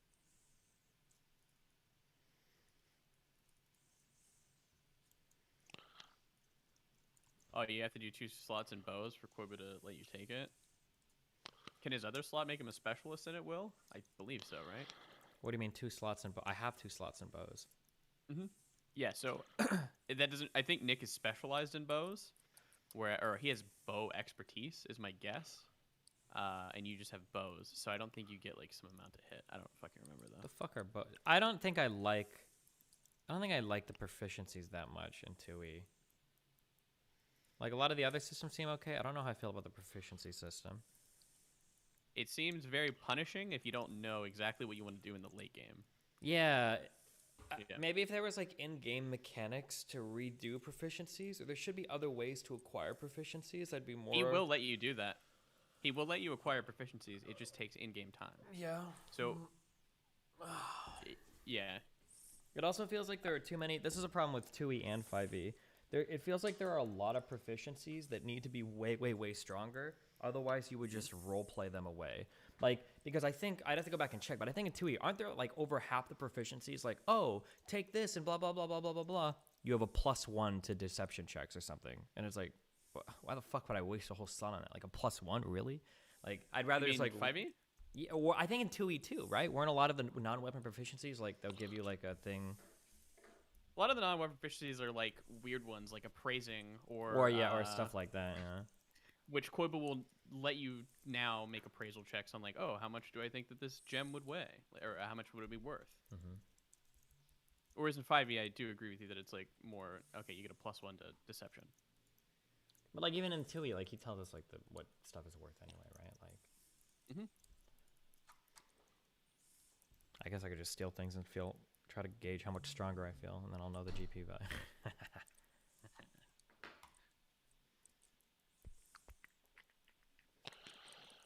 I'm sure if you wanted in character, like during those something, months you where we're could- doing nothing, you could probably train like a weapon proficiency. Yeah. Sure, we need to think about that, though, because it's literally... I think we're 1 month out from... No, we're 6 months out from having to kill Scoria.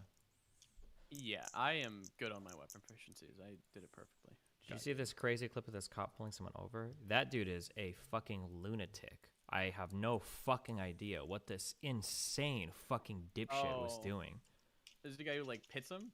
Yeah. Yeah, that guy's dumb as fuck. So there's like 2 massive things that's wrong with this video. Is that one, especially if you're a woman, you absolutely have a right to drive to a place where you feel safe to be pulled over by the police. That's like I think everybody's supposed to know that, because there have been like things in the past where people get pulled over and raped or killed or whatever, right? So you're allowed. Mad Tip said it's justified. Absolutely no, he did not. No fucking way did he say it's justified. He would never ever ever say anything that fucking stupid. Okay, he used up all of his stupid points on the less than lethal bullshit. Okay. So one is that like you're absolutely allowed to go to pull forward to like a safe area, like a gas station or something. That's fine. That's number one. Number two. Fuck. What was one? One was you're allowed to drive. Oh, and number two, she had like her emergency blinkers on and everything. It's not like she wasn't like accelerating to like 90 miles an hour. Oh, that wasn't even what I was thinking of. Number two is that sometimes it's more polite to pull off the interstate and go somewhere else. The shoulder is really, really, really small. Because Yeah, you don't want the cop to die. Yeah, if she or pulls whatever. over in an area right there, yeah. If you're pulled over on a highway, would you stop instantly? It depends on the highway. In Omaha, Shoulder. we had really, really big shoulders, Mhm. so it was kind of easy to pull over on the highway. But like a pit maneuver, that's like I ran the plates. This guy's wanted for like murder in like another state. Like we got to And take we've him been out. Like going for like an hour. nah, fuck it. Even at that, if you got like a huge warrant or whatever, then sure, fucking go for it. I'm Do pretty what you sure gotta do. cops won't pit you unless. Yeah, well, there probably should be some Yeah. more shit than like yeah, for Yeah. sure. But yeah, like that was just insane. Yeah, no, that guy deserves to probably lose his job. and get sued. Absolutely. Yeah. Like that is unbelievable, and then be charged for whatever the fuck crazy shit. Yeah. I can't even imagine what's going through that woman's head when she's like getting flipped by Getting a fucking pitted. cop car. Yeah, not It's good. so insane.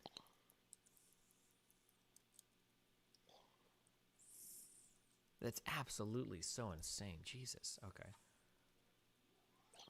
Guy probably wasn't even cleared to pit from a superior officer. Dumb fuck. Wait, what is that a thing? That's a GTA meme. Oh. Each story abroad. The driver failed to yield and was actively eluding. Depending on the speeds, a pit is perfectly justifiable. Doing a pit alone is sketch as fuck, but that's only criticizing his tactics. That she was going to stop because Singles house is dumb as fuck is what Mad Tips. I mean, that could be true if she like continues to drive. If she's like passing exits or some shit, sure. But if a driver has their hazards on and they're driving like 45 or whatever, if they slow down, like I think you're way out of line trying to pit.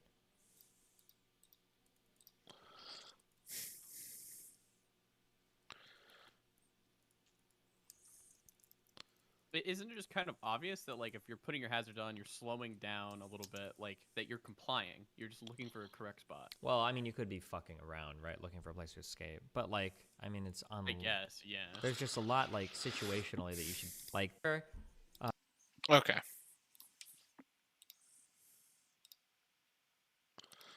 We should be all good. We got Shadow Ball. We have our choice specs on. We're level 55. We're definitely taking this thing out. Even at no IVs, even at full IVs, this thing gets taken out.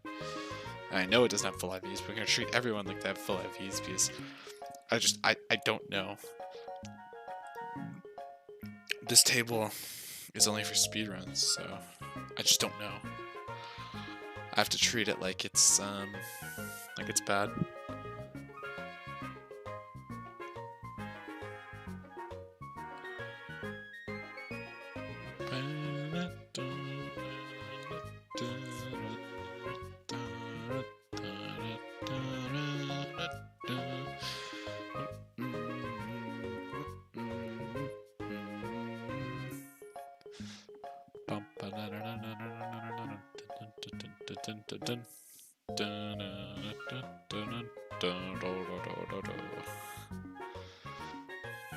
Okay, let's watch the live stream.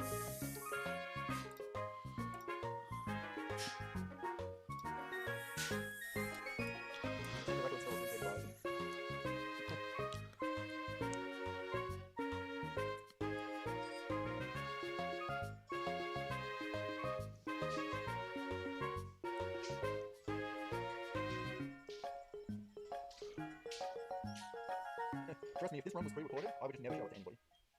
Just pretend the record's still a 335. Move on, guys.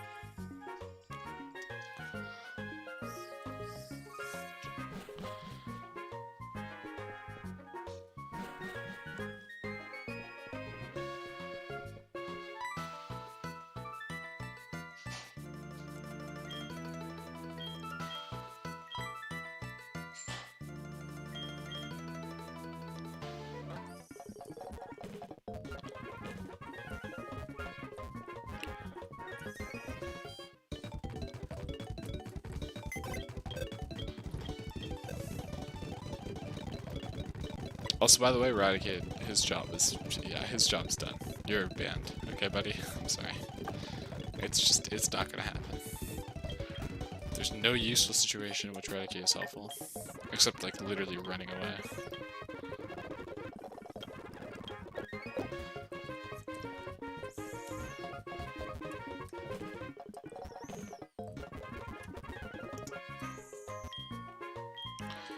Alright.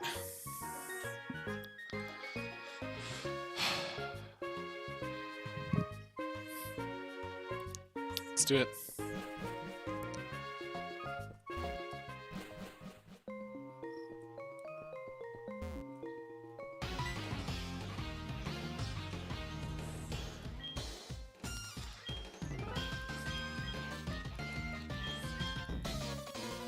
Bum, bum, bum.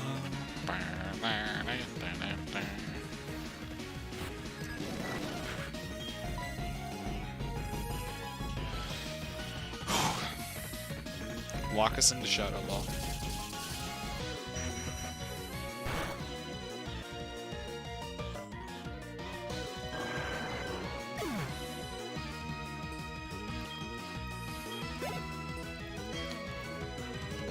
Sneasel.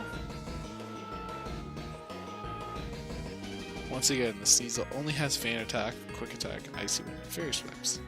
So we're keeping it battle. We're Shadow Balling.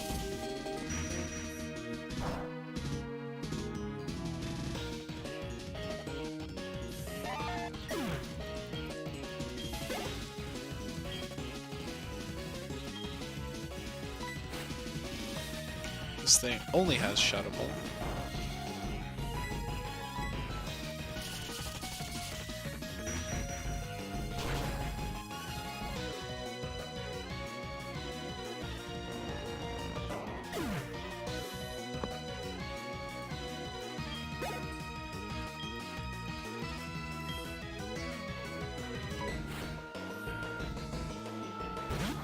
Alright, Meganium should go down as well.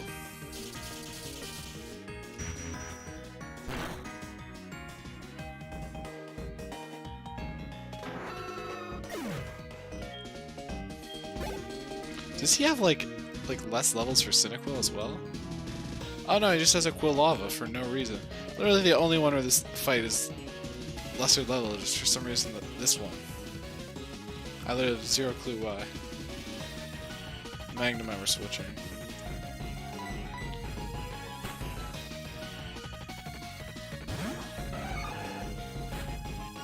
For some reason I always thought Magnemite was really fast, but I guess it isn't.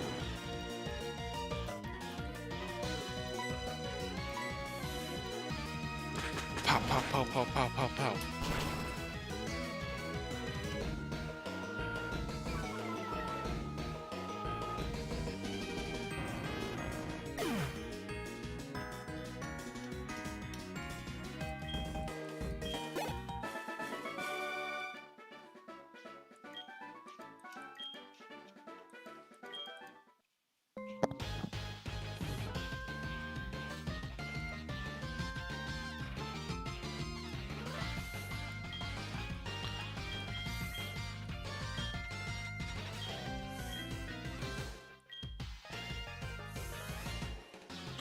Cool story, bro.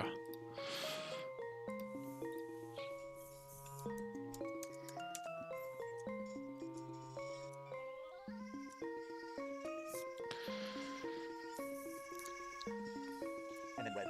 Yeah, that's the one. Anyway. Like, unfortunately, the place where it matters the most. The muck, the coughing, and the Rattata. Crunch assurance, okay. So we do need to be able to take out this modest Rattata with Ariados.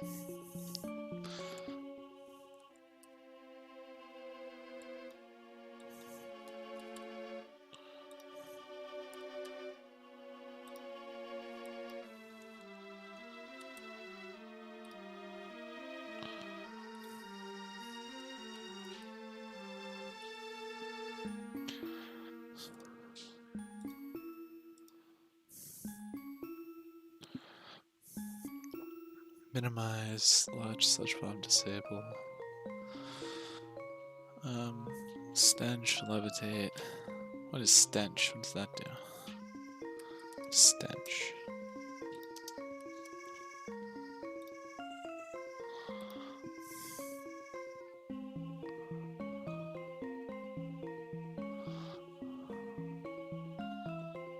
Okay, well, if we get hit by a damaging move then. Stench, levitate, guts. Yeah, this is fine. This muck is gonna like I'm guessing a level like 23 muck is not living a hit. Same with like a coughing.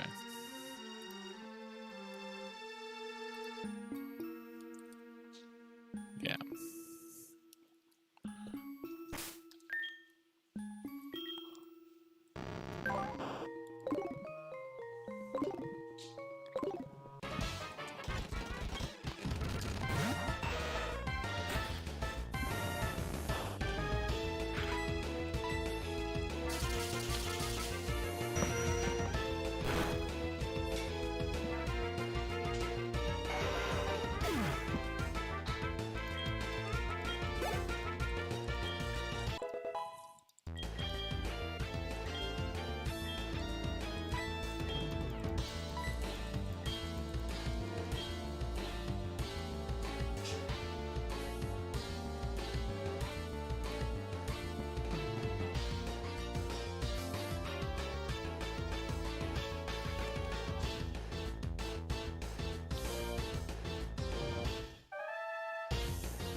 All right.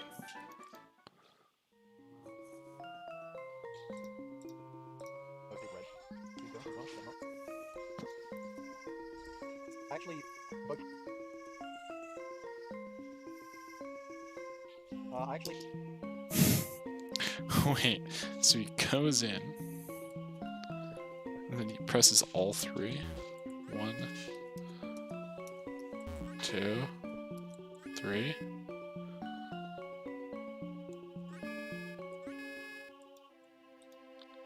Both haven't checked and will never check if I have voters.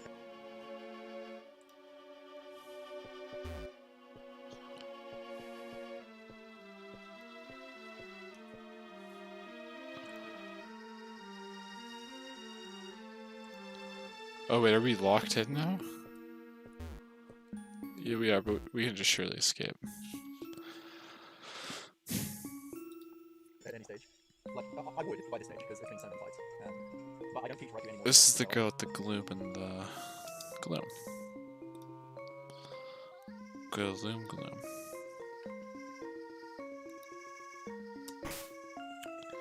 This is just poison jab with Arya does, right? Poison powder. They're docile.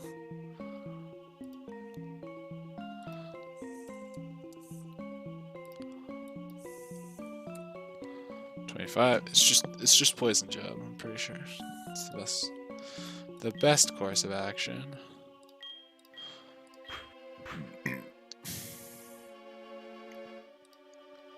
New weird abilities, they're chloroform. Docile 25. This is it's just free.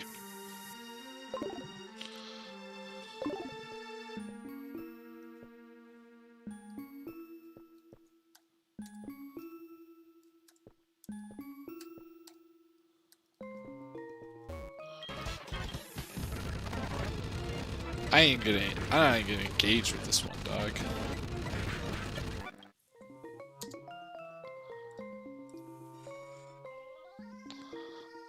So I mean, checking voters both time off, but also it wouldn't change anything that You can avoid that trainer. You can avoid that trainer. You have to fight this trainer.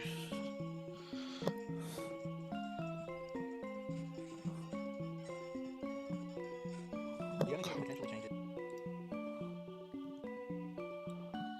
Coughing.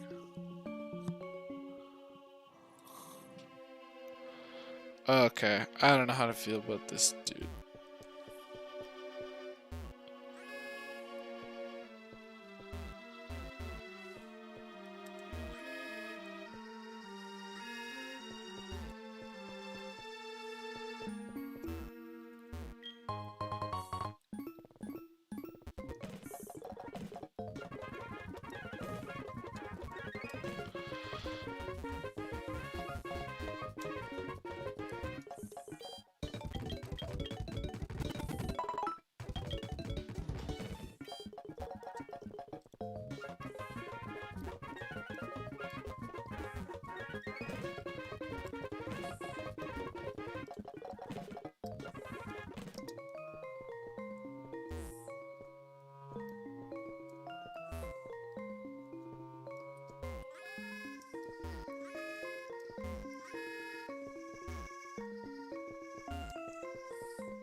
Okay, this is a dual coughing.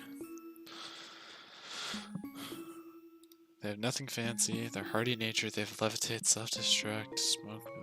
Okay. Not even gonna give this the time of day.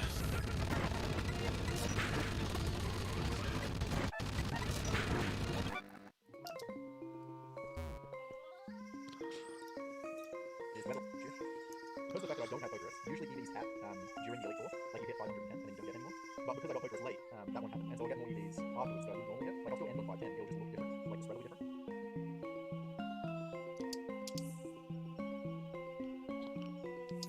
Jesus, okay. We're just like straight into the madness, huh?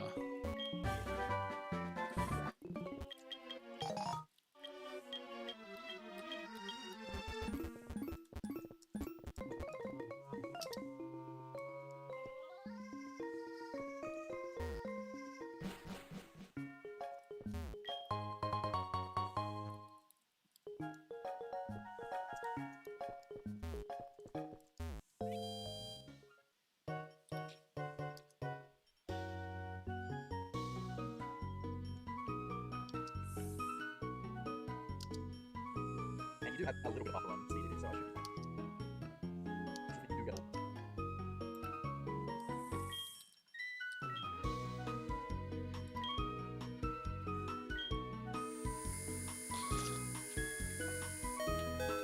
using one player. Ah. Oh, this just revises things. What? Hang on. 99? Hang on. I forgot to do something.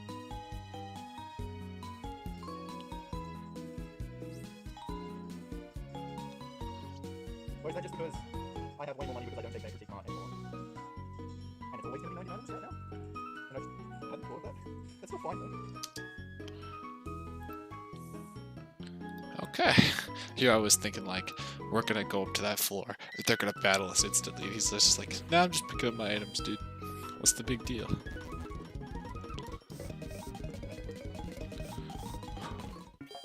Also means another chance to heal. If I had known that, then I would have just...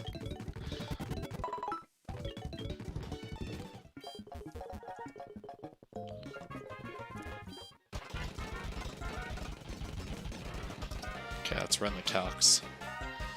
The wheezing calculations.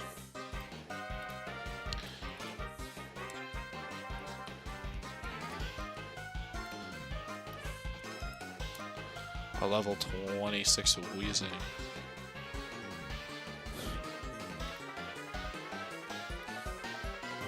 Still dies to the choice spec shuttle ball.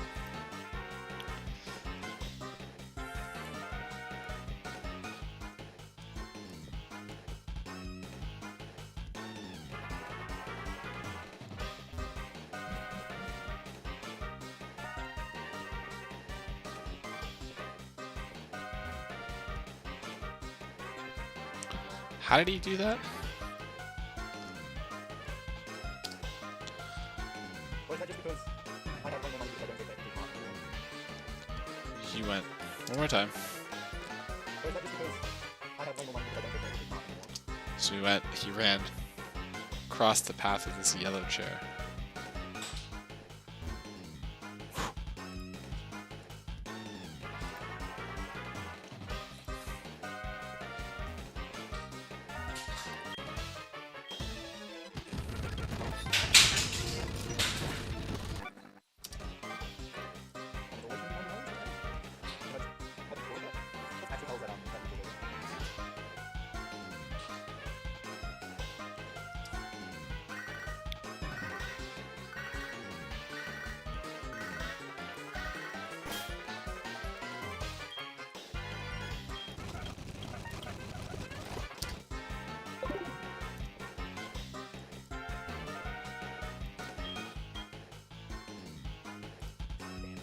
Let's just say that that's not good.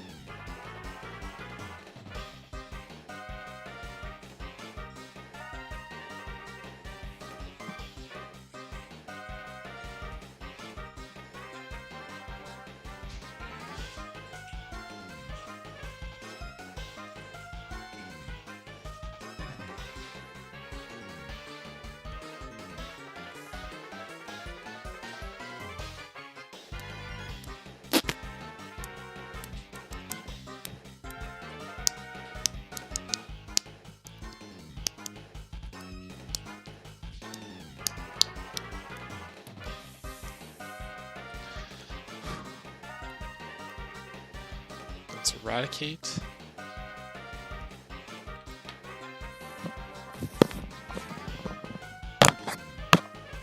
Hello?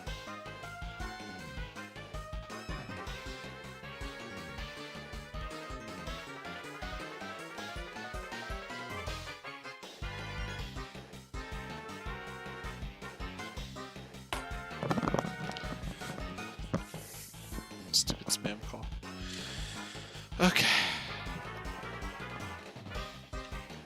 So our Ariados, I think at this point our Ariados is well suited to take out Eradicates. Level 24s. Sucker punches, correct, correct.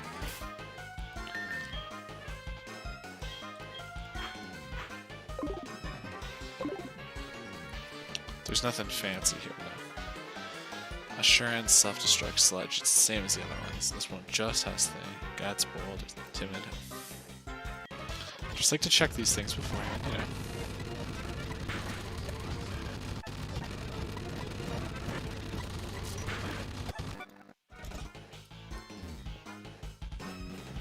We kind of went upstairs with that bow.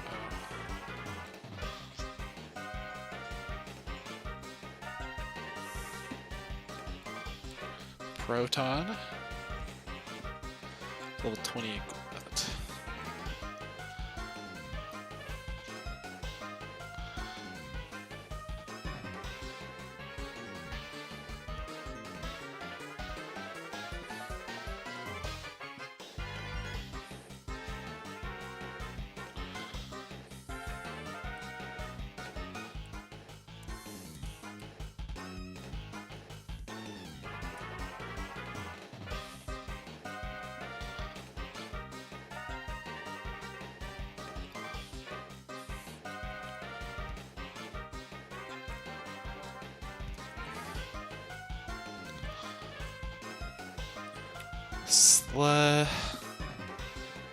Double hit, wing attack, nothing's at speeding.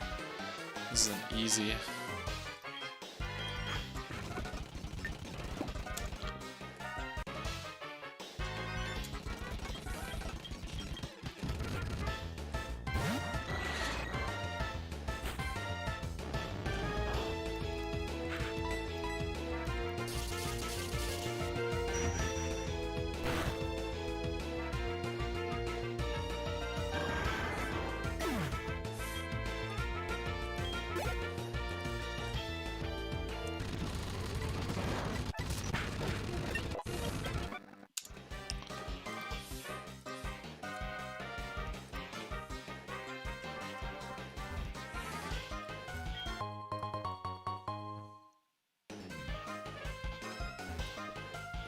Okay, I need to watch this whole interaction play out live.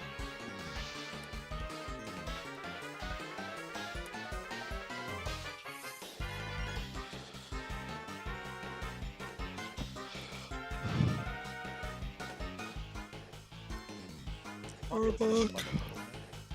That would be ideal. And it is possible that just every single time the bike shop tries to hold on to as we all know from the old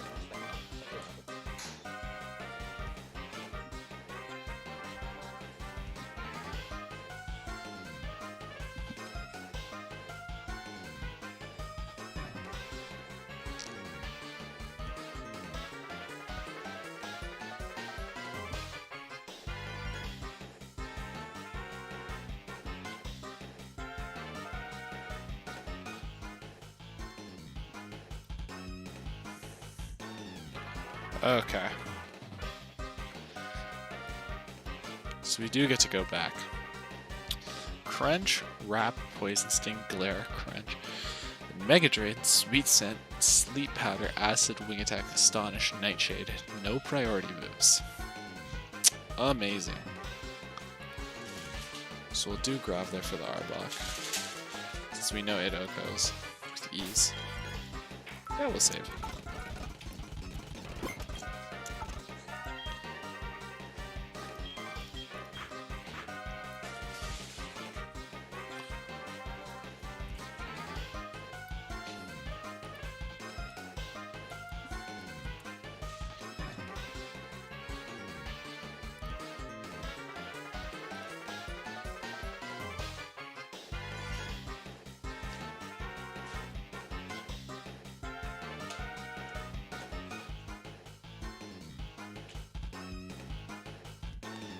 But a Vile Plume is anyone, right? You're just for running your uses.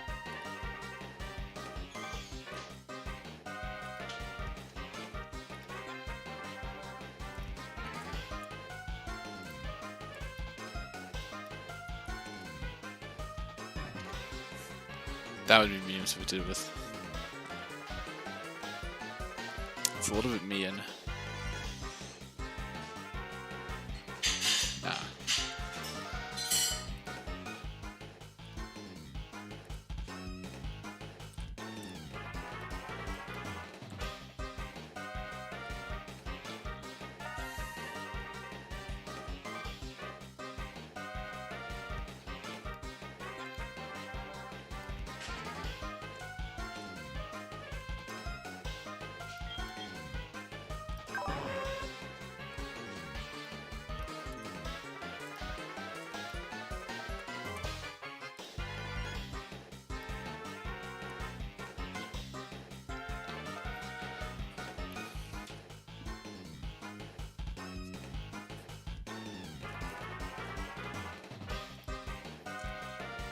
Alright. Let's go. Let's go, boss.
Whew.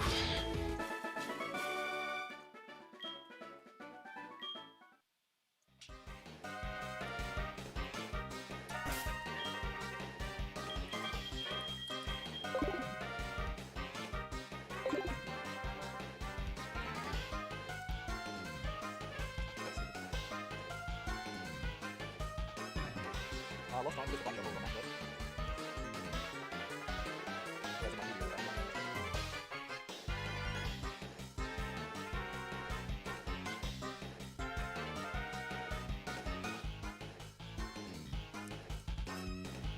It doesn't, but like I said, it's taking the cost.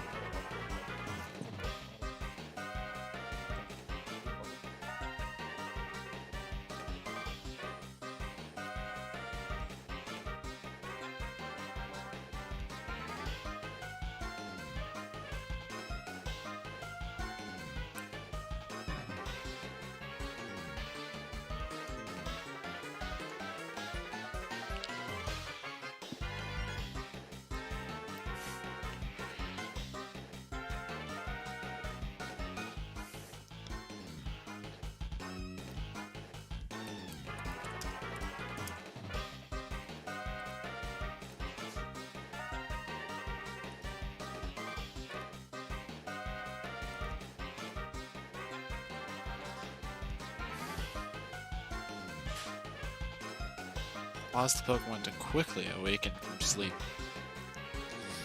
It is Fire Fang, Roar, Bite, Feint Attack. What a relief. Because it means that means the Heracross can handle all of them. So I'm guessing Houndour.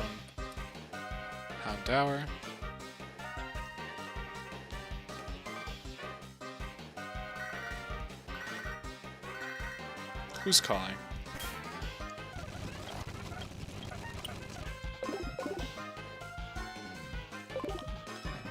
I'm trying to do calcs, okay? I don't have time for you. Houndour, level 35, goes down in a single brick break. Houndour, level 38, also goes down in a single close combat. Has nothing to out-prioritize me, just simply goes down. And then coughing can go down to anyone.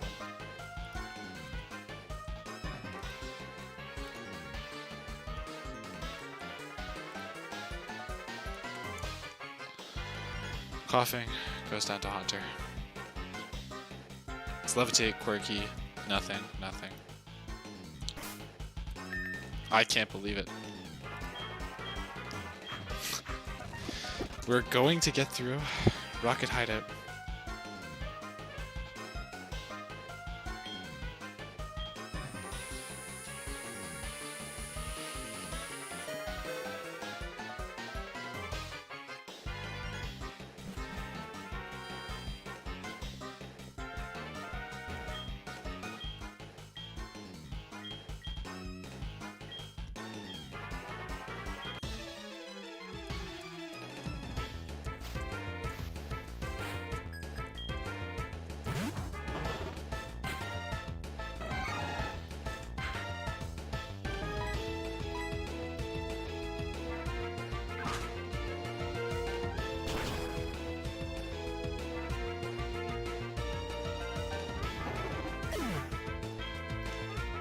We're doing it.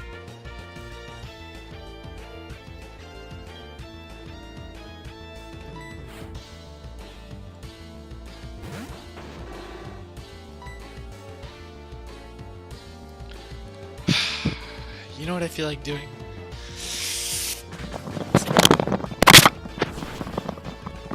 Hit him with that close combat. Dude, I'm going insane. It's driving me. It's driving me insane. I'm being pushed to the limit.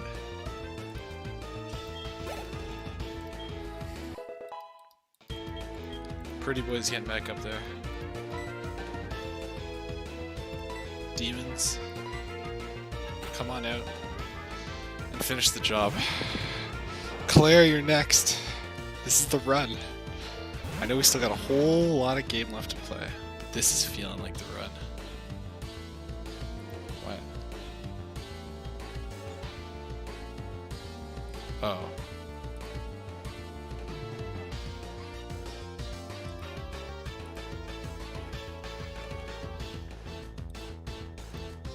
Why is it? Why?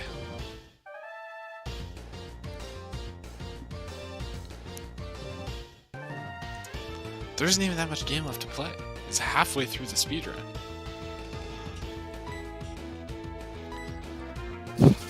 Just do it.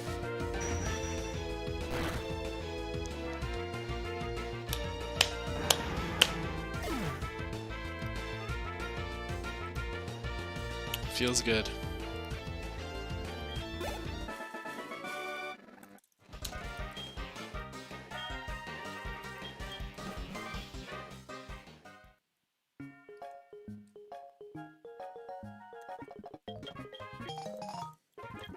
Don't care about the rainbow wing. Simply do not care. Probably not even gonna go catch Ho-Ho. Maybe when I get the Master Ball. Although I'm probably gonna save the Master Ball for something like I actually need in the run, not just some useless Ho-Ho.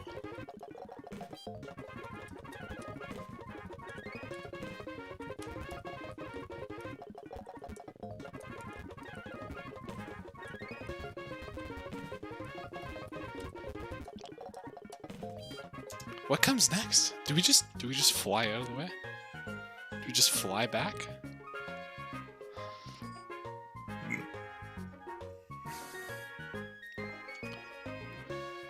Also, I find it a little bit interesting. You don't need to battle a single trainer along the way to Ice Path.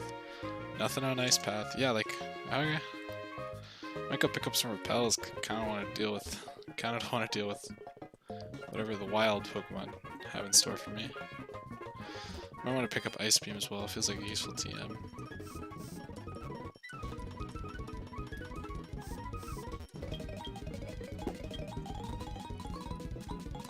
No reason.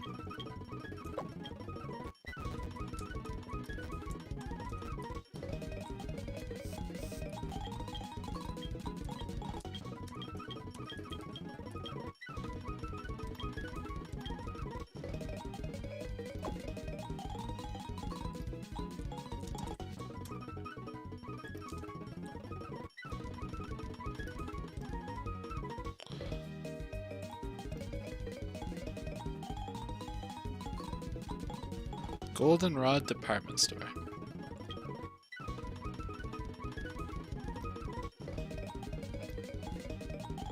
Wait, this is TM13. This ain't TM14.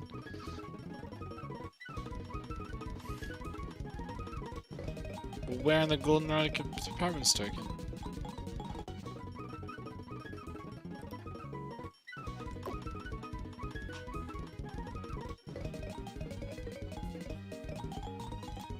Goldenrod Game Corner. Oh yeah, we need to learn how to play Voltorb Flip, guys. Guys, you excited to learn how to play Voltorb Flip?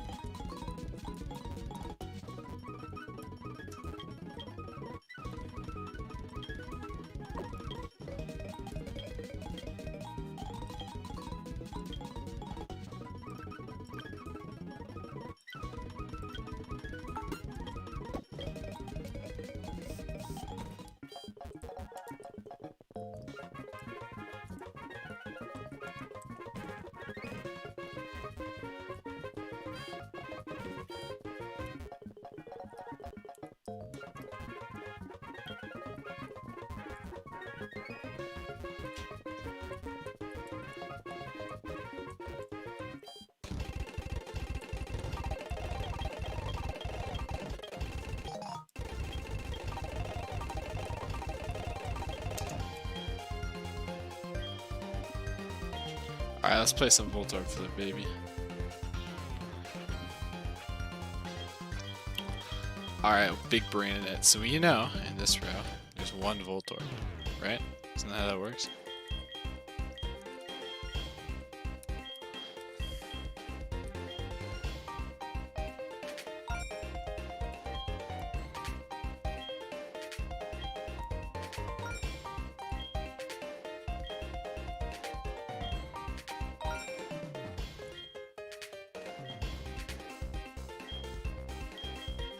Okay, that was easy.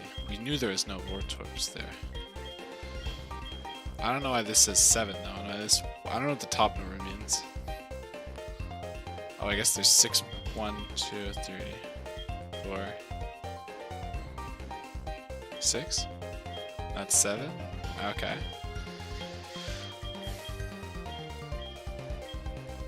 Oh, there's 0 Voltorb here.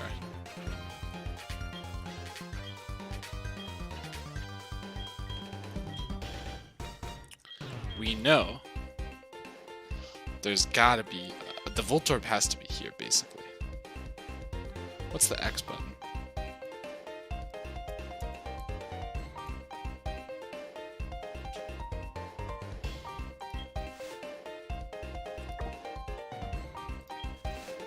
This one, there has to be the Voltorb there. So we know not to touch that one. But that also means we can go boom, boom, boom, and also boom, boom.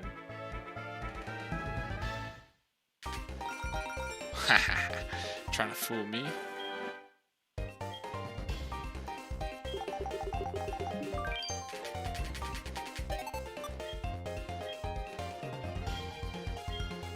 Yeah, we're playing. Alright, let's just clear the road. I will clear this row as well.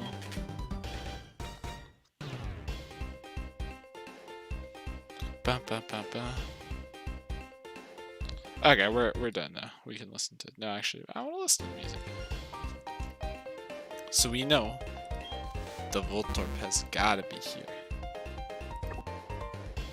Close memo. Which means we can flip all of these.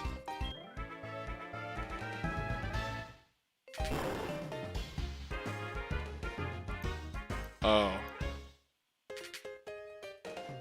Wait, but why though? Oh. Quit.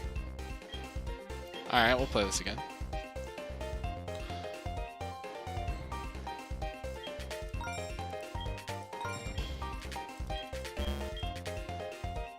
Okay, so these are all ones except one of them. This one, this row, I don't want to touch it all.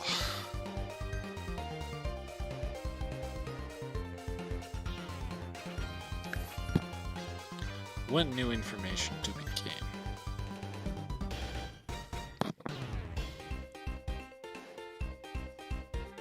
We don't want to touch the green rows. That seems like a bad thing to do.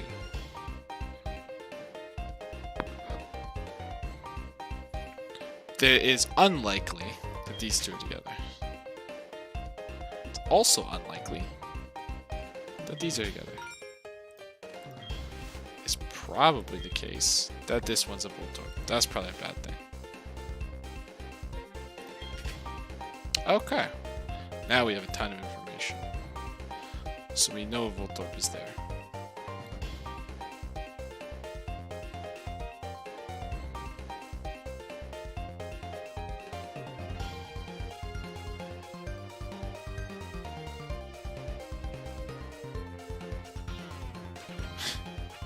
What next? Whew.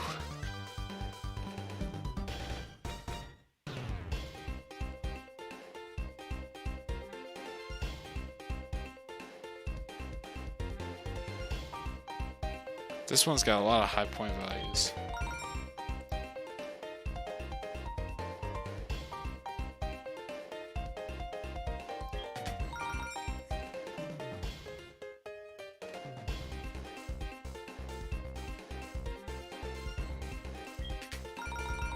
Jeez, okay. Okay. Without taking Voltorb flip damage, Trollface? I think I've basically just been guessing.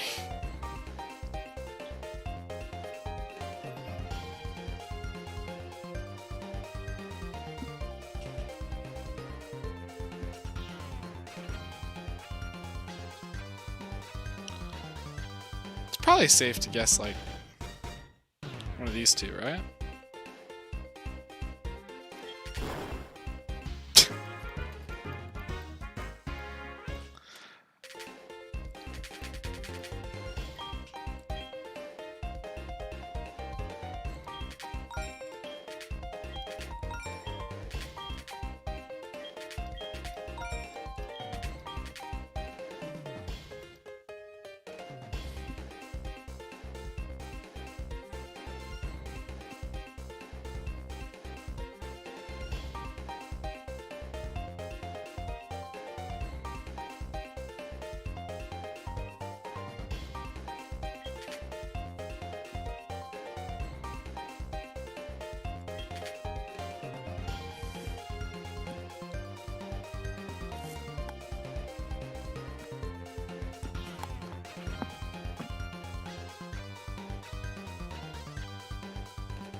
Man, I'm wasting too much time. I'm gonna start flipping.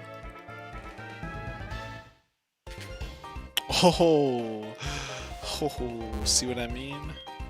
See what I mean? Sometimes you just gotta start flipping.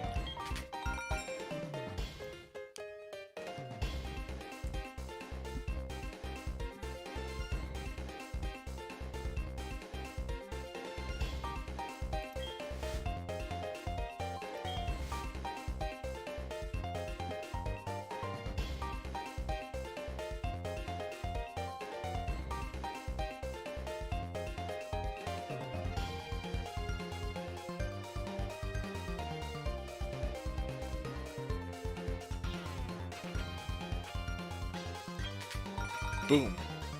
That gives us a ton of information. This is a Voltorbs.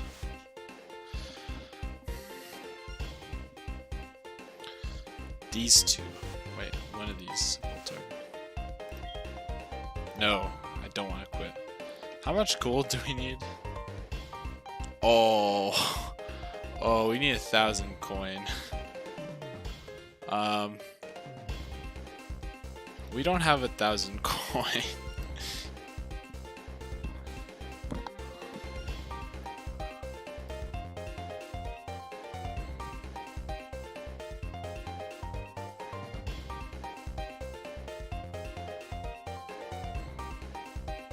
$10,000 coin for an ice beam.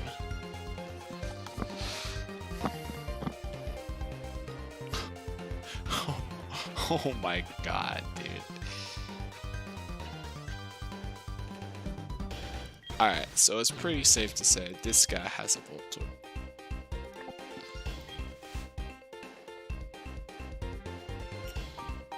Meaning this one's probably safe to just touch.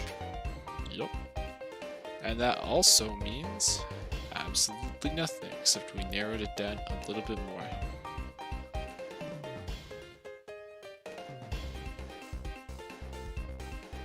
I'm missing something obvious. So there's a Voltorb either here, here. There could still be one Voltorb in here. There's still one Voltorb in here. And there's a guaranteed Voltorb in here. Unlucky. Like, how am I supposed to figure this out? Boom and boom. Like, what was the...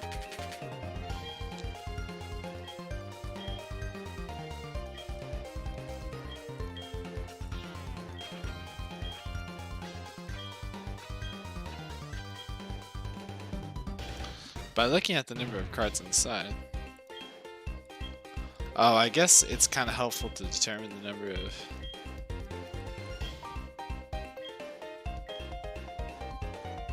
just return. Alright, this one... Boop. Boop. Boop. Boop. Boop. This one's got 4 in it as well, so these are all potentially 1s. It's pretty safe to say this one's going to be a 1. It's also pretty safe to say this one's going to be a 1. Oh. Or a 3, I guess.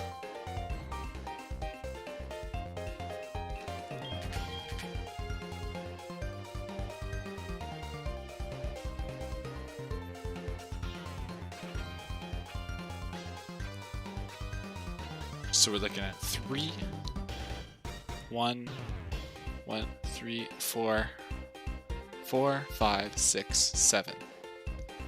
So these are all 1s left. So that means there's a big point total here and here.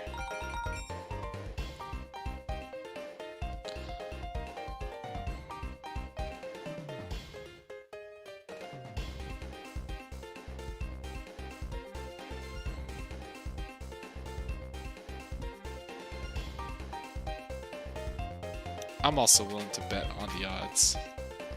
Alright. Boop. Boop.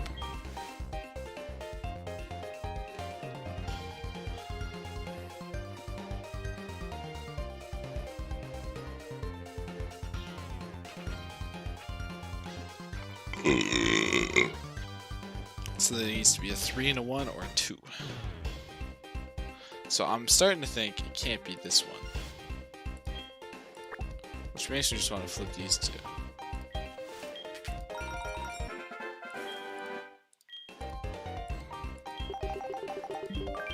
Okay. It's a good thing I didn't flip that one.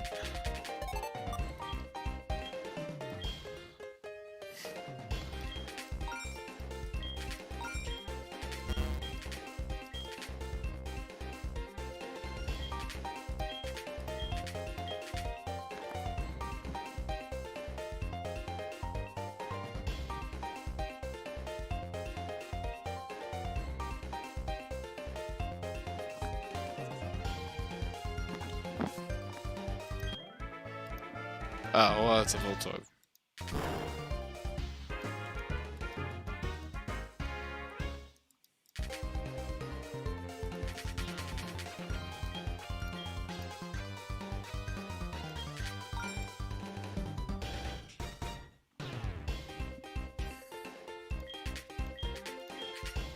So this is a 3.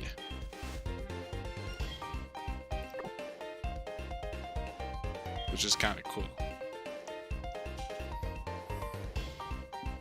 3, 1, 2. So these are 3s. All in here, there are 3s. This is just 5 straight Voltorb? Oh wait, no.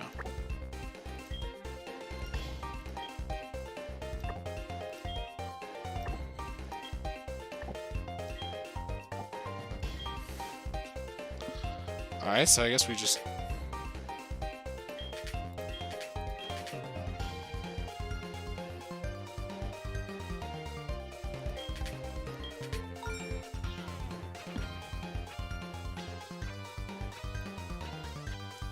GG.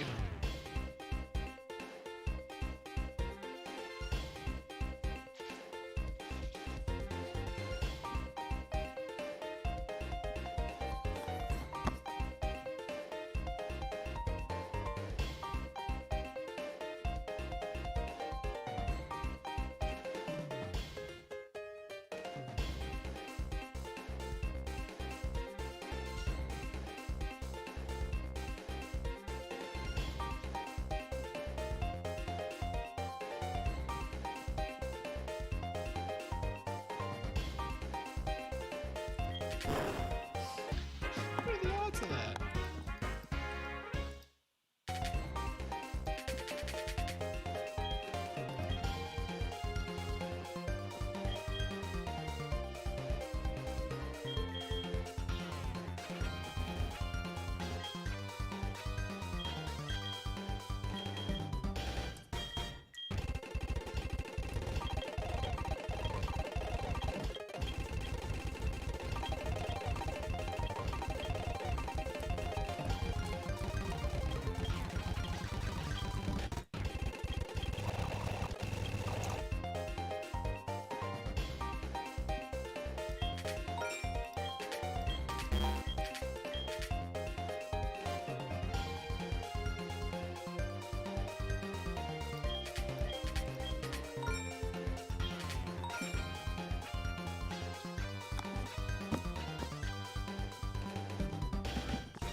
No.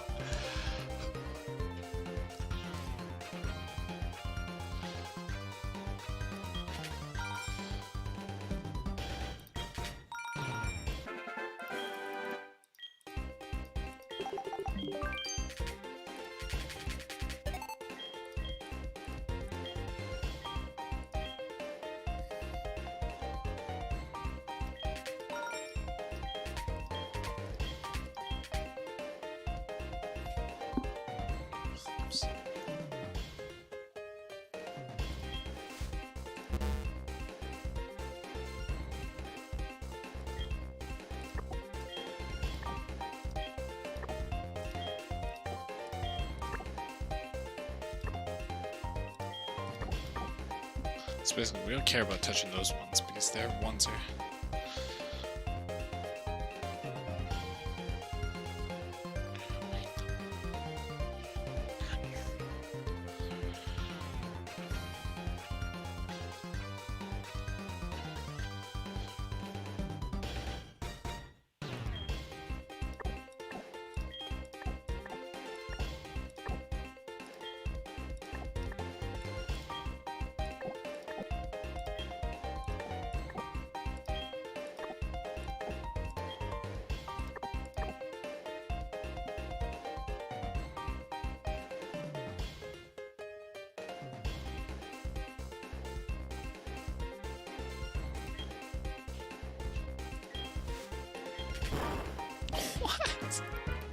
What?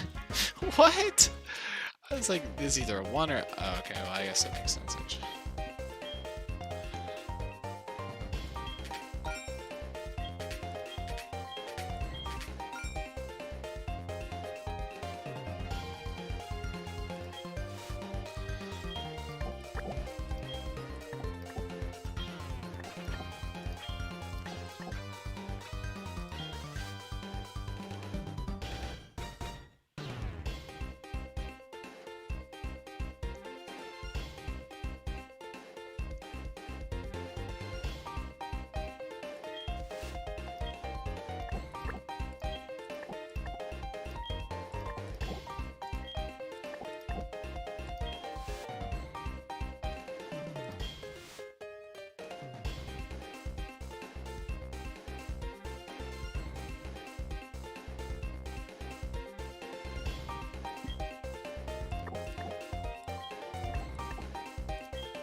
It's just so... Okay, how does he do it? How does he...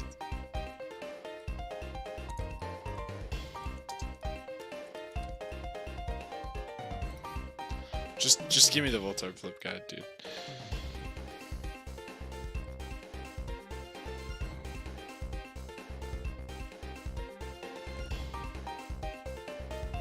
Hello everyone, my name is Rob and today I'm going to show you how to beat Voltorb Flip. Now since the slot machines were no longer introduced in the US games of Pokemon Heartgold,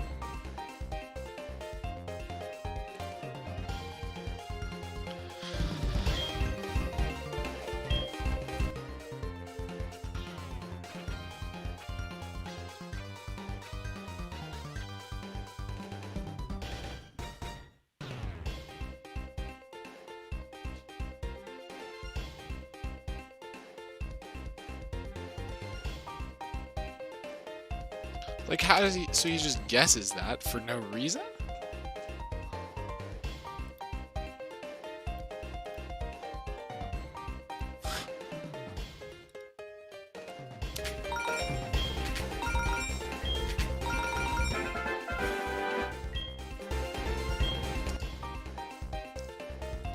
I guess you can be good at it.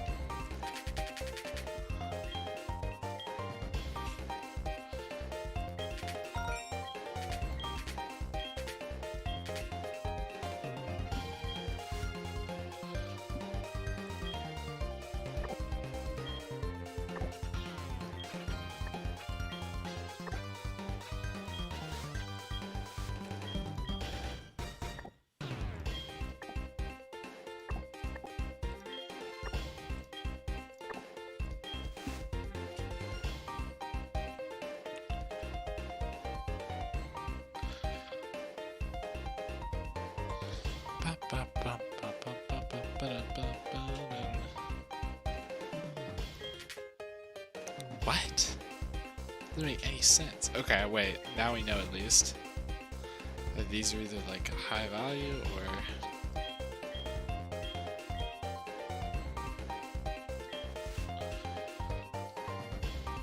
Okay, these two have to be high value then. Because there's already another one.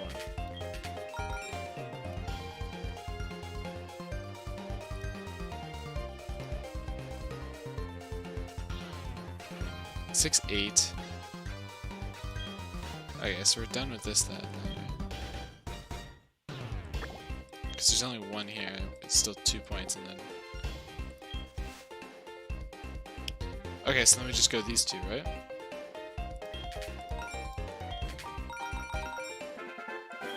Boom.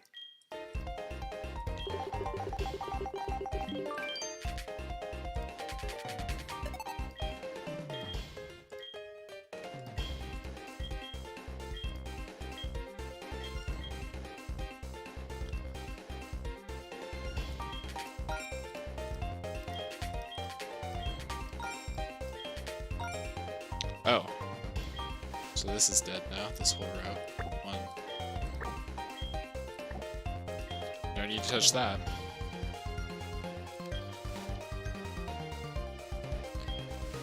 This row has still some points left in it. No, wait, it doesn't, because there's 2. So yeah, it'd be 2. There's 2 Voltorb. Oh, it has 2 left in it. So it's remaining. Okay. This one is just bad.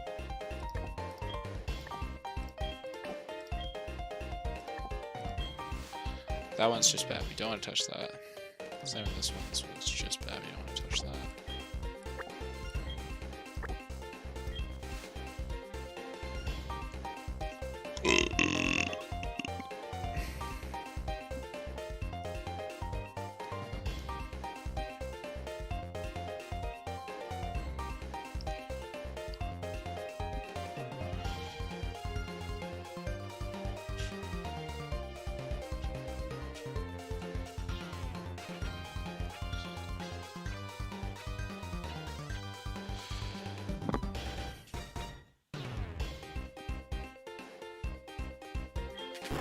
Like, okay, so like, I guess I'm just gonna start guessing.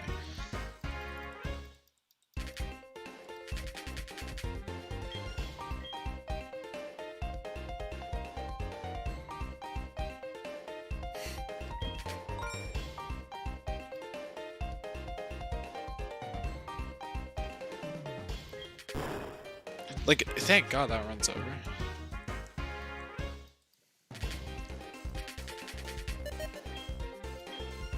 Wait, I dropped to level 1?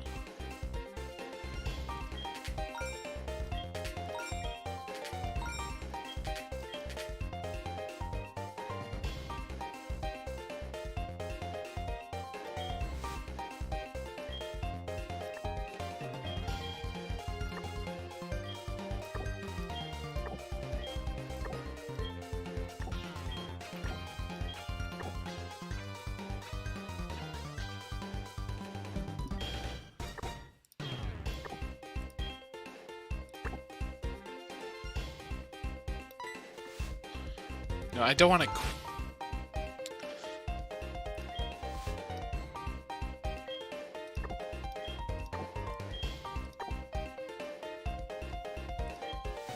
Okay.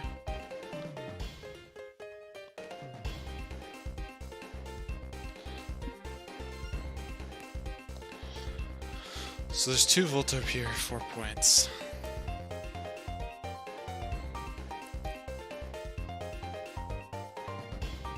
That means there's a 2 hidden somewhere in here. Like, what do? I just start guessing? Like, boom. That's a 1. That gives us, like, a ton of information, right? Shows that there's, like, probably still a 2 in here.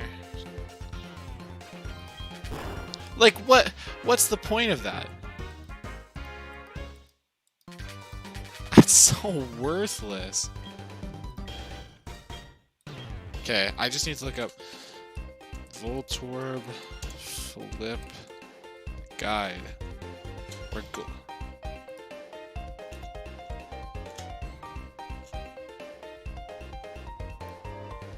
Hello everybody, my name is Duncan Ox, and welcome to a Voltorb Flip Guide. I've noticed a lot of people don't know how to do this, and I'm here to show you the basics, and then you can figure it out with VoltorbFlip.com. It's basically a solver of this, but it's not always 100% accurate. So, first things first, if you see any column with 0 Voltorb, click everything in there. Everything. Everything. Okay, now we have nothing left with 0 Voltorbs. What you want to do is eliminate everything that the Voltorbs and the points add up to 5. So, with this, you can just go like that. Because it could be a Voltorb or a 1. We don't know. Same with here, here, and here. Okay, so now there's only 6 spots left that we even want to click. Yeah. So, now, you want to go for the lowest Voltorb count, but with the highest point give off. In this case, I'm assuming it's going to be 6161. Would you look at that? We've got a coin. Now, because we found a 3 in a 6-1, this is guaranteed to be either a Voltorb or a 1. And thus, we have... Oh, and this is also guaranteed to be a Voltorb or 1 because we already have the 2 here. Which means, let's say these 2 are Voltorb and these 2 are 1s. We have the 2, adds up to 4 points. 2 Voltorbs. Alright, so the only one left that we can click to give us points is this one. And would you look at that? Game clear. Then move on to level 2. So in this case, there is no 0 Voltorb, so we're just gonna have to go with best guess. Best guess isn't always accurate, but what can you do? So we have a lot of 6 1s, so I'm thinking this. Alright, we got something. Now, remember what we said last time. If we find a 3 and a 6-1, the rest are Voltorbs and 1s. And we can just cross. But like my luck isn't that good. I haven't been getting those. Alright. Up next, we have another 6-1 right here. Okay, we have another 3. So, Voltorb 1. What are these cross off all of that guesses? and all of that. Now, I'm assuming one of these two has to be a 2. Okay, that's a 1. So, this has to be a 2. And it is. Okay, so, cross off all of this. And now... Oh, also, What's cross off all of the, VoltorbFlip.com? Voltorbs and points to add up to 5. And now we only have 1 left that we can click. And there we go. We beat level 2. Level 3. We still don't have any... Welcome to VoltorbFlip.com. Reset. Solve. Okay, let's see how accurate this thing is.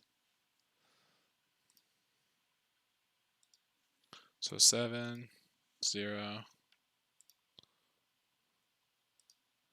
4, 1, 5, 1,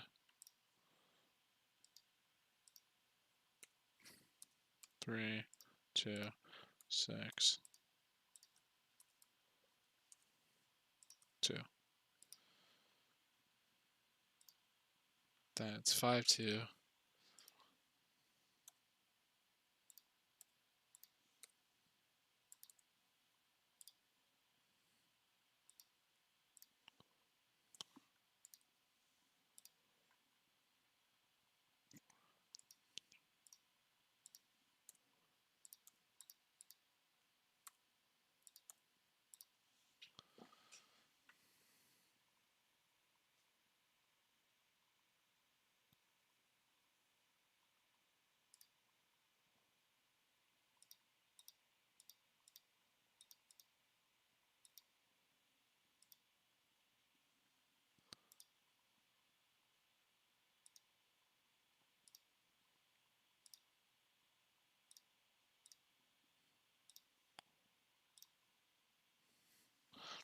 Oh, it's actually so helpful. This is such a good website.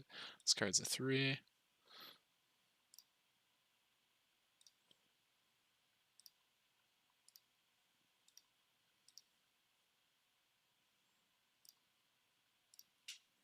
Hold up, boys. We might be solving it now. Okay. Whew.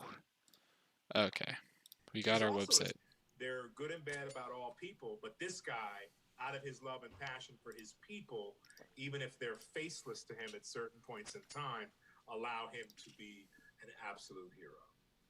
Speaking of your character, who did you base him on or study? This guy didn't create the character at all. So interesting because, of course, the obvious choice to study is Fidel Castro. And He it didn't is come to the Cuba, devs and they're like, oh, I and want to Island do had this so character. many resources, but really the dream of the ability of the dictator to cultivate those resources, something got in the way there, and hopefully that can change in the years to come.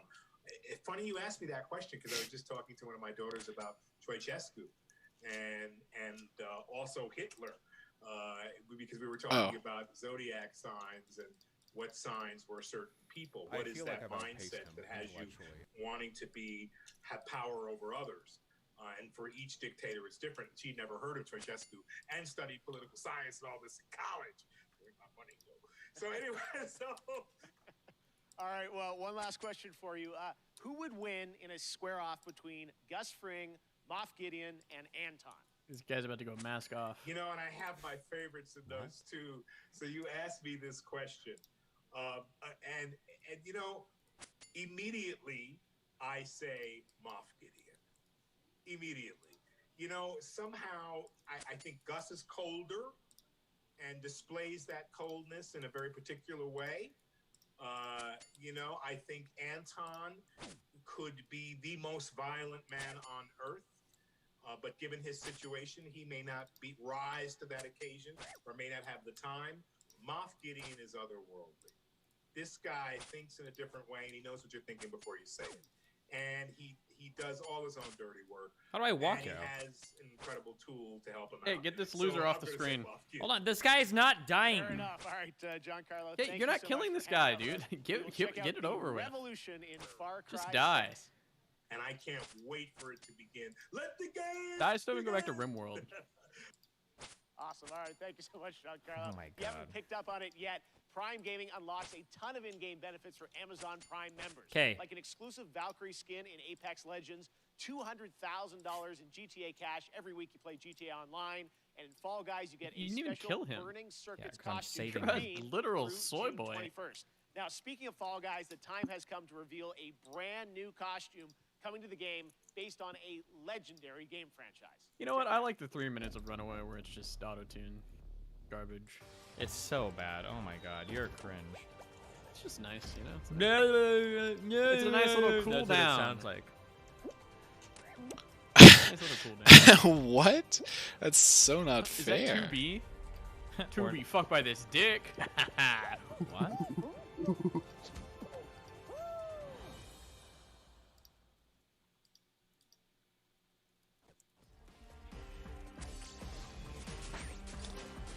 Please type DGGL. Why would they?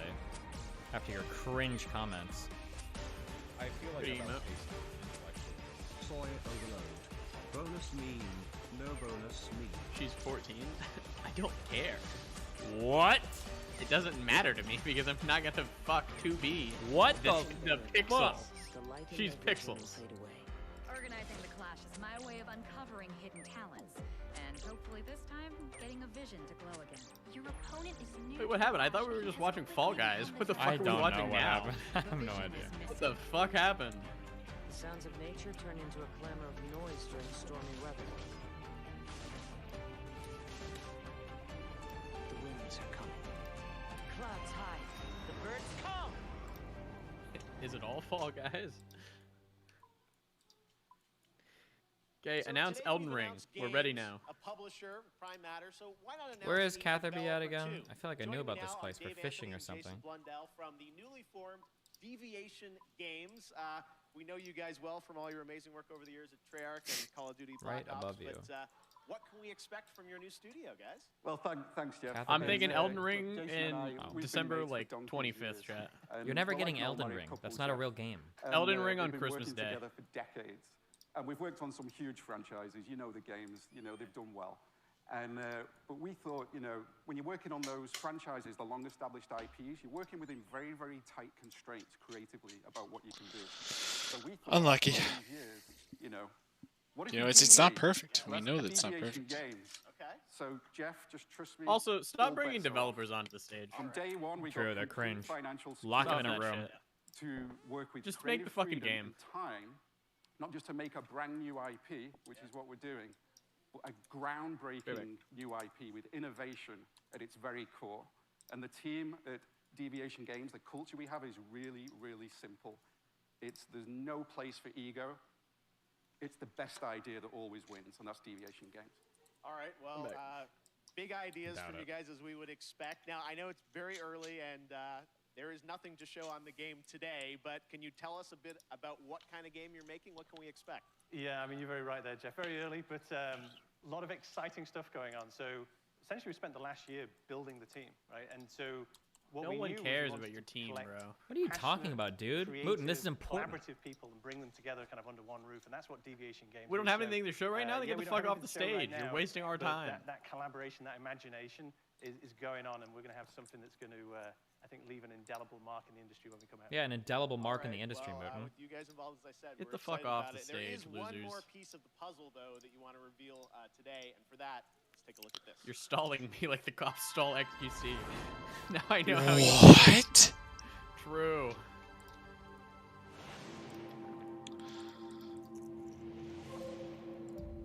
Did you just see what they showed? What'd they show? It just showed a bunch of big news, pictures the of them. stage has changed. Good. Who gives a fuck? In lieu of PlayStation, so you're partnering with PlayStation. What can you tell us about that partnership? That's right, Jeff. And the partnership with PlayStation, it's They all paid to about do this, quality. chat. From Reminder. soup to nuts, this project is all about quality. And our team of deviators that we have back in the studio We're doing this for you. We are so proud of you. And the partnership with Sony, it's very, very simple. I mean, God, just look at the track record of consistency, of high-quality games. Sure, Cyberpunk was a hit. Hit after hit. It's award after award. And now we've been part of this process and we see how they do things.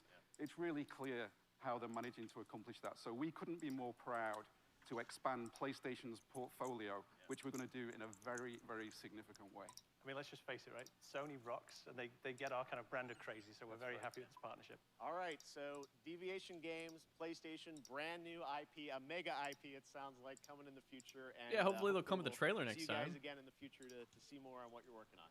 Thanks a lot. Awesome. All right, Dave, Jason, thank you very much, guys. All right, well, this year is the 30th anniversary of Sonic the Hedgehog, and later this month, we are honored to be premiering the full Sonic Symphony performance. Oh my God! Right now, here's the Philharmonic Orchestra. They're playing in another Prague fucking song. performing the music Good. of Sonic Unleashed. They really are stalling us. How do I get over there? Dude, guys? Soy? What calculator is Do I have this to go you use? through It's sending White me back to Wolf level Mountain? 1, Is it easy to isn't get it? through here, or am I gonna die? I think I just run through. No, I get to play again. Whew. Lots of chances.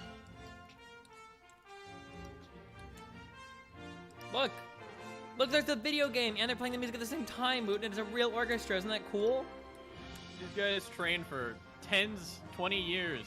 And now they get to play, a fucking Sonic song. Sonic.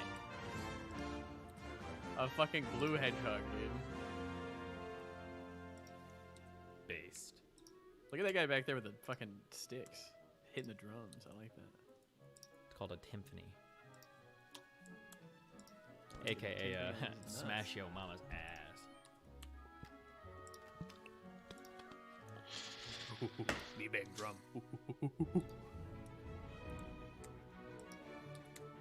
Oh my god, Yes. I recognize this from Sonic. You didn't even play Sonic growing up. Excuse me. I played Sonic and I played Sonic Ping Ball. Okay, did you even play Knuckles in Sonic 4? I don't know what the fuck Sonic 4 is. Yeah, I don't know shit about Sonic. You dumb fuck. Oh my god, there's another song from the video game. Yeah, they're all songs from the video game. Yeah, I you know, fucking but it's being played by a moron. real orchestra, dude. Soy, look. Like, this is just bad luck. I should just play again. God, put me in charge of one of these events. Why? No devs, It would be shit. no orchestras, just game trailers. Get Jeff out of there. Too. Oh, you think that's funny to make fun of him after he's dead? Not the right Jeff. Good one, Mooten. We'll see how you survive the cancel mob on that one. 15 minutes long, what the people want. Nintendo Direct is kind of based. They do it pretty well. What do you mean by that? The Nintendo Direct will show like a trailer. They'll talk about it for like a few seconds, like 30 seconds, and then next one. And? Love orchestra music. All right, Fucking Sunday love the most orchestra base way to music. do it. Oh my god, this guy's so true. I love orchestra music too. Zombie multiplayer Hey fun Destiny, of did Back you 4 see Blood. the article Right about now, we've Elon got Musk a not quick paying tease any of a federal new boss income tax and in news on the 2018? beta Wow, coming cool. Even later though the this article summer. says he You'd paid only do a trailer as well if you show 455 million. gameplay. Boom. Gotta be a minute of gameplay in it. Good. That's the Mooten. Oh, hold on, we're getting a story trailer. Oh my god, Left 4 Dead 4!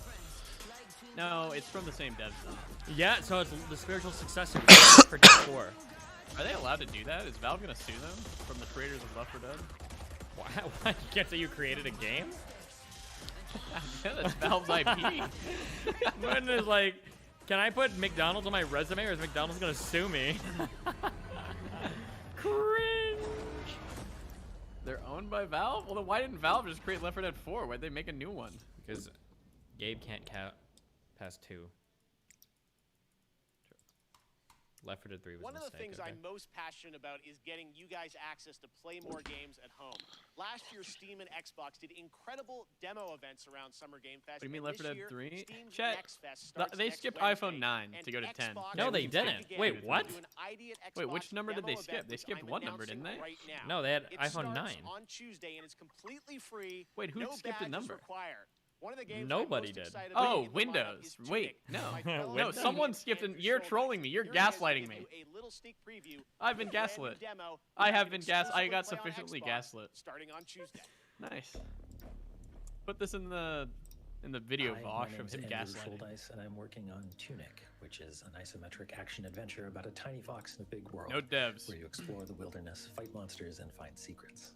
I first started working on it about 6 years ago, and it's been changing a lot over the years, but I'm really excited about where we've gotten it to today. Except So Supergiant in Games. Tunic, you Those devs are start the cool. game and you are a little fox that's washed up on a beach, and you don't have a whole lot of context except for, a lust for adventure, and you are going to wander off, and maybe you're going to find a stick, and maybe if you venture a little bit further, maybe you're going to find a sword. And it's really about that sense of discovery, about fuck wondering this what's around the quest. next corner. People have played the game at shows before, but we wanted to put together a brand new demo that was, for the home audience. And so it's full of never before seen stuff, a brand new dungeon, a bunch of areas people haven't seen before. There's a 50-50 chance this is a Voltorb. That's not fair. I'm excited about Tunic, and Sable also is going to be one of the games in It's a that. 2. It's a Voltorb. Get me out of here. Next up, stave off Ragnarok, good this meme. ancient Norse-inspired co-op action survival RPG that you can also fully play solo. Classic hack-and-slash gameplay goes Viking in Norsefeld's Tribes of Midgard, launching on PlayStation and PC July 27th. Here is the brand new trailer. 8161. The giants have come to Midgard, and you have been Midgar, soy, Norse mythology. But your first task is to find some new clothes. Wait. that aren't Is this is a scuffed Valheim? Yeah, wait, what? Starts in the wilderness. Hunt down pets, gather rare resources, and explore the untamed world. Once you Wait, is this Valheim? return to your village. No, and I don't use think those so. I think it's resources literally a towards scuffed Valheim. Viking-worthy gear. You must protect the seed of Yggdrasil at all costs. For this world and everything in it will What? be destroyed forever. What? So take heed. What are the odds of that, dude? When the sun sets. Destroy these You know what? spirits I'm a before fan they of it. destroy the seed. I like the top-down. Yep, sent back to her. Makes way for a new day to venture into new lands. Big If it was done by to greater GGG, I'd play it. heights, and face fiercer creatures. And with great Like, you can play Voltorb Flip, but it's not 100%. Yep, it's giving me optimal strategy, okay? I don't need your YouTube video to do optimal strategy. I'm gonna get optimal strategy myself. legendary weapons, build deadly defenses, and grow the strength of your tribe, because those giants are on their way. And it's time for us to end Are their there any path of like destruction. games from movies that are done really Let's well? show them our might is greater Yeah, than you their played one, height. right? Star Wars Knights of the Old Republic, no? Oh, I guess the Star Wars As games the are saying an exception, goes. yeah. I've heard the Lego games are supposed to be pretty good too. I played them when I was young. I don't remember how good they were. I just remember like all the superhero games have all been fucking dog shit. Well, that's not true. I guess like the Batman games and stuff were okay. Who's ready for some Do you remember there was a? Do you remember the launch of? I think it was Batman Arkham Asylum. I don't remember the launch, but I know the game. I think that game launched and it got like fucking 10 FPS on every machine. Unless I'm thinking of a different Batman, it was fucked. It was just fucked. That game was super. How are they able to fucked. release a game like that? I don't know, but that game was ultra fucked. Holy shit, people were so. Oh, Arkham Knight, not Arkham Asylum. It is Bruce Campbell. Thank you. Yeah, Chad, I'm thinking more Marvel superheroes. So like you would think that there would have been like a good Iron Man game or like something like that, but no.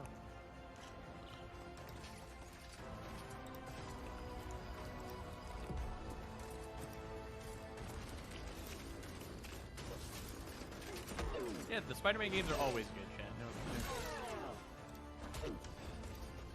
Hola, cyber friends. I'm Bruce Campbell. You know me as Ash Williams, the dude who saved the world from evil. I became I'm here a to Resident bring you Evil the fan from those lowdown last on two the games. upcoming It was Evil fucking Dead good. Game. Oh yeah. Would Mooten like the Parasite Eve games? Probably not. You and your friends will team up as classic Evil Dead You don't like any heroes what? I don't like video games anymore. Shut up, loser. New one. Or if you're not into the whole save the world thing, we have another option.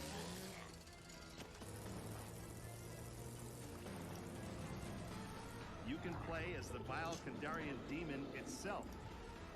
But who would want to do that? He'd be a dick. Are the Evil Dead the With the power games of where you have like a possession in your camera and arsenal, you just go around and take scare those pictures? goody two-shoes to Which death. one am I thinking of? Literally, you can do that. There's like if one you're where a they're like dick. in a mall.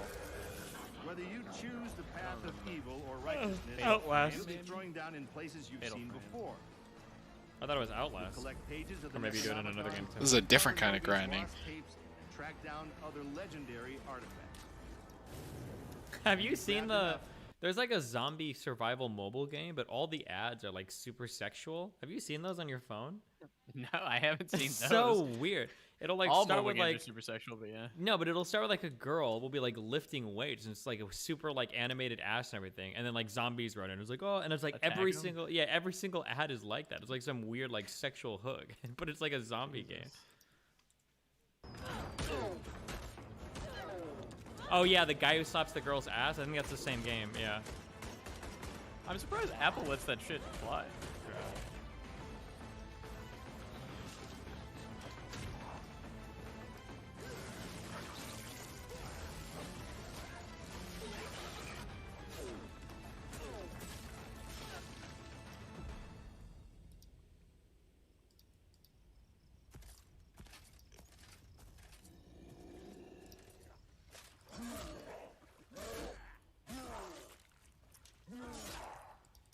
I'll spoil those good.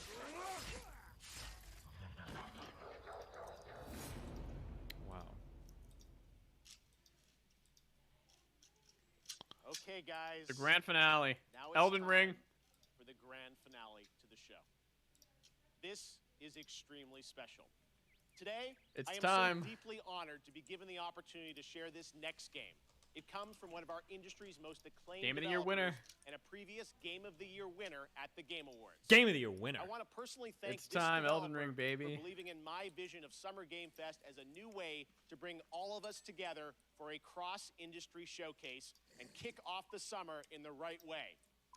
So, without further ado, please sit back and enjoy this truly spectacular world premiere. It's time. It is finally time. It's not. It's not what you think it is, man. It's not what you think it is. It's nothing It that might matters. be.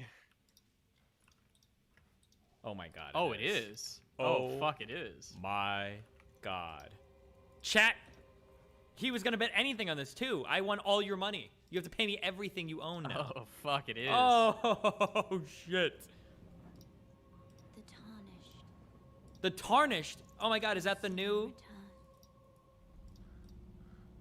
The new Dead Undead? The new Hollowed Unhollowed? Once lost. Oh my god. The Golden Order is broken to its core.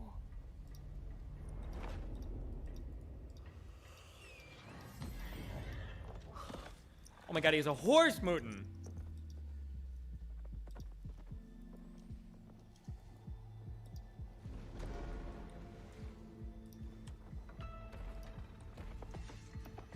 Oh my god, horse combat mutant. Foul tarnished.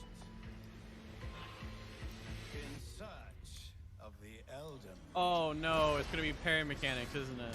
Emboldened by the flame of ambition. Someone Don't make it like Sekiro, please. It's gonna be like Sekiro.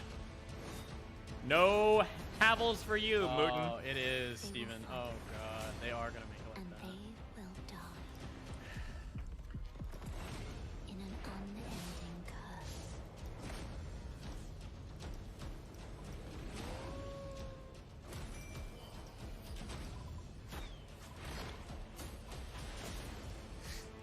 %. Now the odds are going up a bit. I'm 4%. thinking 2022, chat. Or It's gonna Christmas Day, 2021. It's no.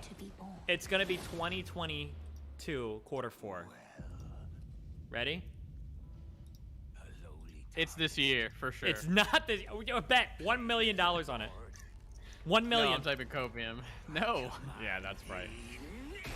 2022, probably.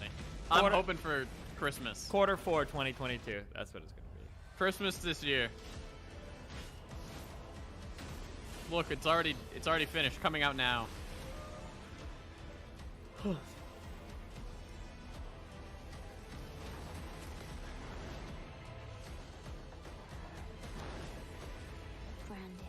I bet they don't even release it. They have to. Here it comes.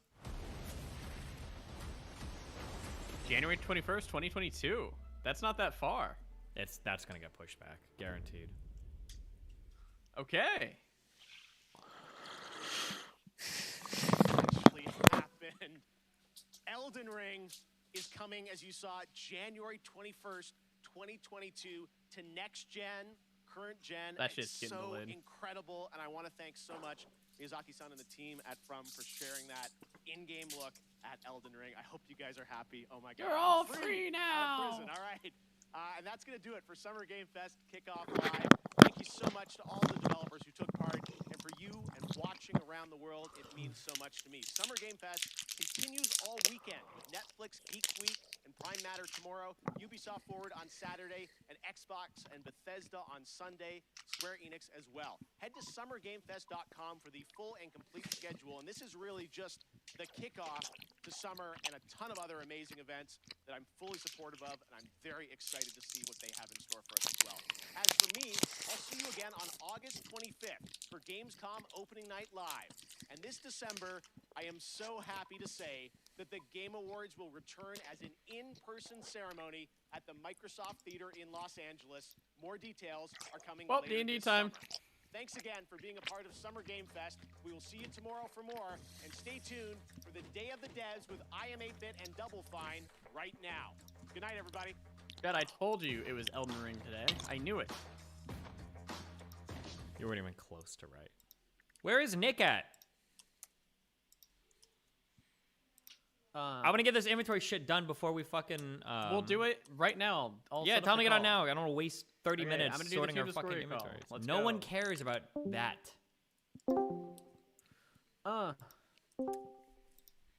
Yo, whoa. If it isn't Koibu, 0. You mean? What? Hey. I'm trying to think of something. Mhm. You're a dumb fuck.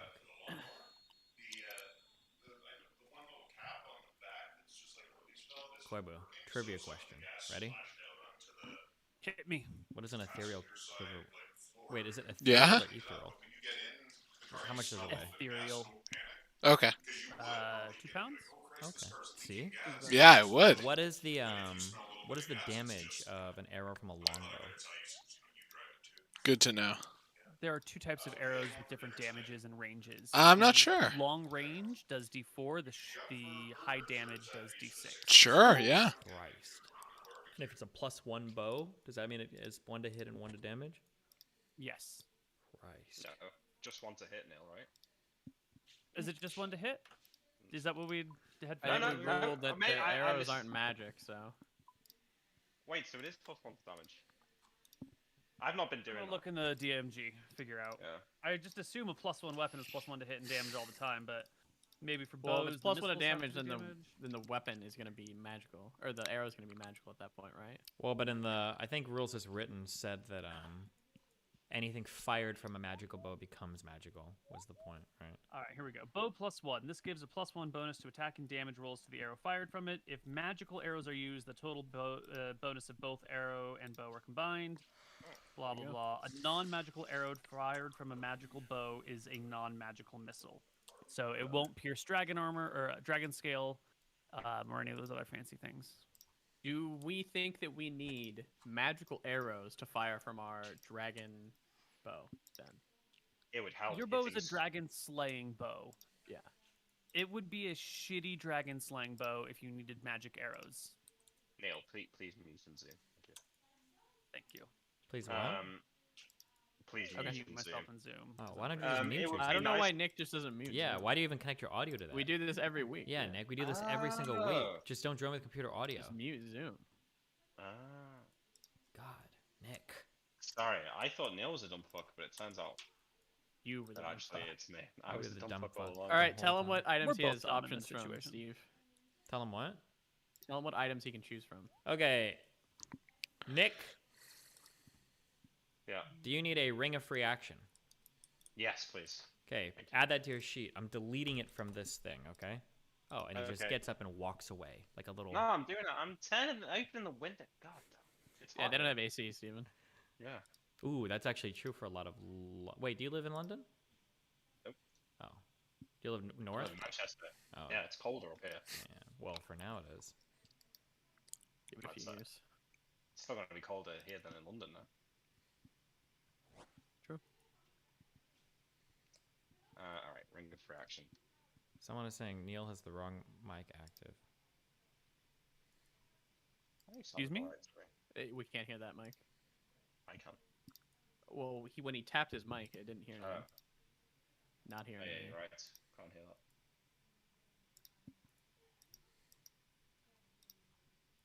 I thought the mic sounded fine though, but I didn't hear Yeah. anything when you tapped your mic. Okay, well, I don't know. Okay, I'm just Hello? repeating what a chatter said. Nick has a scuffed mic. Now someone said. Oh. Oh, Oh, I don't know that's why actually- it's not no, picking wait, up when it's that's tapping. That's actually true, I do. It's not picking up when it's tapping, but I think it's the right mic. All right. Tap the front. That's fucking weird. He was. You gotta tap it with your dick. I'm sorry. Are you sorry though? No, I don't think you are. I'm not that sorry. Nick. Okay, you added the ring of reaction to your sheet, yes?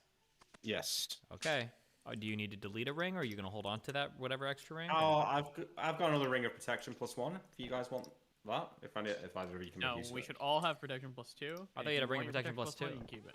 Yeah, you can keep multiple do. rings if you want. Okay, that's fine. Yeah, hold on to it. Yeah. Okay. No, I, Discord's just good at not picking up the tapping because it's definitely picking up on my voice meter. Don't you think? Oh, we hear that tapping. Put it on the sheet, actually, Stephen. The ring of protection +1. I probably don't need it. You don't want it now. No, not really. I can't see myself ever switching out. Well, you could wear both at the same time. We're both at the same time. I have Maybe your been- finger gets chopped off. I have been doing that, but like, when am I gonna want +1 AC rather than free action? Do if we we're want to talk fighting- about the ring rules, Goibo? Or are we cool? Moon, that is Yeah, if you a want to talk about it, I can dangerous talk about it. question. I don't really want to talk about it. I just want to say that we're happy with how we've been running the rings and stuff. And the We're all protection happy. gear. We're all happy with how that's been working, Neil. Well We're done. all happy What with else how would that's we been change? All right, Nothing. I'm gonna come out now that it's come up. I'm saying it. It's too late to change it, Neil. But the book kind of implies that protection items shouldn't stack. The book Oh yeah, does weird totally. shit with Yeah. it, yeah. Like yeah, I thought protection items definitely shouldn't stack, but we're doing it anyway because that's what we Okay. started with, and that's where we are. So we're going to keep running that, but certainly raw that they don't stack. I think it's nice that they stack, but yeah. I think it's absolutely needed for these conditions. Yes. Yes. Yes. Okay, I can sleep properly again.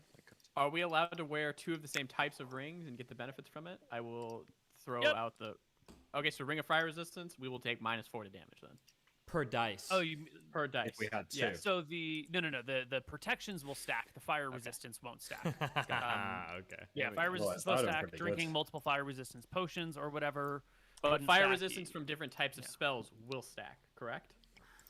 I think most of it will stack. There's probably whatever you make the fire resistance from fire scroll from wouldn't stack with the spell because the scroll and the spell would be That makes- essentially the yes, same that thing. makes But the sense. ring But if would it's- stack with the spell, would stack with the potion. But if Yes. it's 2 different spells, because hold on, let me pull up the spell. There's like a fire resistance protection, and then there's like resist fire. and 8132. resist cold. Those 2 would stack because those are different spells, correct? I would have to look at the spells themselves. What are they? There's resist fire / resist cold is one spell, and then I think the other one is like protection from fire or something. I don't have that one on my spell list. We're gonna need a scroll of that. Right. Scroll of fire protection or something like that. Right. So this does this, confers immunity and vulnerability to normal fires.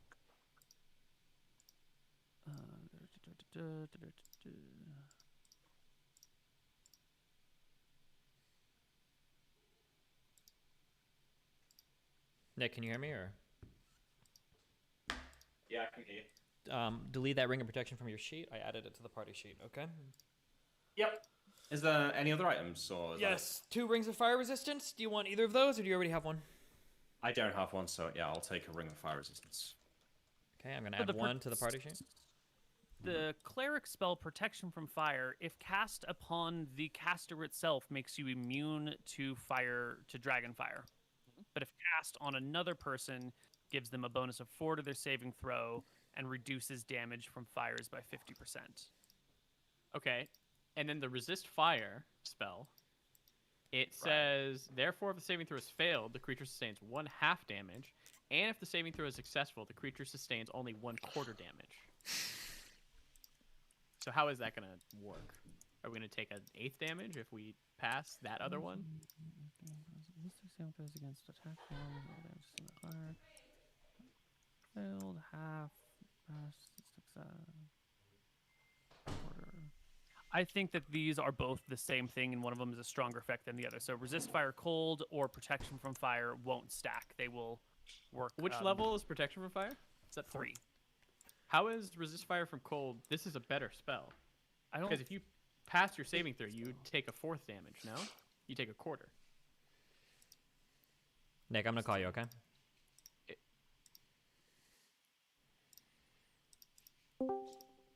Okay, can you hear me? Yep. The Parapet of Wound Closure. Do you want that, or do you wear an amulet already? I have the Amulet of Recall. Do you want this? You can always hang on to it or use it if you. It's up to you. If you guys don't have amulet slots, then yeah, it's probably pretty good for me to have it, I guess, because I'm the one who has the ability to like easily close wounds. You know, if someone goes down. Mm-hmm.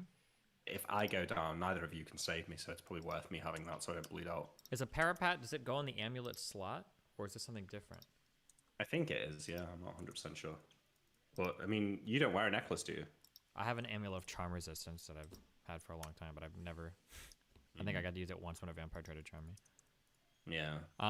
Theoretically, it should go probably on a frontliner, because they're more likely to go down, but in all of our fights... Well, we could swap, right? I mean, you could wear the Amulet of Recall. Yeah, do we have to have that? Do we have to wear that Amulet of Recall for it to work? I don't think so, but if we don't wear it, I think there's a chance that it'll like set a new location. Well, I'm not that's sure only if if you we just stay carry in it one around place your for pocket. 30 days. It should be fine, right? Yeah. Okay. Yeah. So it's up to you then. Koibu said this was like a rope with a stone on it. So I'm guessing you can just hang it off your side. I'll take it. Parapet of the wound Parapet closure, of right? Wound Closure. Okay, I'm deleting it then off of this thing. There's 2 more items. Yeah. So one was a spell book that the wizard has. Do you remember? Okay. Yes. Okay. I want that. Neil's getting me the spells and that. So. Okay. Just make sure you add it to your sheet because I'm closing that. Deleting that. Yeah. I already have it on here, I think. Okay, good. And then the final item is are the Gauntlets of Dexterity. You said you wanted a pair of those, right? Oh, yes. Okay, Yeah, I'm going to that's delete okay. these as well, and that's every item is accounted for, okay? Okay, yeah. Okay. What did they do? The Gauntlets of Dexterity? Were they just +2 dex? You'd have to ask Koibu. It was weird, right? Didn't he say, like, if your dex is, like, less than 13, it gives 2. If it's over 14, it gives 1. If it's over 17, it gives 9, or something weird like that, okay? Yeah, I remember. Okay, cool. All right, that's everything? Yep. All right, I'm going back in. Sound. How do we want to do... So we're going to be paying... We figured out how much we're going to give to the temples for the people. Mm-hmm. How do we want to do the gold per thing? Do I need to show up with a bunch of gold and, like, hand it out? Or we have a bunch of rubies worth the 7,000 gold that we need. Can I just give them the rubies and say, like, hey, figure it out amongst yourselves to, like, divvy it up? Yeah, in this temples? is the sort of thing that you just pass off to your mom, and then she would manage your economy for you and find a way to make the ends Those meet. donations? Yeah. Okay. And we're in and the then capital, I'll put the so person there. Got it. It should be easy to try to so- bring up your money and everything. How do we and drop that to might level require 2? visiting all these towns or sending a messenger to all of these towns and everything, and that's a task that she would undertake or oversee. Cool. on your So behalf, you don't she'll have to send a manage it. messenger to every town with the money, and then say, like, I'm going to be implanting a person of Elthar who's going to come and show up in these towns and live Right. there for this donation. Got it. Cool. Right. Nick, and then did it would you be want up to that? you to train the people. Yep. Did you want that Parafat amulet, Nick? Yeah, I took it. Can I actually have that? I think it's better on me, because if I go down... But you need to wear the Valthar amulet now. Koibu said I can wear it on a bracer slot.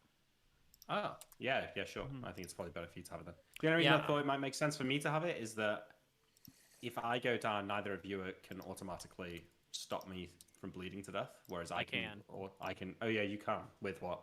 Healing. Do you have? Magical Oh, healing. you've got it. Okay. I always have like 1 or 2 magical healings that like I will not use unless. Oh, okay.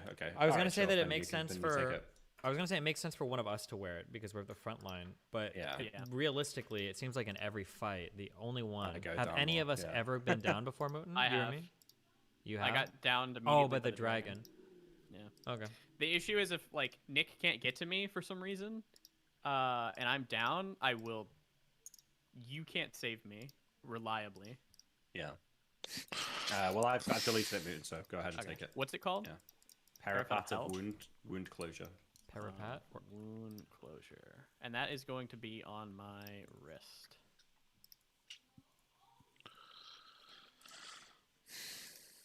You don't wear any bracers at all? I don't have any, no. Are there There should be bracers of war, shouldn't there be? I would assume so. I don't. I don't have any right now, though, yeah.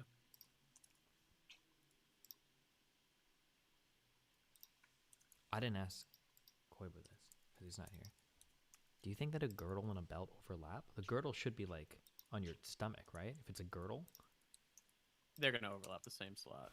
That's a good point, though. But I'm pretty sure every game in the world has them being just another word for belt, right? Maybe, I don't know. Let's look. Are there any other items that you need, Nick? Int item? Not really. Can you think of any items that you might need? A magic staff is the only thing. But I've got the bow, so... Yeah, I think that we're going to start going for ion stones, dragon killing, and we need protection from breath weapons. Yeah, the ion stones and a magic staff would be nice. The thing is, my other characters is coming back to Arcadia, and they have a magic staff that they're not using. I don't think he's going to... No. Oh yeah, we've also got to check in on those Voa fucks. Are they dead yet? We can go jack that. They should be dead about soon. Are you guys cool if we go visit the Red Coast this episode? I do my thing for 30 minutes, figure out the followers shit, and then we go and kill brown dragons. And then we go to Gnome. Yeah, what do we need to kill brown dragons for? XP, and they should have a lair. I mean, in world, what would we need to kill brown dragons for? They should have a lair. And just to get rid of dragons is probably going to be nice to test out the dragon slaying weapons. This is an easy way to do it, and kind of to figure out how good they are, and to figure out how they work with literally finding dragons.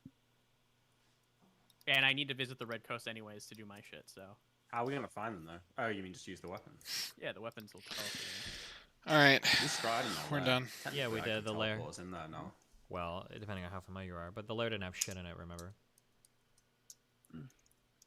I think these dragons should have something if we're going rules as written. These ones are children, right? It's their mother that we want to find. Man, we made kind of like your mother. I'm sorry. Insane progress today. So that was my plan. Red Coast, dragons. Voltar Flip was pretty clutch. Voltar Flip was pretty clutch. Not gonna sit Have here any and other lie. city stuff you wanted to do? There was some talk about wanting to know the other major families in the area, or yeah, the I think other that's it. commanders in the area that were important. If our mom can tell us who to marry or who she thinks we should, there's like a scheme on that, then we can do that too. Okay, no, if you want to, it's fine.